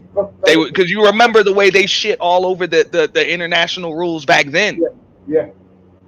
Bird. And the lack of physicality. They would have killed those motherfuckers, bro. Bird, 44, 44, 24, 11 assists a night, 3 blocks. And Wilt Chamberlain, yeah, Wilt Chamberlain might average like 70 or some shit. Because well, remember, Wilt is playing the full 48. He's playing the entire 48 every night. Like Wilt Chamberlain didn't sit. So imagine that. What do you think Wilt Chamberlain would average? He has 70 points a fucking night, bro. 70 points, 28 rebounds. I'm sorry, yeah, 28, 30 rebounds, 70 points, 30 rebounds, and his team would probably average about 190 points a game. He averaged 50 rebounds a game back in the early 60s. Well, they're different. They're going to be different types of rebounds. Now they're going to be longer rebounds. Yeah. So I don't think his rebounding numbers aren't going to go up. You know, but his scoring would definitely go to hell up because once they dump it to him, dude, that's two. He's gonna average. He's playing the full 48, dog. Hundo, okay, get ready for this, folks. This average right now, okay, 22 a game, 20 rebounds a game. Yeah. Oh no, it's getting better. Yeah, and also you think Steph Curry has like a super free throw percentage or something? Man, what if Bob Cousy played in today's damn NBA? Oh yeah. Okay, that motherfucker would average. That motherfucker would shoot 98% from the free throw line and shit. I'm not finished behind them. 15 assists a night. Here it comes, folks. 15 steals a night, easily today's NBA. And you think, and this is why I won the argument a couple of years ago between Hondo and Pippen. Got the Pippen fans all upset me. Folks, he will easily pick any of these young players' pockets. Easy. Yeah, I mean because it was technique back then. Shit. I'll spit out a name for you if we're going back too far. What do you think Pistol Pete would average? Jesus. All right, I'm gonna be fair here. Because Pistol Pete was a scoring machine. Okay, just like Dominique. Pistol 46 a night, 24 assists a night. He's up there with Magic with assists. 14 rebounds, 7 steals a night for Pistol Pete today's NBA. Ultra Ball. Let me do my boy Tiny. That's what I said. I said that first. I was like, yo, Tiny would murk these dudes. Ultra Ball, 48 a night because he was a scoring machine. 27 assists a night. 14 steals a night, 9 rebounds. But he said 4. So what you saying is that? Hold up, repeat that stat line. Who I just talked to? Who I just said? Archibald? Yeah. 47 a night. 24 assists a night. He'll do that today. Sleep. And 9 rebounds a night, 6 steals a night for Nick Tando. He was small. That's a sick ass line. Yeah, that's a sick line. Who can stop him in today's NBA guard? No. I mean, but if he averages that line, you're telling me there are going to be some nights where he hits quadruple doubles. I was about to say one more thing for Tiny. Who hits 7 threes a night? Yeah, in today's NBA, all of them dudes, everybody we just mentioned, with the exception of Dennis Rodman, is going to be a sniper. I'll give Rodman 10 points in today's. Because people are like, oh, they shoot better 3. I'm like, dude, if the line were there, and these guys, you got all this space, and these guys can just pop out and stretch the floor. Oh, there ain't a dude that we mentioned that can't stretch the floor. I'm talking about Bobby, I see what you said. You're right. You ain't lying, Bobby. I see what you said in the chat. Yeah. But this is Rodman, folks. When you're talking about Kevin McHale, you're talking about Patrick Ewing, Hakeem Olajuwon, Karl Malone. Like, these dudes would stretch the floor. Okay, they would stretch the floor. Like, if 3-pointers were part of their scheme, they would kill it. Rodman. Okay, we didn't even touch Rodman. I'm going to do it now. 10 points a night. You think he would get a whole 10 points, bro? Yes, easy. Today, who's going to stop him? He's driving to the lane. The question is, would he even try? Like, is that even his mentality? Yeah, he would, because I'm going to give you the next stat. 40 rebounds a night, folks. 7 steals a night. That's Dennis Rodman. Because I mean, I always knew. I mean, Rodman used to surprise us when he would hit shots and stuff. But They, you know what I'm saying? I knew it wasn't a surprise. He's still a skilled enough player. He just never really tried to. He never took shots. You know, he just didn't take them. you You know, notice what I did with he Hondo, enjoyed right? doing the other shit. Bobby noticed what I did with Hondo. I took his points away and gave what he was great at. He was great on defense, probably the greatest player to ever play both sides of the ball in history. What a player he was. Really, you would give it to him. You would give that to him over Michael Jordan. I didn't say greatest player. I said Not greatest player on both sides of the ball, because that means you got to factor in both sides of the ball. I'll give it a Hondo. Yeah. I don't know, bro. Jordan clearly better offensively. I mean, because when you break it down, so when you talk about greatest player of all time, I say you still got to transcend errors. So I mean, I like John Havlicek as well. The only thing is, you're not getting a bucket on anybody. I'm saying on just anybody. Like I'm pretty sure Hondo can get a bucket on anybody, but you're not just doing it on command in every error like Michael Jordan is. There is nobody dropping his shot percentage in any error, bro. Yeah, but here's the thing about Hondo, and I've been trying to say to all these youngins, and they get mad because their boy Pippen is a non-factor when it comes to Hondo. Hondo sacrificed points for defense, and you're gonna tell me, and this is why the Pippen crowd got upset.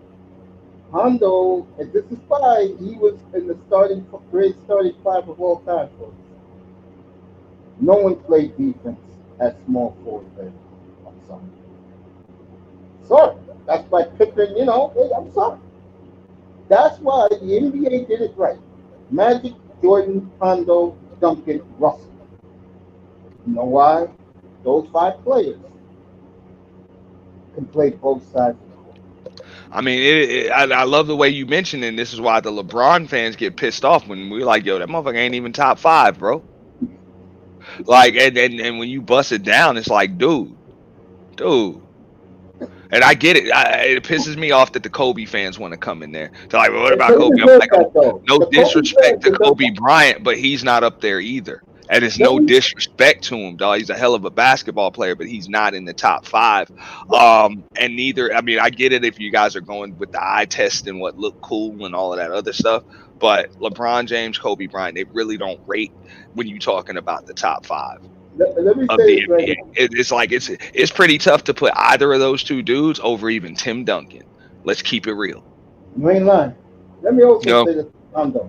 Just look at today's NBA. You think LeBron be doing the bullshit he does in today's NBA? No, hell no. But keep in mind, bro, they weren't just bringing high school kids either. They weren't just doing that shit back then. So, I mean, and to be honest with you, that's why. That's why that shit right there. You know what I'm saying? They're not gonna coddle a fucking kid.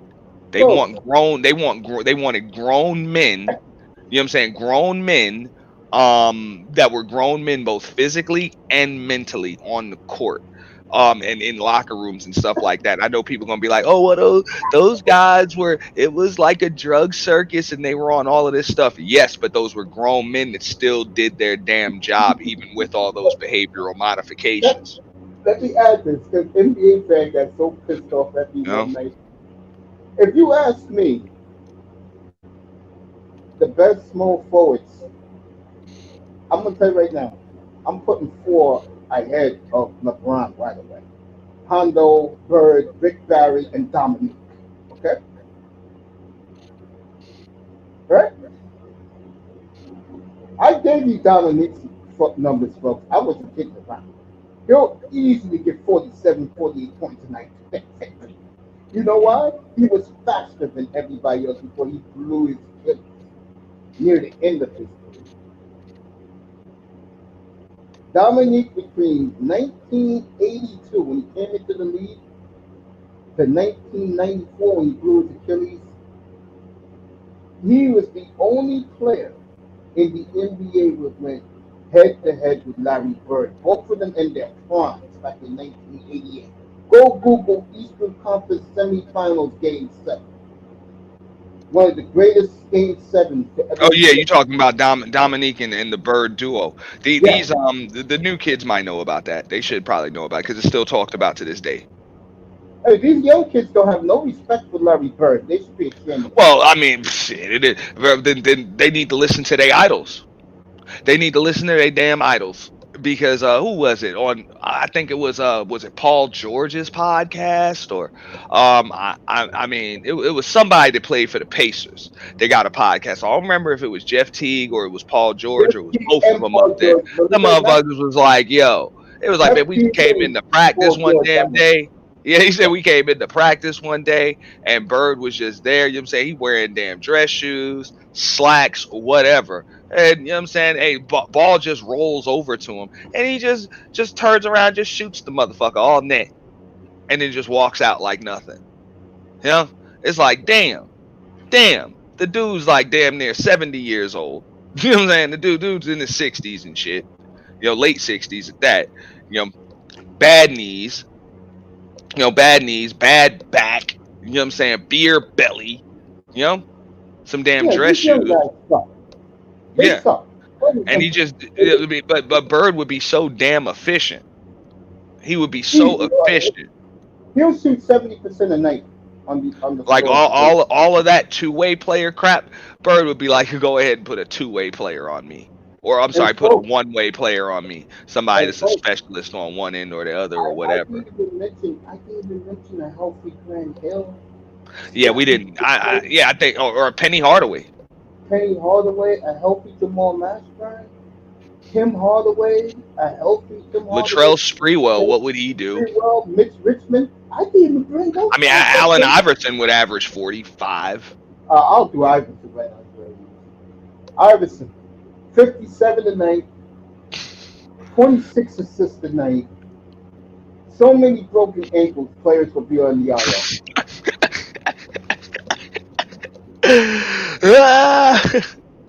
Well, he would have to get a little more versatility with that crossover, but the step back would be nasty. He would have a green light. You really think Devin Booker? You really think? Nobody can guard him. Did you think nobody can guard him? But the film study is just different. We know you're going right with the crossover, so you can bring it out as wide as you want to the left, but we know you're going right. So we didn't even do. It is what it is. We didn't even do Clyde Drexler again. Oh yeah, he would kill him too. Oh, Buck Williams. We haven't even touched him. I mentioned Buck, and that's why I said I was like, there are no more Buck Williams in the NBA, like not now. So that's why I said Karl Malone would kill this league today. Buck 20, 22, 43 a night in his sleep. Yeah. That's what Buck does. And hey, how about this one? What about Sidney Moncrief? Very healthy Sidney Moncrief. That'll be about 44 a night, 15 rebounds a night because he was a great rebounding guard, and about 6 assists a night. There you go. Hey, I'm gonna mention a couple more guys. Alex English, Mark Aguirre, Adrian Dantley. I'm gonna do Fat Lever too because I love Fat Lever. Let me do Adrian Dantley first. By the way, Kareem Abdul-Jabbar is the greatest teammate he ever played with because of intelligence. Dantley, 60 a night, folks. You couldn't stop him. That's all he did was score. Scoring machine. 60 a night. Aguirre, 38 a night. Hey, and people ask about Adrian Dantley. The only thing I can say is take DeMar DeRozan, right, and put him on NOS, put him on nitrous oxide fuel injection. Right. That's Adrian Dantley. Who's the other one? Oh, Fat Lever. Fat Lever. 38 a night. 24 assists a night. 12 rebounds a night. And this is the one. This is for you, Bobby. Easily 15 steals because he was a great two-way guard. Yeah. Before he tore up his knee in the late 80s. Yeah. That's Fat Lever, man. That's Fat Lever. Can I throw the Knicks in this, the backcourt, please? Yeah, we didn't even talk about them. Frazier. I'm gonna be fair. 42 a night, 15 steals a night, 15 assists a night. Makes sense. Dude had a 40-20 game in a game 7 for the championship. Yeah. You know, so I don't doubt that. Monroe 50 a night in his sleep, about 20 assists a night. So you say that Knicks team would have averaged about 200 points a game. Yes, a night basically. Yes. The Bulls get 30 rebounds a night. Willis Reed on one leg will get 30 and 30 a night at center with one leg. Remember that, one leg. You said 30 and 30. On one leg. Okay. That's what I mean. So y'all think it's a game, man. All of them guys would have like super duper ultra max contracts. The collective bargaining agreement would like those would be the guys, the reasons why the money goes up. A lot of these players we mentioned, me and Anthony, these are $750 million ball. Okay. $750 million ball. That's what I mean. Hey, it is what it is. I'm just saying, all those guys that we mentioned, they're the reasons why a collective bargaining agreement would just that's it, bro. But let's put it like this: you put them in today's NBA, there is no salary cap on the next CBA. No there ain't no salary cap no more. That shit is gonna become just like baseball, bro. Ain't no more salary cap. Ain't no soft cap. They would just get rid of it. And the guys who are playing now, they'll all be coming off the bench. Yeah. Yeah, I mean, there's a couple guys I think would start. I got to be honest. I mean, well, if you put LeBron James in his prime, he's going to start. Yeah, that's obvious. He's going to start on some team. Kevin Durant's going to start. You know, he starts Kevin Durant's going to start on whatever team. More than likely, if there's not a David Robinson or if there's not a David Robinson or a Kareem, Joker is going to start. Yeah, if you don't have like one of those super centers, then Joker's gonna start. But if you got Tom Chambers or some shit, Joker's starting without a doubt. And Tom Chambers is coming off the bench. I didn't even bring up Chambers. Yeah. Look at that. I didn't even bring up Chambers. I didn't even bring up KJ. I didn't even bring up Cedric Ceballos, who will Phoenix team. Yeah. You people think Ceballos is a scrub. Ceballos. Who said Cedric Ceballos is a scrub? A lot of these young guys. I'll even go a step further, bro. Eldon Campbell would be a superstar. In today's NBA, he would. He would be a superstar. And this dude was like the ultimate role player. Not even the ultimate role player, just a standard role player back then. But he would be a superstar in today's NBA. You do know Mark Jackson is the second or third greatest assist point guard of all time. That's in total, though. That's just totality. He had a pretty long career. He did it in the heyday, though. Because you got to keep in mind, so 18, 19, 20-year careers weren't common back then because guys were spending the full 3 or 4 in college. Now everybody's a one and done. If you spend more than 1 year in college, it's like, what the hell was wrong with you? You remember, and there was that stretch in the 2000s where it was like, the fuck, if you went to college at all, what the fuck is wrong with you? It's like that now in reality because the G League got all the star players that's coming into the NBA. Yeah, they need a farm system. That kid Cooper Flag, I heard he was giving Team USA the business, bro. Bro, I was talking about that last time I was on. In the practice squad, bro. I don't know if they had. I saw some footage, bro. He was giving them that work, dog. Folks, the Portland Trailblazers already told their fans they are tanking. Brooklyn, we know they're going to be the worst team in the NBA. I'll say it right now. Brooklyn will be the worst team in the NBA. Not if Danny Ainge can help it, but he's got to get rid of marketing. Remember what Danny can do? Danny can trade picks for you. He can do that. Bro. He can give up 10 number ones right now. I'm talking about right now at this moment. Because only team I can guarantee you, folks, that it's going to be horrible this year in the NBA. I will go over under Brooklyn wins 12 games. All right. Damn, 12. He said 12 games. All right, Mace. I got to go. Bad, bro. Yeah, Get that back. I'm getting work sent in. I'm getting a bunch of different alerts, dog. I gotta drop down, dog. It was a pleasure, Appreciate bro. you, man. Thank you, man. We're Yeah. gonna do this topic next week, by the way. All Trust me, right. we'll do it next week. Give me a shout ahead of time. You know I'm busy with Yeah, some stuff. I hit you up in your IG, I man. did, yeah, I did just release a promo edit. Check it out if you haven't. Yeah, I hit you back up. Yeah, I checked it out. And don't forget, folks, Auntie's Summer Purge next Friday night at midnight. Next Friday night. Yeah, we're Be there. start. Yeah. That's probably when we'll sound the first siren. But yo, just give me a shout on IG, bro. I gotta drop You down. got it, man. Thanks, Mace, man. Appreciate you, man. Yeah, man. Good Have a good combo. weekend, bro. Appreciate you. Salute. Great Auntie, everybody. Bobby, thank you. You was with us for a few hours. 4 hours, 45 minutes, folks. And I had a great time. And I love you for it. Appreciate you. This for all you guys who listen to me and Auntie destroy today's NBA players. We will pick that up early next week. We'll do it at night. So guys can hear it and see it. Get the thumbnail and everything. Okay? Appreciate you all. Have a great evening. Get home safely from the plantation. Tomorrow night, the NFL. Why is Middle America got the best teams in football? We'll talk about that tomorrow night. Appreciate you guys. Thank you for being here. Good day, everybody from the Oaks.